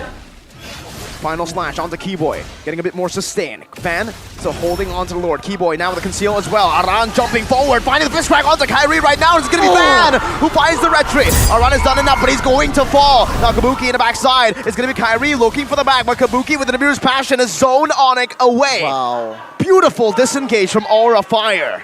And also the Kyrie, look at that.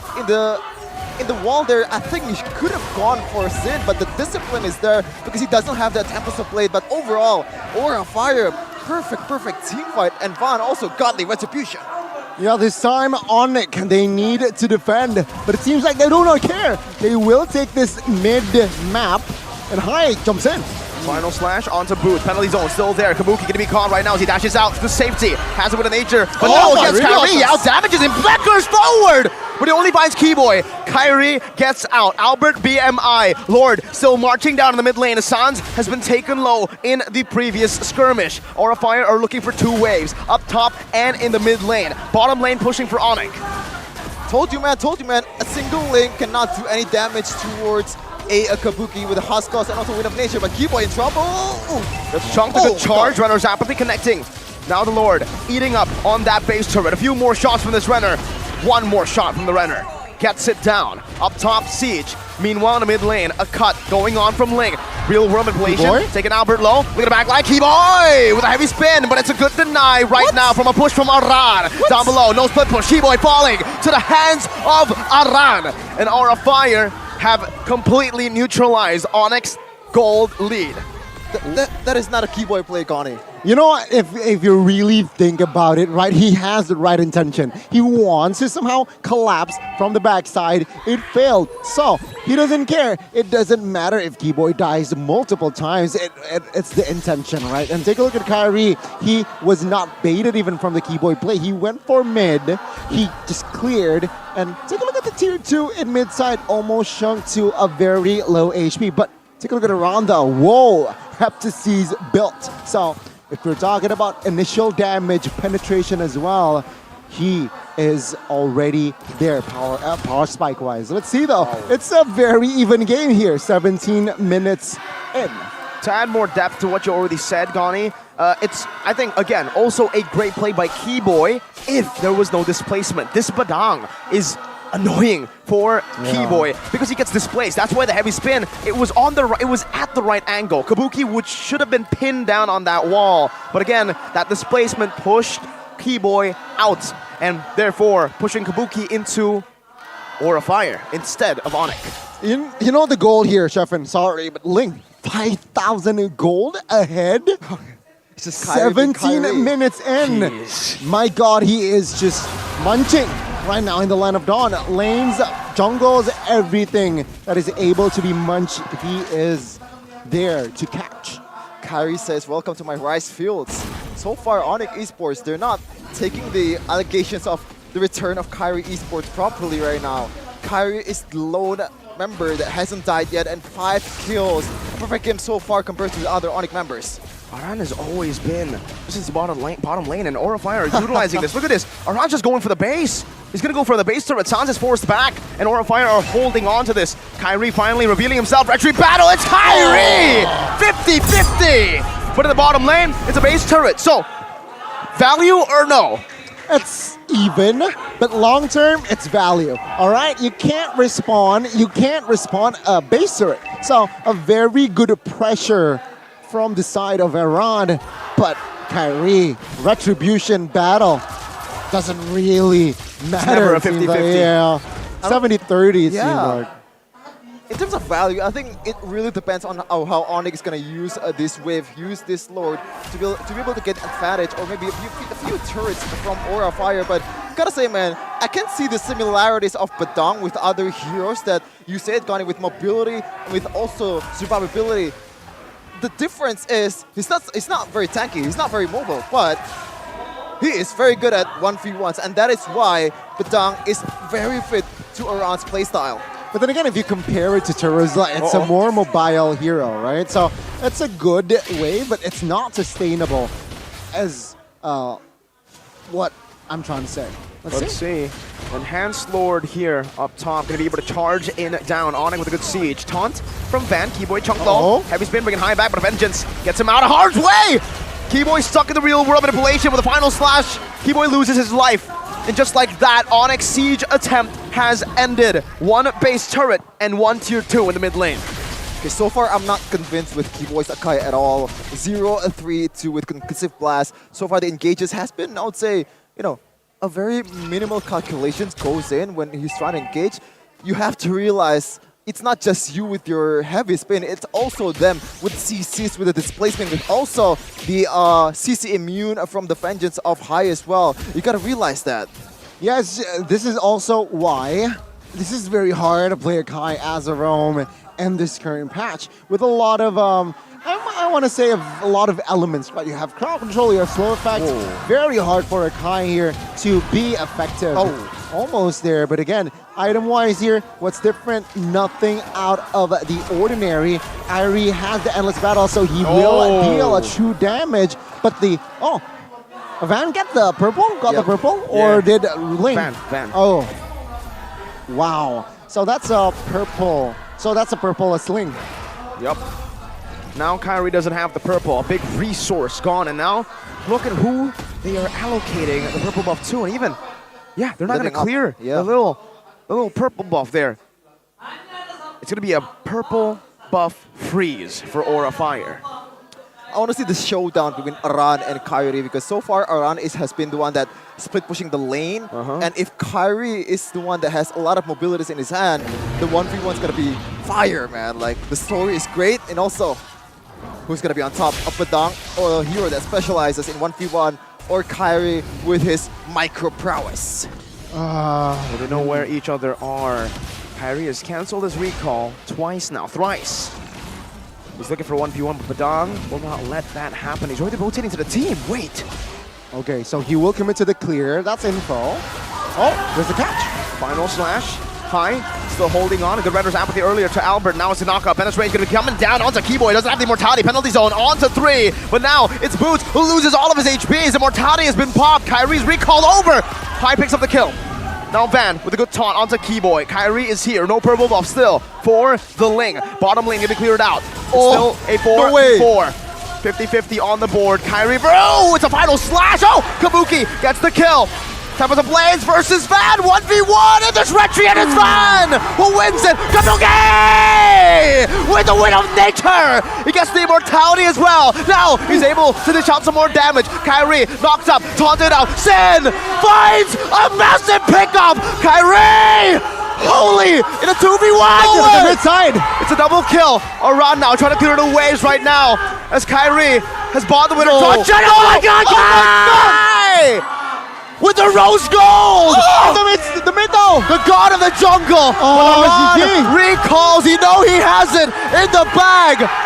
Aura Fire pulled out a massive stop! God can bleed and the hands of the fire! Aura Fire with a massive upsets in the debut in the Cinderella story of Aran! Aran Jaeger in full effect. And Aura Fire strikes first on it. Even though oh my god, Kyrie with the mechanics. But it wasn't enough. Aran was just in the right place and in the right time. On it with this Akai Roam. Wasn't able to find success. Yeah, I think that's one of the biggest factor, right? Because Keyboy was a non-factor. I'm sorry, you're talking about all the factors. I'm talking about the factor that Onyx was able to utilize for the most part. Kyrie, jeez. What was that? The item swaps, he did that with no purple. This guy is not a human being. This man is out of this world. I don't know how you pull that off without a purple, with everything thrown at your way, with everything against you. Holy, this player is ridiculous. But what's even more ridiculous is Aura were able to win against that. Split push by Aran makes Onyx a bow to the dragon in game number 1. Sure, the keys of victory details that Aran needs to be ignored when he's split pushing and just focus on the team fight, but that has a drawback, that has a negative as well, and you can see that in this game number 1. Wow. Oh, like, how are you feeling as an Aura fan right now? Well, maybe we can ask Eterna, because the only word I can think of right now to describe what just happened is, damn. Damn. You want a tank too? Damn. Oh, 3 tanks from us. That's wow, that's a very, very, I'm a little bit stunned, but I do. A little bit. No, here's the thing, right? The draft, it's a little bit shaky from the side of Onyx, I must say. I think they're experimenting. Sure, you have Keyboy, who is just good at mechanics, and you give him an Akai. Sure, it's mostly for securing neutral objectives, but you see as the impact from this Akai was a little bit irrelevant. Sure, I know his job description, I know he is trying to pull it off, but not much effective heavy spins in that game, which is a problem. I wanna give my vote for player of the game here, but I can't because everyone played their role, and yeah, he's on the losing side. That's the player of the game. I think. What? I'm still replaying the play, man. Like, man, literally no purple buff. Sold his immortality, bought a winter, sold that to get a rose gold to outplay Sin, who had an RWM on him. What is this guy? See, this play alone is world class, but the fact that he's done it consistently, I'm sorry for, complimenting on a player that's on the losing side, but this is, how could you find another play like this? You cannot. You cannot. Oh, how lucky is Onyx fan right now. No, they're losing, but you know what I mean. Yeah. I mean, that's a very, very good display of mechanics indeed. I mean, this young boy from Philippines. What the hell? We need to just watch a replay again of that. Just so. Remember what we got in the start of the day with Aran's play on the Paquito? We need that. We need a pro view for Kyrie and how he sold those items. Give me a hand cam while you're at it. I want to see it. How? How many fingers do you need to play with to do that? Oh, man. That is why I call him the Ashura, man. Multiple hands, but player of the game is Aran with the split push. 29% kill participation is not the greatest, but in the end, the one that wins the game is definitely Aran with these emblems. Master Assassin complement his ability of 1v1s and also a lot of movement speed boost he really likes in that quantum charge as well. Again, Aran effects. He was unbothered, especially towards that end game, you know? Like, oh, my team is fighting. I don't care. I'm just gonna clear mid. Oh, my team 1v3. Kyrie killed 2. No, I do not want to help Sin. I'm just gonna clear the mid. There you go, Kyrie. Even though he got the outplay of 1v3, Aran got the base, and that is one way to win the game. We need to talk about this guy because statistically, this is not the player of the game, right? You take a look at his stat, KDA, 1, 3, and 3, GPM pretty average, maybe even below average, KP definitely below average, 29%. But why is he the player of the game? It's because of that macro, always consistently being the guy who puts on pressure, who acts as a distraction. But don't forget that a few of these Lord takes and Turtle takes were also due to Aran making these displacement plays. Remember, a few of these pickups were cancelled out by Aran as well. Keyboy used that heavy spin, remember, Gani? And this is what, minute 7 here, very cellmate-ish situation as well. This was a good pick-off play from Kyrie, who finds an angle and flank. But you know what? Towards the end, it was just Onyx losing in turrets. And this is where it all started, I feel like. They got the Lord, but they lost the fight here, I believe, from the side of Onyx. Well, I might be wrong, but there's a reason. Yeah, this is where Albert got picked off. Oh, but, you know, this is where also Van on-point retribution. And after this, it was blue side for the map. And Boots was on the Ceruzla, that last big Ceruzla that didn't pay off. That's just Onyx defending after minute 12, I believe. And it's just, after that Aura of Fire, what they do is just stay consistent. This is where, take a look at this. This is where Kabuki, everyone, Kyrie lost the 50-50. momentum. Yeah, momentum. Wow. Van got the Lord. Take a look at Kabuki in the backside, who has Claws, Wind of Nature, and has the Immortal. Gets the kill on towards Albert. Take a look at Sans here. Got killed. Item switch as well. Take a look at the mini-map as well. Badang is just clearing mid-side. But take a look at Kyrie here. Wow. Getting the kill. No, we want to watch more. Okay, here. Wow. Rose gold. Wow. And that's GG, but no time to recall. He has 2 crossbows there. Unfortunately for side of Onyx, but my goodness. Aran again. He doesn't care. I'm gonna sacrifice all my teammates for that base, and he did. Aura Fire, 22 minutes of game time. Not bad at all.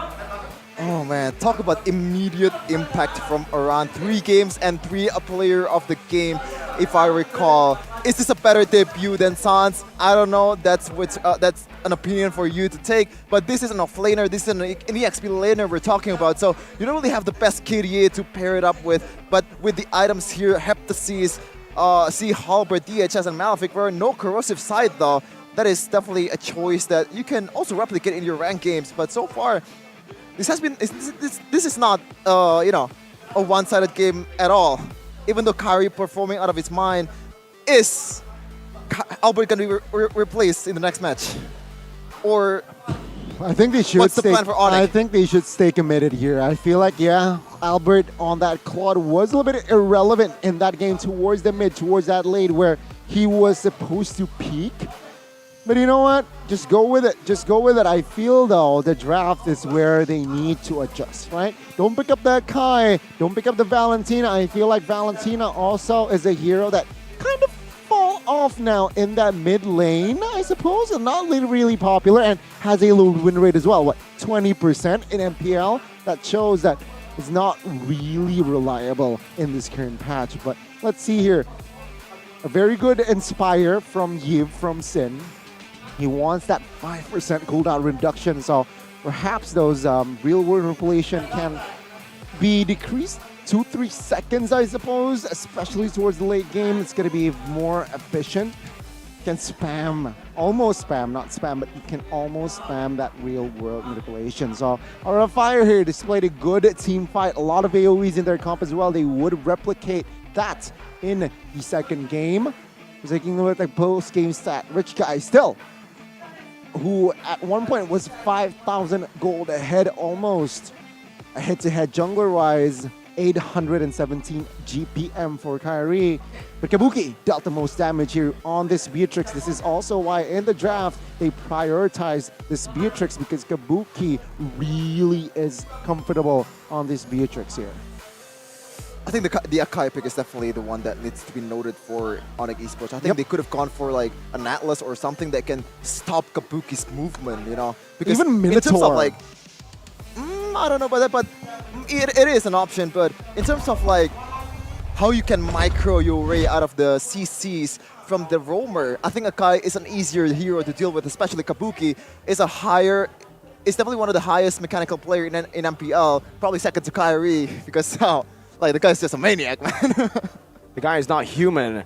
But for all the humans out there, you guys can go and order food or bike or car with Grab. That is Grab. MPL Indonesia Season 12 has begun and Grab promotions are ready to be enjoyed. Use the promo code MPL ID Grab and get a 50% discount on Grab food and a 90% discount on Grab bike and Grab car throughout the event. This promo is for new users only. If you want to get Diamond or MLBB Hero skins, stay tuned for more info on Grab's challenge. And for more details, check out grb.to/MPL. Yeah, check it out, ladies and gentlemen. Grab has a lot to offer, even when you're overseas. So, you know, check it out indeed. And with that, what do I pay with Grab? What do I? With Grab? I don't use cash here, Chefin. You can use OVO. Ah. Okay. What's that? This is important news for MLBB fans. I'm an MLBB fan. You are? Yeah. I want important news. Ooh, if you want to buy data packages, just use OVO. Whether it's for watching or playing together, you can do it with ease. There's also special cashback promo up to 5,000 OVO points. Pretty cool, right? So don't miss out by data packages. Easy with OVO. Thank you so much for that information. I'm gonna buy data packages. Now. With Now? your Samsung Z Flip right in front of you. Yeah, I'll do it with my Z Fold. On the Grab app, rather. On the app Grab. Also, check the QR code below. Speaking of OVO, Dogani. Yeah? OVO has a collab right now. With collab who? With what? With one of the Indonesian goats in a lemon. Whoa. Watching pro players play together make you want to play. Fruit. Right. Play to join as well, right? Well, luckily for you, if you want to play like a pro alongside MLBB pro players, you totally can. It's easy. Just buy MLBB items on Google Play using OVO to get the chance to play with Iksan Lemon the Legend. Super exciting, right? It is. So hurry and register at payovo.co/MPL and tell us why you want to play together with Lemon. I want to play with Lemon because he's a legend. 8 people. Hey, Whoa, speaking of legends, whoa. the Onyx fans here in the building. They're Is this crazy. a girlfriend buff or is this a girlfriend nerf? Gani, because that's Keyboy and Sanz's girlfriend earlier. It's the first game, all right? You can just chill. But then again... It's a girlfriend buff for Chefin, definitely, though. Chefin. What's her name? Well, maybe we don't need to know their names. All we need to know is the product they use. Oh, for this fabulous hair. Oh, man. You got the Carrot Kacha or Tigreal special editions. I don't want to do that again, Mirko. I'm sorry, my hands are full right now, full of the expectations of Aura Fire in the next game, in Game 2. Oh. But if you want to have expectations for good hairs and good hairstyle, ooh. Okay, okay. Gani, we should not give him any time to talk when there are girls on screen. Chefin gets distracted really easily. So Gani, take it away. Oh, yeah, I mean, suddenly I want to be a doll right now. You want to be a doll.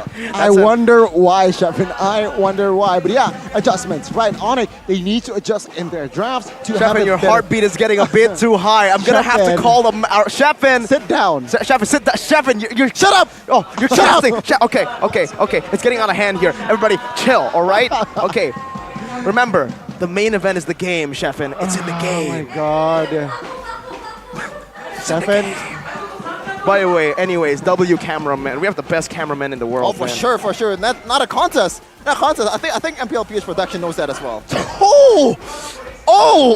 You know what? You know what? If you wanna import, Yikes. if you wanna import some Indonesian, import our cameramans. Oh, that's a little. Okay, I agree though. We have better cameramen. Anyways, let's get to the draft. I think. Oh my God. Adjustments. What do we need? What does Onyx need? Yeah, from the draft. Stop. Don't draft a kind, please. No. Okay. No. Will it be a Badang pen? I don't think so. I think that's a little bit too expensive. Yeah. But maybe second phase if El Diablo. No, sorry. Diablo. Iran's heroes doesn't get picked. I feel like they might ban the Badang. Uranus ban, Joy ban, so they are still sticking with the same sides. Let's see what will happen.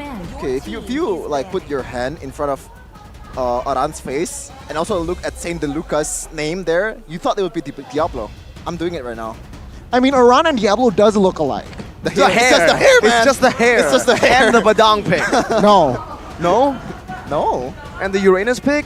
Well, technically, Diablo used to play Paquito as well. Now it's Uranus Paquito. If they go Badang, this is literally just what usually happens to Diablo. All his heroes gone. For Diablo, it's I just got a message from MPL PH Production, who has better cameraman. Okay, we'll have to deal with that beef later. Yeah. Okay, so still same strategy from both of these teams.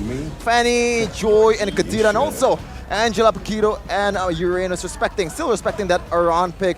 But another thing is still the same. It's going to be Fredrin on the jungle, most likely, for San Lucas and Van. Let's see what will happen here. It seems like for the side of Aura, they will stick with what they know best. Picking up that Fredrin, it worked for them, but this time Yves will be picked up. So yeah, again, Valentina, I touched on how Valentina kind of fall off here after week 1.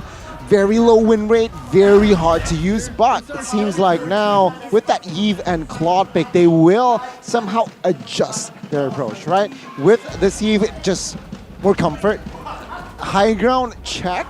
Mid-clear, check. And let's see here, what will the response from the side of Aura? They might actually secure a hero for Aran early. I'm looking at a Paquito pick here. Already banned. Oh, so I really like the Eve pick because Kadira is already banned. Also Fanny too, Joy too. Like all these 3 heroes counter the Eve pretty well, and I think it suits Sans more on his playstyle. He kites really well.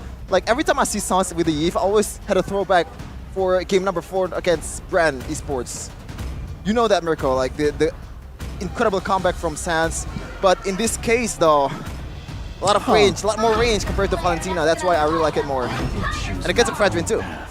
Yeah, I mean, Beatrix and Arlet now will be picked. So the same 3 heroes that entered game 1 from the side of Aura Fire, but not that Yves. Let's see here how it will impact Onyx game style. The second game, a lot of AoEs though with that Claude and Yves. Will they bank another hero that can and has a lot of area of effect? Is the question.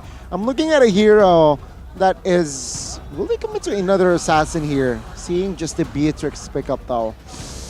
It might be a little bit too early, so they might secure a hero for Boots. And I'm looking at the Masha here. Ooh. What do you think the Masha is being picked up this early though?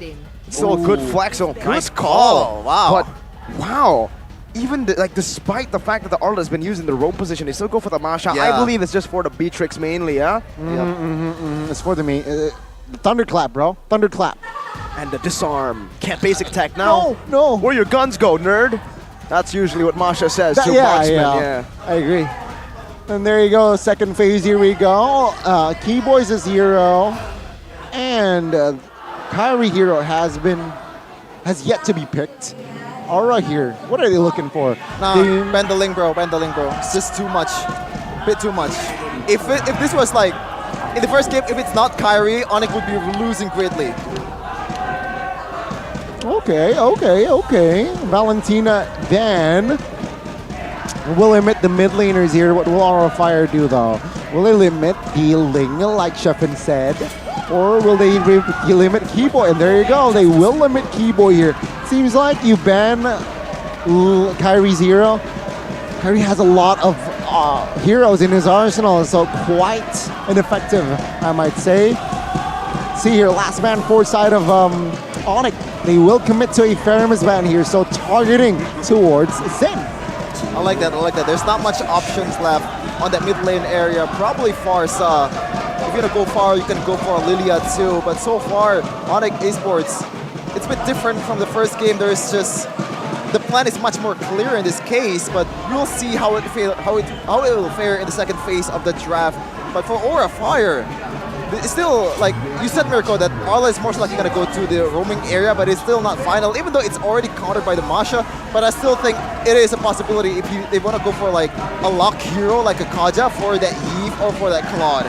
If they see a utility jungler on Hands of Onyx, they might actually go for the Arlet XP and a Novaria roam, just to give them a bit more pressure to play with. Again, Novaria Beatrix is a combination we've seen Aura utilize before, but now with the Kaja, Onyx are waiting for that Novaria pick if it actually happens. For Aura, I think it's a bit too risky to pull that off now, knowing that a Link can still show up. This is what I expect a draft coming from Onyx in Game 1. It's in their K2V as well. Pick off heroes, right? Sure, Akai can pick off, but with the suppression from Kaja, right? It's just a sure lock. It's just a sure pick off. Let's see here, Aura Fire, what will their respawn be? Surely they need someone that can AoE. EXP. Wow, this is tough. This is tough. Will you draft going up against Kaja here? Oh, Farsa. Yeah, that's the only like. Oh, Esmeralda. I said it earlier, like the one that goes with Paquito and Uranus is Esmeralda. A very like quite natural pick for Oran, even though he doesn't really know him well right now. But for Kyrie, I think Ling is still the pick here. Surely, right? Because there's just too much backline presence for this team against Aura Fire. But the question still remains, against Kabuki and his Haas Claws, his Wind of Natures, it's going to be harder for you to create a play. I think the Lancelot might be a bit better here, just able to negate a lot of the CC coming in. Meanwhile, for the Ling, remember, you gotta be much more careful. Let's see if they go for it. Nope, they go for Martis. Yeah, if they want to negate even more CC, then it's a Martis, and oh man.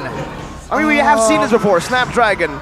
Kyrie, I believe, picked up a Maniac on this Martis. Well, it is, I'm not doubting Kyrie here, but it's just doesn't feel right. He's on utility jungler, especially when you're the ace of the team. You have to play your power heroes. But Martis, as you said earlier, there's still awkwardness on his kit or on his playstyle. In the late game, it's going to be harder for you to create, especially against a lot of CCs coming in from Fredrin. I don't know, man. Getting bursted down by Kabuki is also an option too. Man, looking at the composition, I like it. It's more even now, Game 2, between Aura and the side of Onyx. Remember, Aura Fire, they have match point here. Will Onyx equalize in this game or not? Let's see, what will Captain Boots brew with and on that Masha? Well, now it lies There's in a pause, the early to mid, I believe, for Onyx. Remember, this is their match history in week 2. Oh, 2 dubs, 2 clean sweeps as well. Albert being one of the impact player in the last 2 match. So let's see here again. Van showing consistency. I like it. Game 1, he was very consistent in that Fedrin. Will he bring it again in Game 2 is the question. He was the impact player here going up against Rebellion, who, oh my god, seems like the new kid on the block, Iran, brings a lot of potency in this Aura Fire team. Last time they matched up in week number 2, it was up against Auditizio and the Franco. And on the other side of the spectrum, right, when Iran carries Aura, Kimura was actually one of the factors as to why Rebellion were able to come back. A lot of these clutch iron hooks was able to be landed on the Grok at the time, who just maybe is allergic to the power of nature. Yeah, like if you're a Grok player, always use your power of nature. Always use your first kill if you want to open your map, because CCs, when you don't have that first skill, it's going to be susceptible to you. And also, you're not very tanky as well, especially against magic damage, because you don't scale that magic tower, that physical damage to that magic defense. It's only physical defense. Oh. What's wrong, Sheffin? What's wrong? We're gonna see top 5 fan heroes here for MPL Indonesia Season 12. Fanny, as we always see, always on the top. With the 30% win rate though. Whoa. I think the Fannies that have been let go have been the non-lethal Fannies. Do you agree? Because I think with this, if you give it over to Kyrie, if you give it over to Nile, then it has been pretty solid. If you give it over to the Fanny gods of MPL ID, but the matches where Fanny is not banned, it just shows you how high the skill ceiling is for Fanny. If you're really good on Fanny, it's 100%. But if you're mid at Fanny, then you just let it go. Who are you calling out right now? Nobody. Nobody. I'm not calling out anyone. But this is my point, right? Valentina, 22 times being banned, very low win rate, 30%. So it shows that if you compare it to Yves, who has 70% win rate. Or maybe it's the same as Fanny, high skill ceiling. Moreno has lost a Valentina game in this season though. Sans as well. Exactly. So, but guess who hasn't lost on a Valentina this season? Clay. Exactly. I mean, Clay barely lost any game at all. That's a bit unfair, I would say, but yeah, Sans is definitely one of the best mechanical mid laner in Indonesia. It's a bit weird that he's not performing on this hero. A hero that a lot of people might say is very overpowered. Yep, indeed. And ladies and gentlemen, what do you think? Back at home, will Onyx equalize in this game? Or take a look at your screen right now. Aura Fire. They're fired up. Bring up the fire. Eterna's right there celebrating with the Aura Fire fans. There you go, Eterna. You can see her right there, but let's take a look at the top 5 week 2 picked heroes, most picked heroes. Oh, Paquito's still up there in week number 2. 70% win rate, so it dropped. It was 84%, now it's 70%. I mean, 70% is still very, very high, especially in MPL ID. You can High is in Aura. What? High is in Aura. Sure. Mirko's not wrong. High is in Aura. I don't know what to say right now. I'm a bit... You know what I want to say? Gani, 70% win rate. Ooh, I don't know how that works, what? but yeah. No, it's okay. It's okay, Gani. I don't... It's okay. It's okay. Sometimes life just does that. I don't get it. What are we talking about here? Is it an inside joke? Sheffin, you're in your own world right now. Stop looking at the girls on screen. Exactly, Sheffin. You're just too focused. You're not controlling my eyes. You don't see what I'm doing with my eyes. No, it's the Maybe players. I'm focusing on the jackets. Now the screens is just the players. You're now in the conversation suddenly. What do you mean? See, I'm not responding. That's why. Okay, so it's okay. Okay. It's balanced. It's okay. Balance, yes. Balance, okay. Get Sheffin off the desk right now. We're going to be talking, me and you, Gani. Let's talk about that game, or the draft of this game. Do you think Onyx has a better draft with the Aura? I think this is more of Onyx identity, right? With the Kaja, with the Yves. Well, I don't want to say that Valentina's isn't Sans's identity, but Sheffin. What? This is your time to shine. Ask me about the draft. You know what? Come on. Since we're troubleshooting a problem anyways, right? Here, Sheffin, commentate over the main event for you. Oh, Albert with the beautiful jacket here. A very, creative jacket here, because you don't really see this kind of design very often. You usually go for like a very menacing design, a lot of dark colors, so you can intimidate your opponent. But in this case, a lot of flowers, a lot of happy vibes here for Onyx jacket. There you go. That's my analysis for you. 1,060 GPM though for Albert. Oh wow. That's his average? Holy moly. I think so, right? Or this is the highest. No, this is the highest, surely. So this is like, highest GPM. 1,060. It's over 900. It's over 1,000. Yeah, it is. That's crazy, right? But the fact that Heist is also there is pretty cool, though, because Rebellion Zion they haven't been very well in the first few weeks, and just turn up the notch the second week, winning against Aura Fire, which is pretty. As you said, Mirko, the Aran was not there yet, or Aran wasn't Aran at that time. It was still Kimura. Yeah. He needs to evolve first, but they're not the same person. So Aran. So Aran Yeager. Oh, is that the name we're gonna give him? That depends, right? I don't think his heroes have, suits that name just yet. Maybe if he can beat a Titan here, Onyx, then maybe he can be the Titan Slayer and he can take that name. Ooh, Titan Slayer, I like it. The attack on Titan, attack on Onyx. Yes, Gani, but this time it's a dragon who's attacking the Sky Kings. Technically, if you want to attack the Sky Kings, you need someone who can fly, and the dragon certainly can fly all the way to the sky.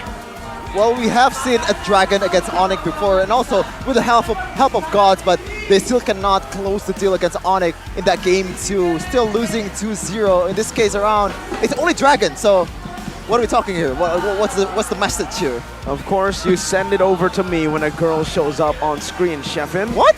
That's my intent. I swear to God, that was not my intention. I swear to God. Enjoy the view. But yeah, I think for the drafts, I agree with you, Gani. I think in the early game, it's going to be very Onyx-centric. Yep. And Onyx definitely have the better early game. If they can utilize that to end in the mid-game, then it's going to be great. CW, though, seems like he doesn't even have control of his own neck.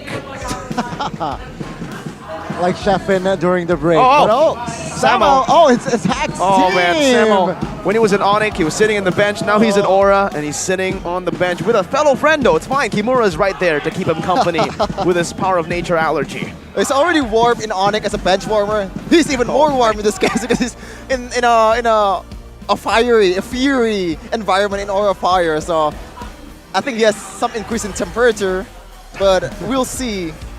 When will he debut and what's the impact for this guy? Because we've been talking about the whole of Aura Fire might be the roaming area because Hai is not really used to playing that role, but Samuel might be the perfect guy to replace him. But in this case, I think he's doing just fine. Hai.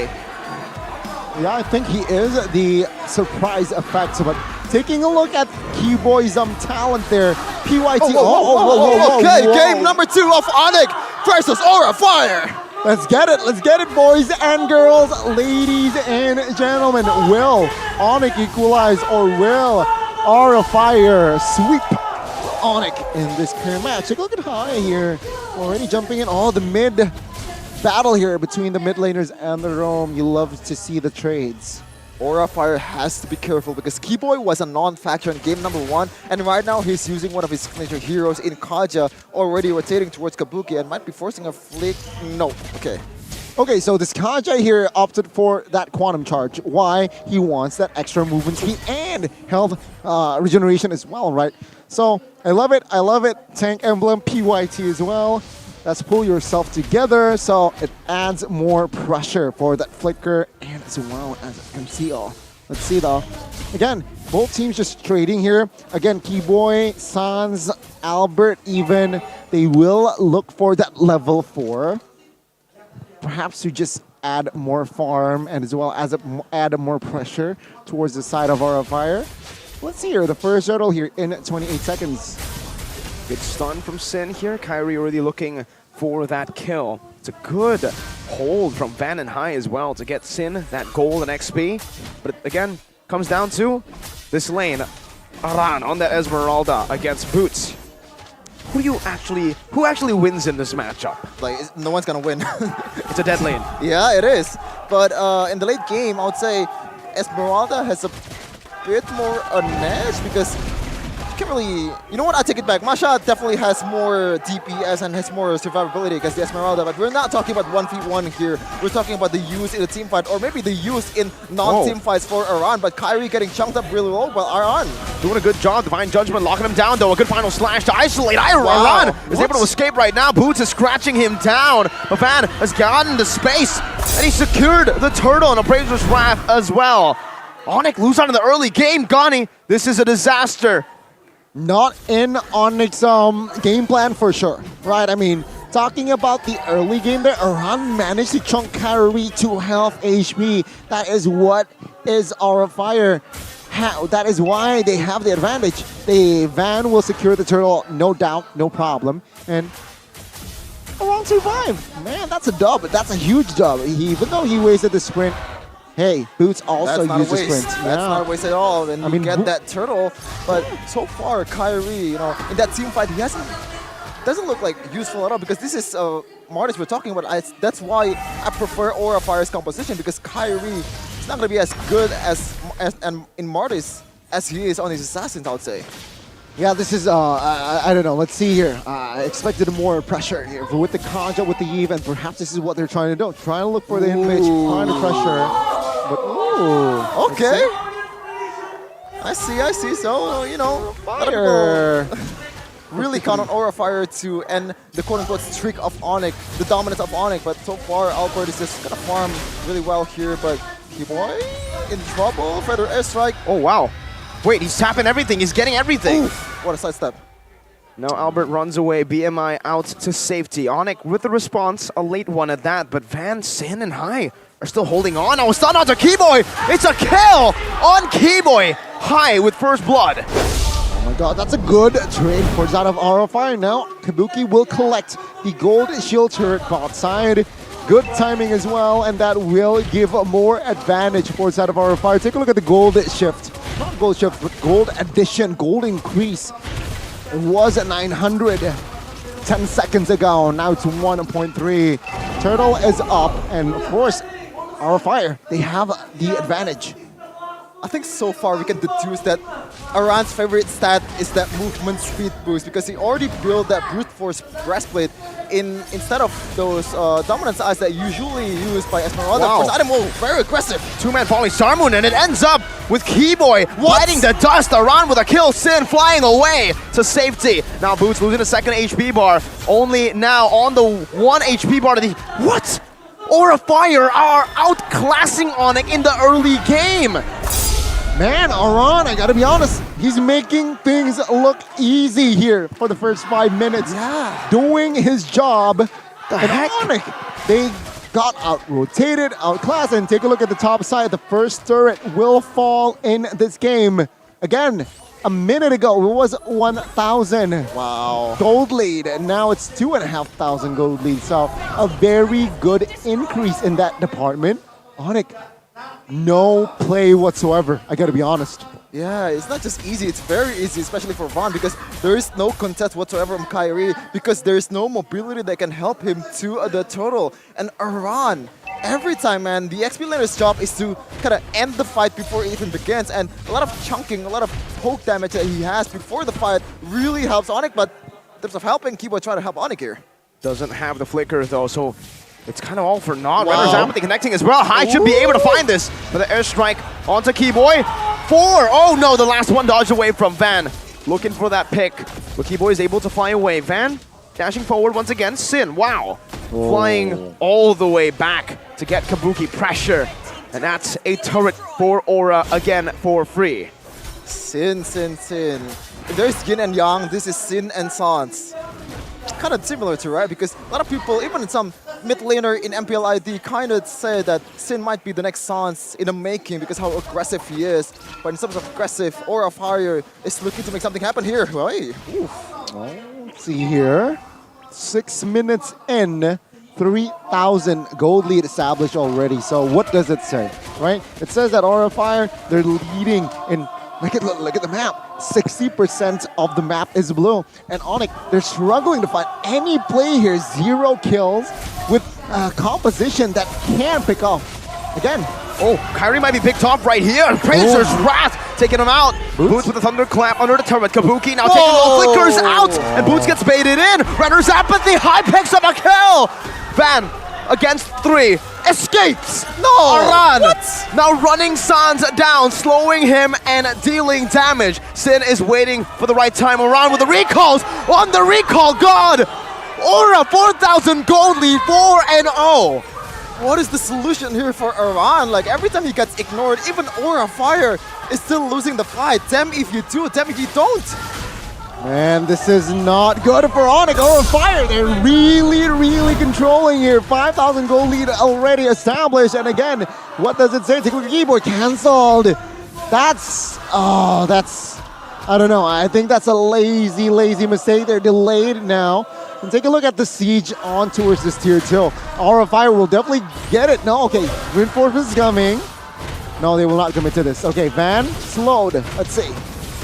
Getting out, real world manipulation now popped in by Suns. Locking No Van down, way. Keyboy. Oh. Fine judgment, only onto Van. Renders apathy, not connecting, but High picks the kill up nonetheless. Van with another taunt, Kyrie with a Mortal Coil, disengaging Sin.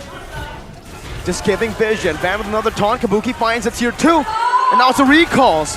Aura are still deathless, untouchable. Oh. Have you ever seen this, Goni? Onyx just looks lost. It's just different from game 1. In game 1, like there is some hope for Onyx, even just they're still kind of controlling the game at some point in the mid-game, but in this case, they're just losing very hard in all aspects. Yeah, I've said this before earlier, right? I mean, no play whatsoever. Take a look at Kyrie now. Oh, still surviving. Okay, very interesting here. 2,500 gold ahead boots for Zad of Iran, and he opted for Brute Force and Oracle first. Why? Because no Dominance Ice was built here from the side of Onyx, which is quite surprising, which just creates more space for the side of Esmeralda. No anti-regen built. Oh no. And Kaja is on his way, but Albert. Wait, 1v1, a Prisoner's Wrath! Not a 1v1 with High joining in, but still, Albert gets picked off. He took a fight.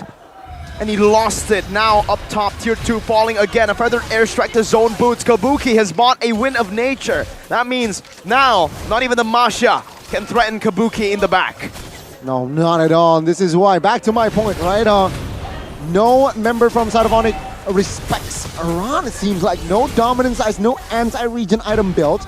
And that is also why Iran is like, you know what? You don't have anti-regen. Let me add regen to my side. Building that Oracle. And Iran is giving the recalls towards the side of Onyx. Dance, Esmeralda, dance. That's what Iran is doing. And Van, on the other side, getting the free Lord for Aura Fire. They're looking to end the series versus Onyx, the mighty kings of Indonesia. I just can't wait for the TikTok montages of the best him performance. I am him performance. What is it? It's gonna be Iran just recalling on the World Slayers. Wow. Oh, God. Surely this is a better debut than Sans, right? I'm saying this at this point. I think it might be, man. His pressure, though he only has 1 kill out of 6, his KP has never been his strong suit. But his distraction, the way he's able to just stay in the spotlight, recalling in front of everyone, and giving the team vision, giving the team so much more space. Now even a falling Star Moon onto Albert, taking half HP away from Albert. Up top, First Lord charging in. Kyrie brought back to the team now, pops in the Mortal Coil. Still able to escape. Venor's apathy. With the airstrike, Sans has to flicker out! Goodness. And Boots loses all of his HP bars. Oh my goodness, he gets melted out. Now another falling Star Moon onto Kyrie. Aura Fire mounting another siege with a wave that is crashing down in the top lane base turret. Oh my God, take a look at Sans now with the, flicker. Finally. Good Divine Judgment with a flicker as well. Now Kyrie into the mid with a decimation, but it doesn't connect onto anyone. Kabuki just takes him out. And it's a 2-4-1 syndrome for Kyrie and Boots. I can't believe this, man. Keyboy is using Kaja, and the only kill that he has right now is onto a half HP Farsa in Sin. This is not looking good for Onyx. Not at all. This is not looking good indeed. And now, Onyx 12 minutes in, 9,000 gold deficit. Aura Fire, they're just having fun at this point, right? But then again, job is not done. They need to stay composed here. They already have the lead. Albert is at this point, right, basically desperate for gold. Take a look at the gold here. All funnel towards the mid and the gold because they're all banking on Albert's to reach its peak ASAP. Take a look at the items here. Only 3 items. Already 3 items now. Golden Staff, DHS, gold, and as well as the Wind of Nature. But yeah, 3,000 behind. As an EXP? That's as an EXP as well. And again, Dominance Ice already finally from Masha and as well as Kaja. But at this point, it's a little bit too late. Okay. Aran is basically the complete opposite of Boots. When Boots doesn't care about the laning phase, only cares about the team, Aran doesn't care at most points, right? He just stays in lane. And that's why he's able to completely punish Boots, I think. I think the only solution here for Onyx is try to kite with Sans. That's what they've been doing against Grand in game number 4 in SPS. And I think this is a much harder job to do, considering you have High, which can bring you back into the team fight real hard, and Kabuki with Flicker is always on point. Also the range and the slows from Van is just way too hard to deal with for Onyx. But Van gets another Lord. It is 100% objective rate for Aura Fire. Wow. That's nasty, man. That's nasty. 100% neutral objective in this game total.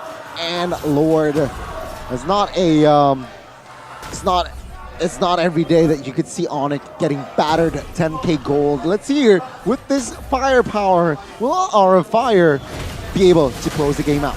Let's see, again, it's going to be the Lord crashing in to find a base turret in the mid lane. High taking in that disarm already. Aran and Sin sieging the bottom lane. Meanwhile, Kyrie micromanaging the top wave. Immortality being built already by High. Blade of Heptases from Kabuki, giving a bit more punch to the Renner's apathy that he's looking to utilize here. Using the Renner, kiting. Final slash, Wind Boots back right now. All of his HP bars taken away, but Onyx was still able to defend. If there's one thing Albert can do, it's defend, but maybe not like this! Oh no! Just as I say it, Kabuki and Sin shuts it down! Disgusting! Disgusting combo from Aura Fire, and they're looking to end the game right now, maybe? Yeah, they can. They can. Boots is clearing the wave. Sin is on the base. He's hitting it right now. Waves are coming down again. Boots losing all HP. Real rubber blades. The Mortal Coil connects, and this might be it. Kabuki still going full force at it. He's able to lifesteal all the way. Onyx, one by one fall. The World Slayers have been burnt down by the Dragons, by the prophecy. Aran is the one. If you want to check if you're dreaming right now, pinch your cheek, because you're not. Aura Fire takes the game, a clean sweep against Onyx. Wow! It was Bigatron yesterday, and now today it's Onyx. Who is next? Aura Fire is saying. The Predators are back. The Apex Predators. Flying high in the sky. I cannot believe Samo flexing his new logo on his chest. Bro, jumping the ship on the right time. Usually in football, you do a no celebration going up against your scoring when you usually goal, play when you score as a sub. Wow. Wow. Samo. But man, what a stomp. That's the first, I feel like in a long time, Onyx suffered a 10,000 gold deficit, my guy. Oh, okay, so it looks like Yep is not really worried, but I don't know, man. I don't know. This might be the contender after this showing right now. Like, what is the counter for this guy, this EXP laner around, and also a bit of a kiss. Save the Lucas. I felt it. With the classic Brody kiss. With a smooth skill too. Deshefin, did you felt that kiss? Oh, I felt it all right. Ooh, all right, all right. And again, it's still lingering on my skin. Second lost for Onyx this season. The first loss was, there's some valid excuse to the first loss. Sans was not there, and Durian has to fill in as a roamer to a mid lane position. But in this case, though, I don't think there's any excuse. Sure, you can make a case that CW is not playing, but that is the choice that Coach Yep and Coach Ari is going for. And Halbert, by no means is a bad gold laner. He's probably still one of the best in Indonesia. Like, what is going on, man? I'm still speechless. Like, seriously. This is a stomp, a real stomp in game number 2. How does one guy have an impact like that? And oh man, we're gonna see what Aran and Aura Fire has to say with Bude Clara. Take it away. Aura Fire, sang naga yang membakar sang landak di penutupan match kita hari ini dengan 2-0. Keajaiban apa yang sudah diberikan oleh Aura dengan 2 match mereka sampai hari ini? Dan mungkin Hai yang bisa kasih tahu ya, sebagai kapten dari tim ini untuk 2 match ini, keajaiban apa setelah lose streak, lalu kalian ngedapetin kemenangan tuh 2-0, 2-0. Keajaiban dari mana, Hai? Ya, Keajaiban dari mana? Muncul tiba-tiba dari Lustrik, tiba-tiba 2-0. Karena datangnya Prince. Datangnya Prince Aran. Prince Aran. Apa yang dia bawa untuk tim? Apa yang dia bawa? Yang dia bawa kemenangan. Apakah ada mungkin yang spesifik, mungkin mental boost atau gimana dia untuk di timnya? Apa ya? Ceria kah, bikin suasana jadi nyaman? Vibes-nya makin positif lah. Positive vibes. Positive vibes ini menarik juga ya. Aran sang pembawa positive vibes. Wow. Aran, kamu ngapain di timmu? Kamu dibilang membawa positive vibes. Kamu ngapain sih, Ran? Apa ya, nggak ngapa-ngapain sih, kayak cuma main-main doang sih. Nggak ada ngapa-ngapain. Happy-happy sama semua teman-teman ya. Dan menariknya ini, Aran cepet banget kayaknya untuk menyatu gameplaynya bersama anak-anak Aura Fire lainnya. Gimana sih caranya biar kalian bisa semelt itu, bisa senyambung itu, dan bahkan dengan pola permainan yang bisa dibilang ini baru banget. Dari Aura Fire tuh suka nge-split dan itu berhasil. Dari aku di MDL sih emang udah sering sama semua ini sih, anak-anak Aura. Jadi kayak pas naik MPL udah cocok aja mainnya. Udah kebentuk ya? Ya. Udah kebentuk dan chemistry mereka ternyata dari sebelumnya pun mereka sudah bermain bersama dan sampai saat ini pun jadinya Aran nyaman aja sama semua pemain. Dan kita ngeliat Aran tadi kamu recall berapa kali ya? Recall bunyinya gimana Ran? Bunyinya gimana? Bude sih lihat dari kontenmu ya. Bunyinya gimana kalau recall Ran? Tas. Nge-recall langsung di hadapan tim yang bisa dibilang itu banyak banget nih tim yang terkuat di MPL dan bahkan bisa dibilang juga secara internasional. Bangga gak sih Ran ngedapetin kemenangan 2-0 ini? Kalau perasaan seneng sih ada sih, tapi kayak dari awal emang udah yakin bakal menang sih. Yakin bakal menang? Ini langsung pada berseru ya. Apa yang sudah kalian baca? Mungkin dari Fan atau Kabuki juga, apa yang sudah kalian baca mungkin dari tim Onyx? Sehingga kalian udah punya jawabannya untuk hari ini. Sin? Ayo dong Sin, kasih mic-nya dulu dong Fan. Dikantongin, mau dibawa pulang ya?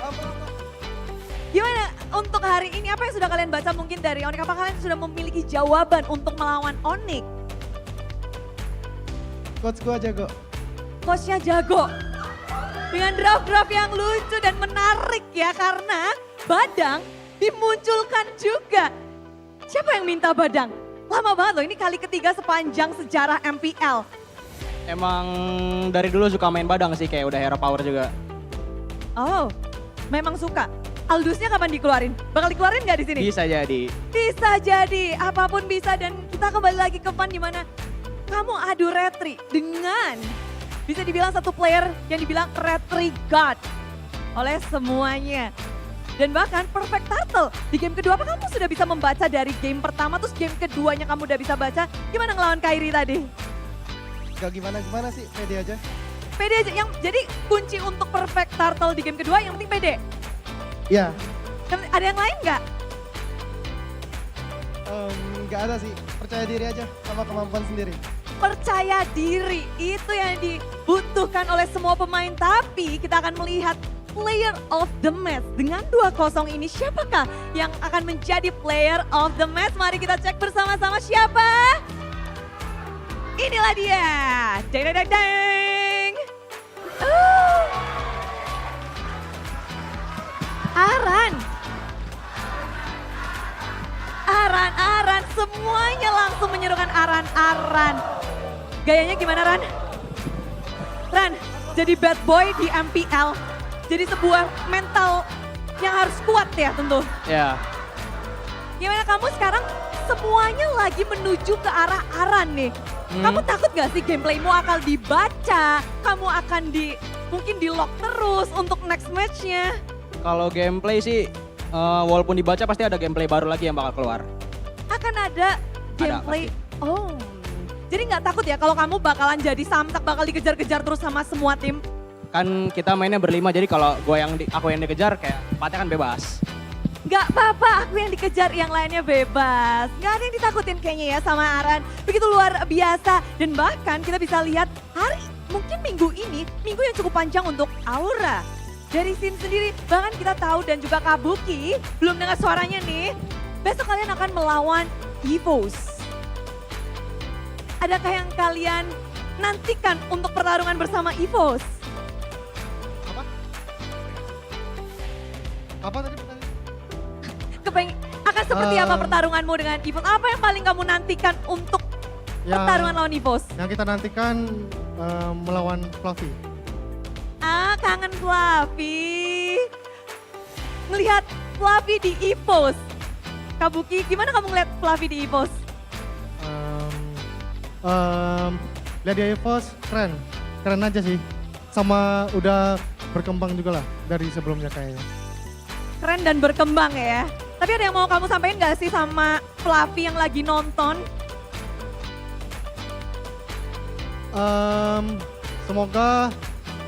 Semoga lu kalah. Semoga lu kalah. Oke, ini menarik ya. Siapa yang ingin kalah? Tidak ada, mereka pingin menang. Dan Sin, kita belum dengar suaranya nih. Sin, halo Sin. Halo. Gimana untuk ngelawan Sunsguard yang bisa main 5 HP loh di pertarungan tadi? Rasanya saya hari ini semangat banget lah mau ada tantangan melawan Suns yang salah satu mid laner terbaik juga. Jadi saya sangat semangat Pak. Semangat banget ya. Kalau kamu lihat di MPL Season 12 ini, mid laner, siapa yang paling kamu nantikan lagi untuk kamu ketemu nih untuk Sin? Adakah? Nanya Kabuki? Atau tim? Oh ya, Hijume. Hijume besok dong. Ya. Ada yang mau disampaikan ke Hijume? Good luck have fun aja.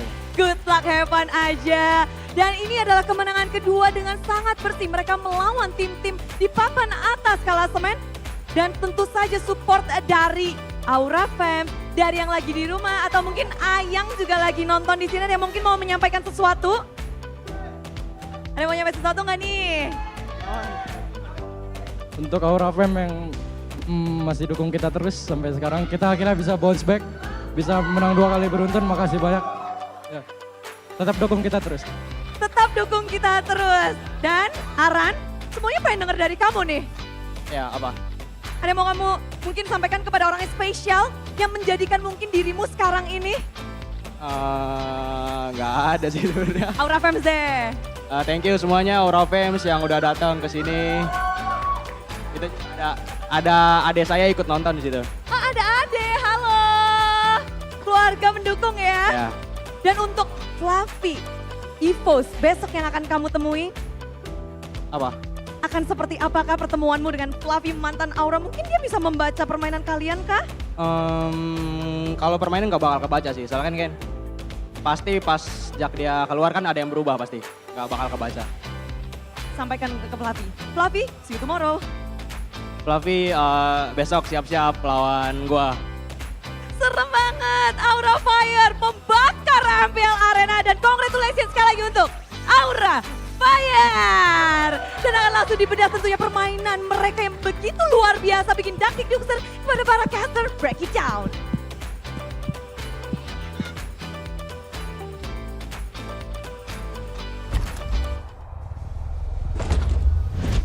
If you got your fans chanting out your name after 2 games, technically 2 matches, Mirko, Connie, you know you're doing something more than right. You're doing your best. And this time around, Aura Fire is up against the best and they prevail. What was the difference, man? Like, I don't think it's just one guy around doing it himself. I think it's just the whole team got better. I think it's mostly because of Aran, right? I think this guy has established that, you know what, I'm reliable in the EXP, so you can move around and just play towards Kabuki. We saw that Aran was just left alone, and his impact was, again, sensational. 104,819. And take a look, he didn't build the Enchanted Talisman, he went for the Bruce Force Breastplate for that extra movement speed, and then towards that Oracle. Why, again, Oracle is an important item. You see your opponents has no dominance ice. You know what? I'm gonna delay my enchanted talisman and I'm gonna extract my Esmeralda with that Oracle. And again, to the point where Onyx, okay, let's build dominance. Wait, I'm already 8k behind. And that is why that I feel like anti-region items somehow overlooked for most pro players. And Aran here, very good display of Esmeralda. I really want to play Esmeralda now. Enchanted Talisman, Antikyras, Immortal. Again, a very good display by your POTM. I'll tell you exactly how Aran single-handedly impacted the entire Aura Fire team. It starts with the Aura Fire before Aran. It was the one with Kimura. And even though they weren't able to win, you saw the glimpses of brilliance. You saw that everybody was working as a unit. Everybody was individually amazing. Maybe a few mishaps from High, but apart from that, Sin, Van, and Kabuki, those three were always shining. Unfortunately, this is a bit harsh, but Kimura was always the anchor that kept them from going, that kept them from flying. And what Aran is he is a pair of wings. He enabled the entire team through what? Not through actually joining the team fights in most of the cases, but actually getting objectives, getting advantages for Aura Fire across the map. Whether it be distracting opponents, whether it be turrets, or whether it be zoning Kyrie or any jungler. Yeah, and again, with him being an enabler, facilitator for his team, it just creates more, relief. And this is where I feel like it's a bad day for Keyboy here. 2 games, very hard for him to find the plays. His combo, dude. His combo, yeah. It's disgusting, man. Like, boom, how are bang. you allowed to do this? How are you allowed to do this? But I like the itemization from Aran too. The fact that he's still going for Enchanted Talisman, even though he already has enough Mana Origin to back up with that basic common emblem. He wants to go for more cooldown. He wants to go for bit more magic stats, because the shield, the cooldown kind of helps with your mobility as well, and that goes perfectly with Aran's playstyle. Yep. And again, impact player is going to be High here, who, also a facilitator in that team, able to play a consistent Arlet both games as well. But now, take a look at the stop. Usually you see a score that is 12-2. Usually Onyx is on the 12 side, but no, this time it's Onyx on the 2 side. Zen, 217, very important as well on the Farsa. On his way, take a look at this, quite greedy. He is on his way, I believe, towards the Holy Crystal, which just makes sense, right? Very makes sense. Suns, though, still displayed a consistent heave, 2-0, 100% KP, by the way. But yeah, I mean, all 5 members from Side of Aura Fire, they were able to do what they need to do. High, engaging, initiating, Aran being the distraction in that EXP. Again, controlling the far lane. If you have control of the far lane, you just force the other team to make mistakes. And this is what you saw. Onyx, they were forced on the forced error. Gotta say, man, in terms of speaking of mistakes though, I think it's a mistake to give Kyrie this Martis, because as you can see in game number 1, the one who kept them in the game, the one who carries them through the end, even until the final second, is Kyrie, with that potential as an assassin, with that mobility, with that unpredictability. But as a Martis, you are very one-dimensional. You have to rely on your early teammates and also early game too to snowball. You can't really make things on your own. Like every time a turtle fight happens, Kyrie is not there, because also Aran is doing a great job to chunk him up in the first place. It's just, I don't know, man. Like, what was the plan here for Martis? I think the plan was to win in the early game. Win the early game, yeah. I think they were given a composition that could win the early game. I think it was simply just Aura Fire able to outmaneuver Onyx. Because again, they should have been able to get an opening into the turtle, but who stopped them? Who chunked Kyrie to a quarter of his HP? Esme. The Titan Slayer. Aran Yeager. Aran Yeager to save the day as well. Again, man.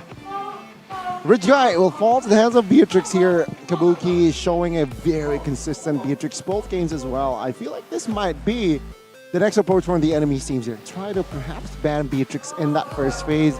Is that too expensive? I don't know. But Zen, Farsa, Oh my god.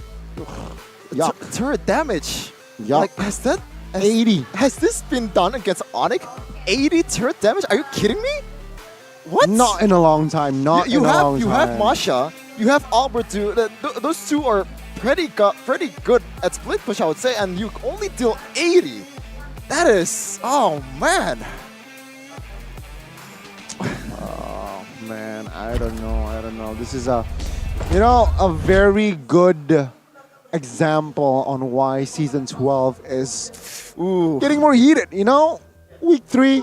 Who knows? Alter Ego suddenly might get a win. I don't know about that. That would be a shocker. At this point, right? At this point. Bigger shock than this one, I'd say. Suddenly, Rek got a savage 7 games. On a Florin. On a Florin. With Revitalize. Maybe. But you know what? Let's not get too sidetracked of what is possible in the future for Alter Ego. Let's take on what's happening now. Aura Fire keys to success. Aran Yeager. Okay, team play with optimal execution.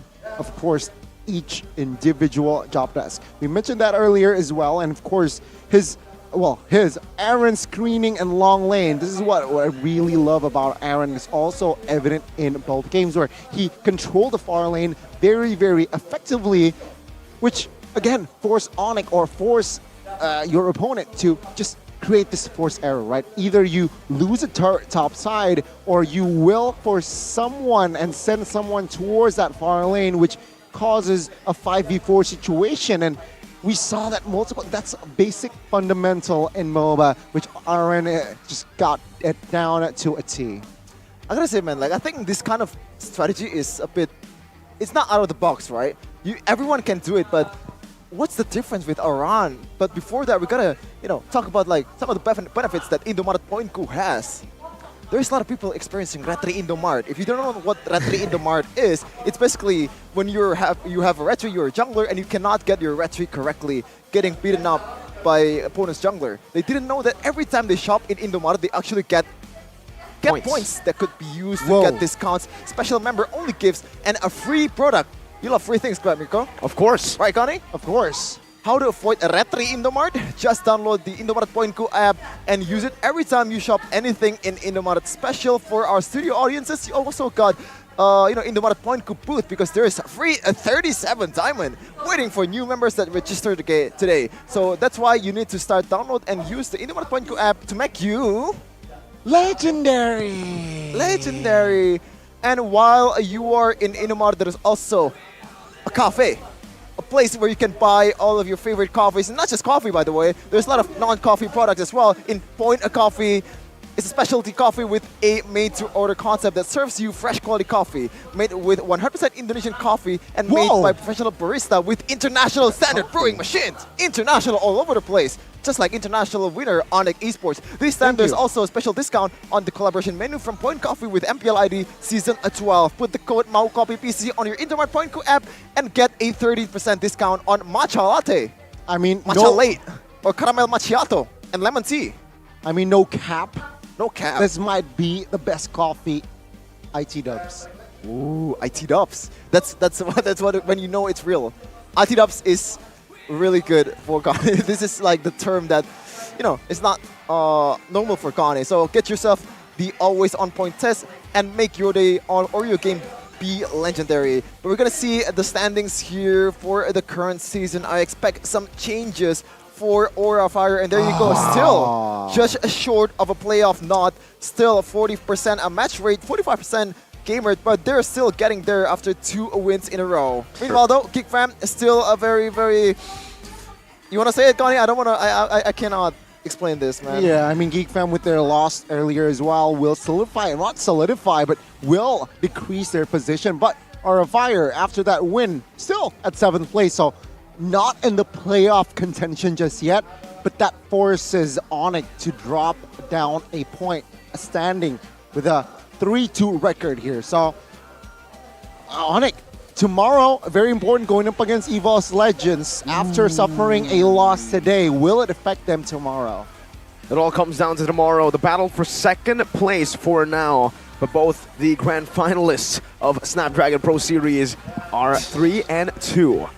My goodness. Who would have thought? Who would have thought, In man? the start of the season, what did everybody say? It's always Onyx. It's a battle for second place. It's Onyx BTR. Most of the talents predicted Onyx BTR. But the top two. Arashi though. History repeats itself. Remember, Season 3, when Onyx won MSC, what happened in Season 4? Top of the standings was RRQ and EVO's Legends. Grand finalists of M1 as well. Exactly. Wow, okay. Tomorrow's schedule. Yep, on the dot. Onyx and EVOS will close out tomorrow. Oh my god. Geek Fam will be going up against RRQ. Rebellion versus BTR. I'm excited to see Audi TZ popping off against his old team. And also Geek versus RRQ as well. And also Onyx versus EVOS, the match that I would say a lot of people have been waiting for. The battle for second place. Battle of the marksman Jabran himself, and also maybe Albert or CW. We're gonna see it tomorrow how it will fare up. But Geek, they have to get it together, man. Like after a single win, there's just been disappointment after disappointment. It's not just, you know, it's always very close. They're always very close to getting it down. They just cannot close it with those macro decisions in the late game. I don't know, man. You know, I love you brought that point at the C Games. It's basically a reunion of Onyx EVOS of the Indonesian Sino Games C Games without Vin. It depends though, Gani. Right, because EVO's Legends, are they going to bring the C Games lineup? Is it going to be Ina Rahmad? WCG? Or are they going to bring the WCG champions in Sutsujin, Krite, and the man himself, Van, not weak, Van Strong. Annyeonghaseyo, they say, as they fly from Busan to Jakarta.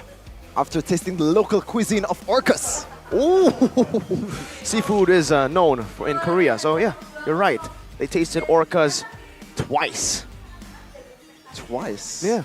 I think it's only just once. They beat the big orca and the small orca. The big orcas was beaten by Onyx. Overlord, you're right. So, my goodness. Yeah. Onyx Overlord is the MDL team, right?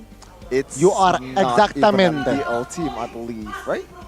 Even some say it's the third tier. Because you got Prodigy, you got Overlord. Okay. I think we should stop talking about this. People will just, you know, a lot of people will be mad if you're talking about this, man. Like I don't want that. I don't want that. Like, that's the biggest lie I've ever seen from Sheffin. No, the man seriously. cares about people getting mad. Wait, okay, you know, I gotta put on some face on the big screen here. Okay, there you go. That's the Sheffin I know. Yeah. I kind of agree that I went a bit too far on some occasions, so I want to tone it down a little, man. You want to clarify things? No, not really. Not really. You know, I'm double down on what you say. Just like Aura Fire, they doubled down. They said Kimura was the problem. Let's get Aran. Oh my god! And what happened after that? Success followed. Let's you know, let's bring out Aran, but let's just not talk about Kimura. But yeah, after this, there's no game left in this beautiful Friday. But tomorrow, 3 games program for MPL Indonesia Season 12. So stay tuned and watch for tomorrow matchup. We own this.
Kan berdiri dan terus berlari, terus ke arah puncak tertinggi. Ku takkan berhenti, hanya sampai di sini. Kemenangan abadi.